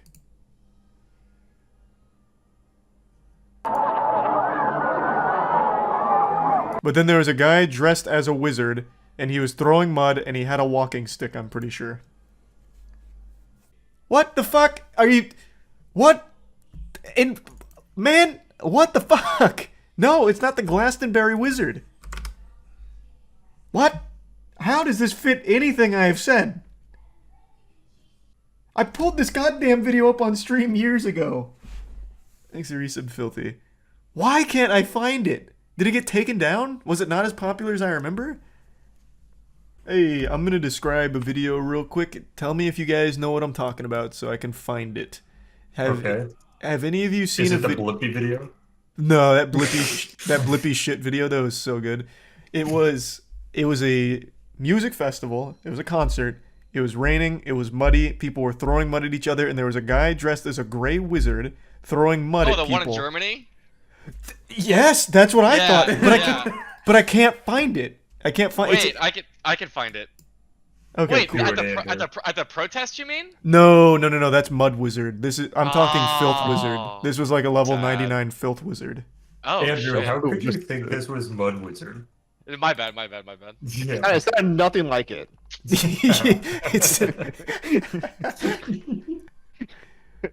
Fuck, I can't. Very different. Very different levels Wait, of magic. How can chat not find it? No, I pulled this fucking thing up on stream years ago. He was not the focus of the video. I will say that. The video was focused on the concert. Wizard's a red herring here. Yeah, the wizard was just like a pretty like small piece of it, but like he became a meme. They called him the Filth Wizard on Reddit. Messy Merlin? Maybe it was Messy Merlin and you're thinking of Filth Wizard. It's not Messy Merlin. Literally nothing came up with that except a beached dolphin. Oh. Is it Polish Golem at a rave? That's... Wait, What the fuck? So deep. No, God, is anyone even listening to me? It is not Polish Golem. He is not even wearing a wizard's garb. Alright, so describe the video again, but this... like really go into some detail here. Oh, wait, we forgot a guy. How did we possibly miss that guy? So... Wait, we forgot a guy? This seems... He's just chilling. This seems like a pretty common thing. So it was a rainy day. The video, it was still raining. Everything was covered in mud and filth and shit. And there was a guy in a wizard's cloak who was throwing mud at people and dancing. And I'm pretty sure he had a walking stick. But yeah, this video was cool. Positive it was a music festival? I am 100% sure it was a music festival. Unless they just do like mud parties. Oh my god, look at it. Yeah, he just knocks... That's he such uses his a good fucking most video. powerful spell to root that fucking that SWAT police officer in place, and then he pushes him over. Yeah, he casts a crazy root on that guy. The whole department honestly fell victim to the CC. It was really good. Naked mud monster running uphill at Australian Music Festival? He definitely wasn't naked. I would remember if he was hanging on. Oh yeah, this is straight up. Wait. He's straight up naked. Wait, I think I found it. What's it called? Here, I'll just send it to you on Discord. I hope this is it. Is he like playing with fucking like light up balls? Oh no, that's Rave Wizard. Oh, god damn it! Why are there so many fucking wizards? There's a lot of wizards in the world. You'd be surprised. God. Man slides into girl peeing at V Festival 2012. Oh, that one got promised. Last night in bed, actually. Oh my, yeah, she's peeing on the ground and he mudslides straight under her.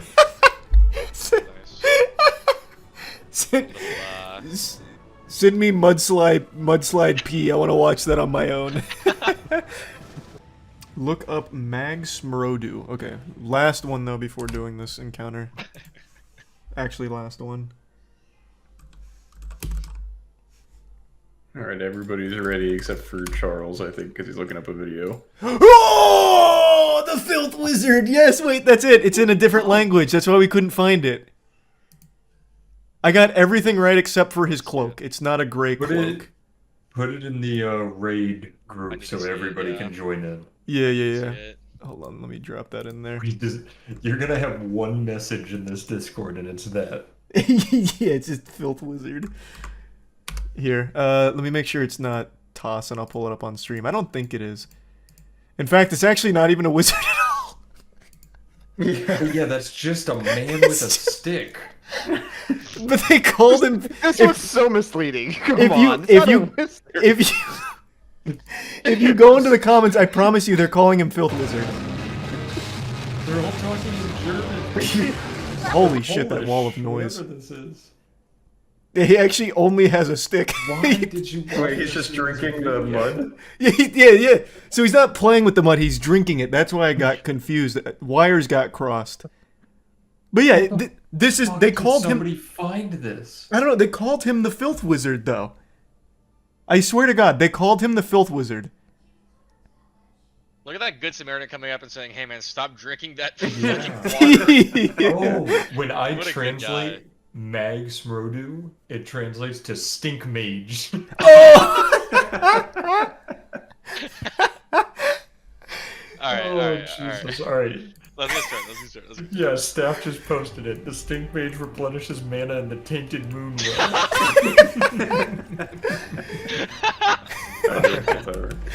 Let's get serious. The Stink Mage and his mana potion. The Tainted Moon well.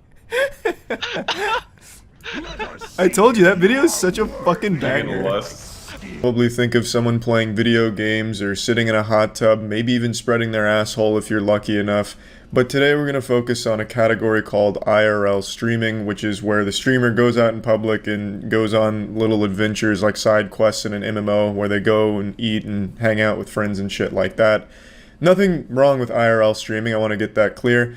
But there was a category of streamers, and still is, that their entire streams in the IRL category were just about harassing people in public with text-to-speech donations blasting to make everyone uncomfortable and just be this giant public shit stain. Just awful garbage, really. And today we're going to be talking about a guy who's more than a shit stain. He's the entire used and abused toilet at a fucking Comic-Con convention. His name is Sanchez, and he was an IRL streamer who would just go around insulting people to their face in New York and following them around, constantly just insulting them. He had donations on with text-to-speech, which would just blast slurs at people, so people would donate just to say slurs and shit like that. He's a young man who was so desperate for internet attention, he wanted to suckle on the juicy titties of internet clout. He looks like he still has his baby teeth in his mouth, and he wanted to chomp those teeth right onto that tender nipple of internet fame and take a big swig of her milk. And he would do anything for it. So his whole persona was about being an incel asshole. That's not me calling him an incel. That was his brand of content where he'd go in public, mainly insulting women. He targeted women mostly in his streams. A real brave guy. I'll show you a quick clip of that. I feel like I need to include this in every video now I make about shit like this since common sense is dead. Don't go harass this guy or the people that watched this guy. You're not some hero by harassing them. You're just being an asshole as well. So don't do it. How you like that, Stacy? You like that? You like that? How about you put a gun in your mouth and pull the trigger? You like that, Stacy? You stupid bitch.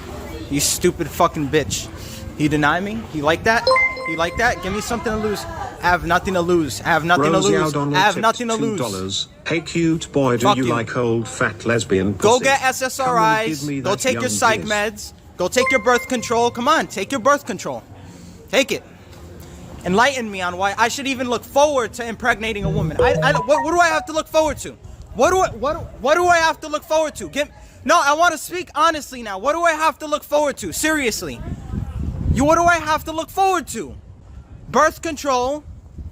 I know what you have to look forward to, Sanchez. 5 years in jail, potentially. I'm not going to show the whole Department of Justice right up here, but he was recently arrested, facing potentially 5 years in prison for bomb threats. He's done multiple bomb threats on stream. He's only been busted for one, but he's done a couple on stream, so we got ourselves a real fucking daredevil here. This guy's a real epic prankster. He's straight up Gangnam styling on the law out here. The majority of his streams were what you just saw, where it's him having this like hate boner for women that he jerks off his little micro dick about in public and just yells at them and blames them for all of the problems that he has. Watching one of his streams is sadder than watching an ASPCA commercial. When I first saw his channel a couple months ago, I thought it was like a 13-year-old boy going through a phase, and it turns out I was right. It is a 13-year-old boy going through a phase, but he's trapped in the body of a 19-year-old douchebag. He's basically if Xbox Live was a person. I'm gonna go ahead and show you the first bomb threat that he made, and then I'll show you the one after that. Let's enhance their meal. Enhance the meal. No, behind. You would still be doing this. Allahu Akbar. Allahu Akbar. Bomb detonation in two minutes. I take you with me and I kill all you. I kill all you right now, and I kill all you for Allah. Fuck that shit. I'm gonna do it. I'm gonna fucking do it for Allah. I'm going to do it for Allah. Allahu Akbar. Come on, I do it. Bomb now. Yo, all of them scattered.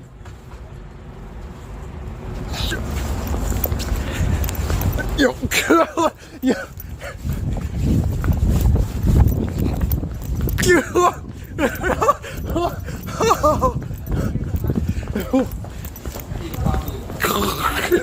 Holy shit. Good one. You fucking got him.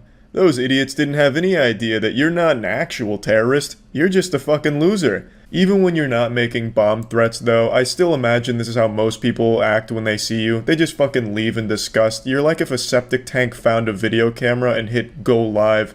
It's like the world is Whoville and you're the Grinch. Everyone's just trying to forget about you and avoid you as much as possible. Now, of course, the standard defense is this is all out of context. He's actually a really good person. You just pick the worst moments. I mean, context doesn't help a fucking fake bomb threat or just harassing women in public or whatever, but I mean, that's fine. I have actually watched 3 full streams, start to finish. Not to flex too hard, but I only puked a couple of times. This shit was painful. Watching snuff films would have been less uncomfortable than watching his dog shit. Watching someone light my car on fire in front of me would have been less painful than watching his streams. This shit was brutal, but I did it just to make sure that there was no doubt that this guy was truly an abhorrent douchebag. He hasn't even accidentally been entertaining for even a split second. You'd think over the course of like 3 streams, 8-9 hours streams in total, that he did like fart at some point, which would at least be somewhat entertaining to someone, but not even that. Dude's butt cheeks are sealed shut, fucking sewn together. He can't even fucking fart to make something, make a little smile appear. The streams are entirely based around him spending extremely long following people, hurling insults at them, with them not even reciprocating, they just ignore him. It's like this guy's invisible. It's like your worst nightmare, where you are in a dream, and you're trying your best to like shout to someone, but they just keep walking, they can't hear you. This is that guy's whole existence. This man is truly invisible to everyone except his chat, and except when he's making bomb threats.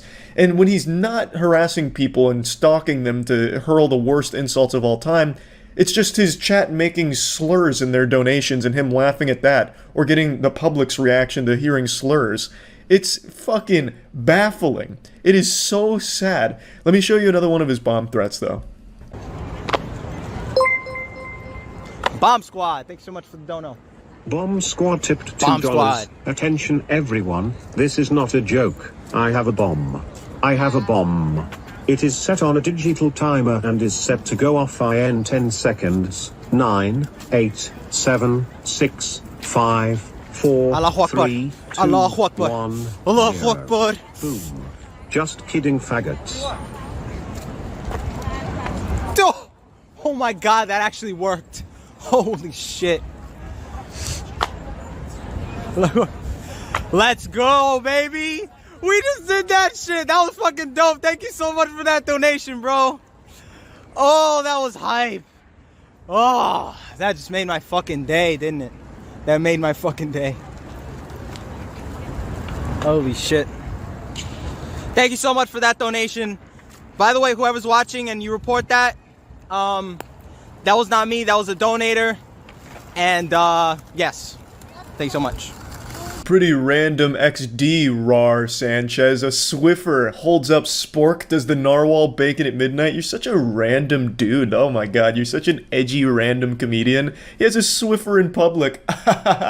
Wild. And he also just did a bomb threat prank. Hey! The highlights of this man's life are the most embarrassing moments of everyone else's. Like the things that keep you awake at night in cold sweats, like I can't believe I fucking did that, are the absolute cherished memories of this guy. And it's so sad.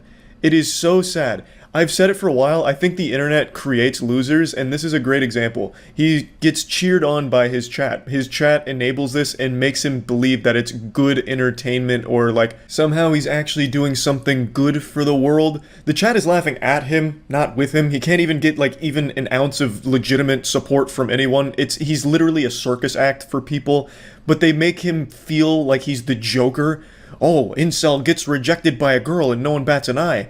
But Incel sticks a Swiffer in the face of a random girl and makes a bomb threat and everyone loses their minds. It's so pathetic. I'd almost feel bad for him if he wasn't such an insufferable hemorrhoid of a person. Because the chat is the Frankenstein, and he is the monster that they've created. They're constantly encouraging him to continue doing this shit. In the few moments where he's not and he's just like hanging out to himself, people just leave and insult him. When he's not harassing people, people just fucking leave. So he just keeps doing it to keep the viewership there as people donate to insult him and insult the people around him. The chat is like constantly shoveling coal into this never-ending train wreck of a person. It's like Snowpiercer if the train was just this constant degenerate express. It's fucking wild in the worst way. I think it is great that he's going to jail. Well, hopefully going to jail. Because I think that'll be the best thing for him. Just like a full reset. This wouldn't be the first time a streamer goes to jail for bomb threats. There's of course the extremely famous one from another streamer where this guy was actually facing up to 10 years in prison for this. C4 has been successfully activated. Bomb detonation countdown successfully started.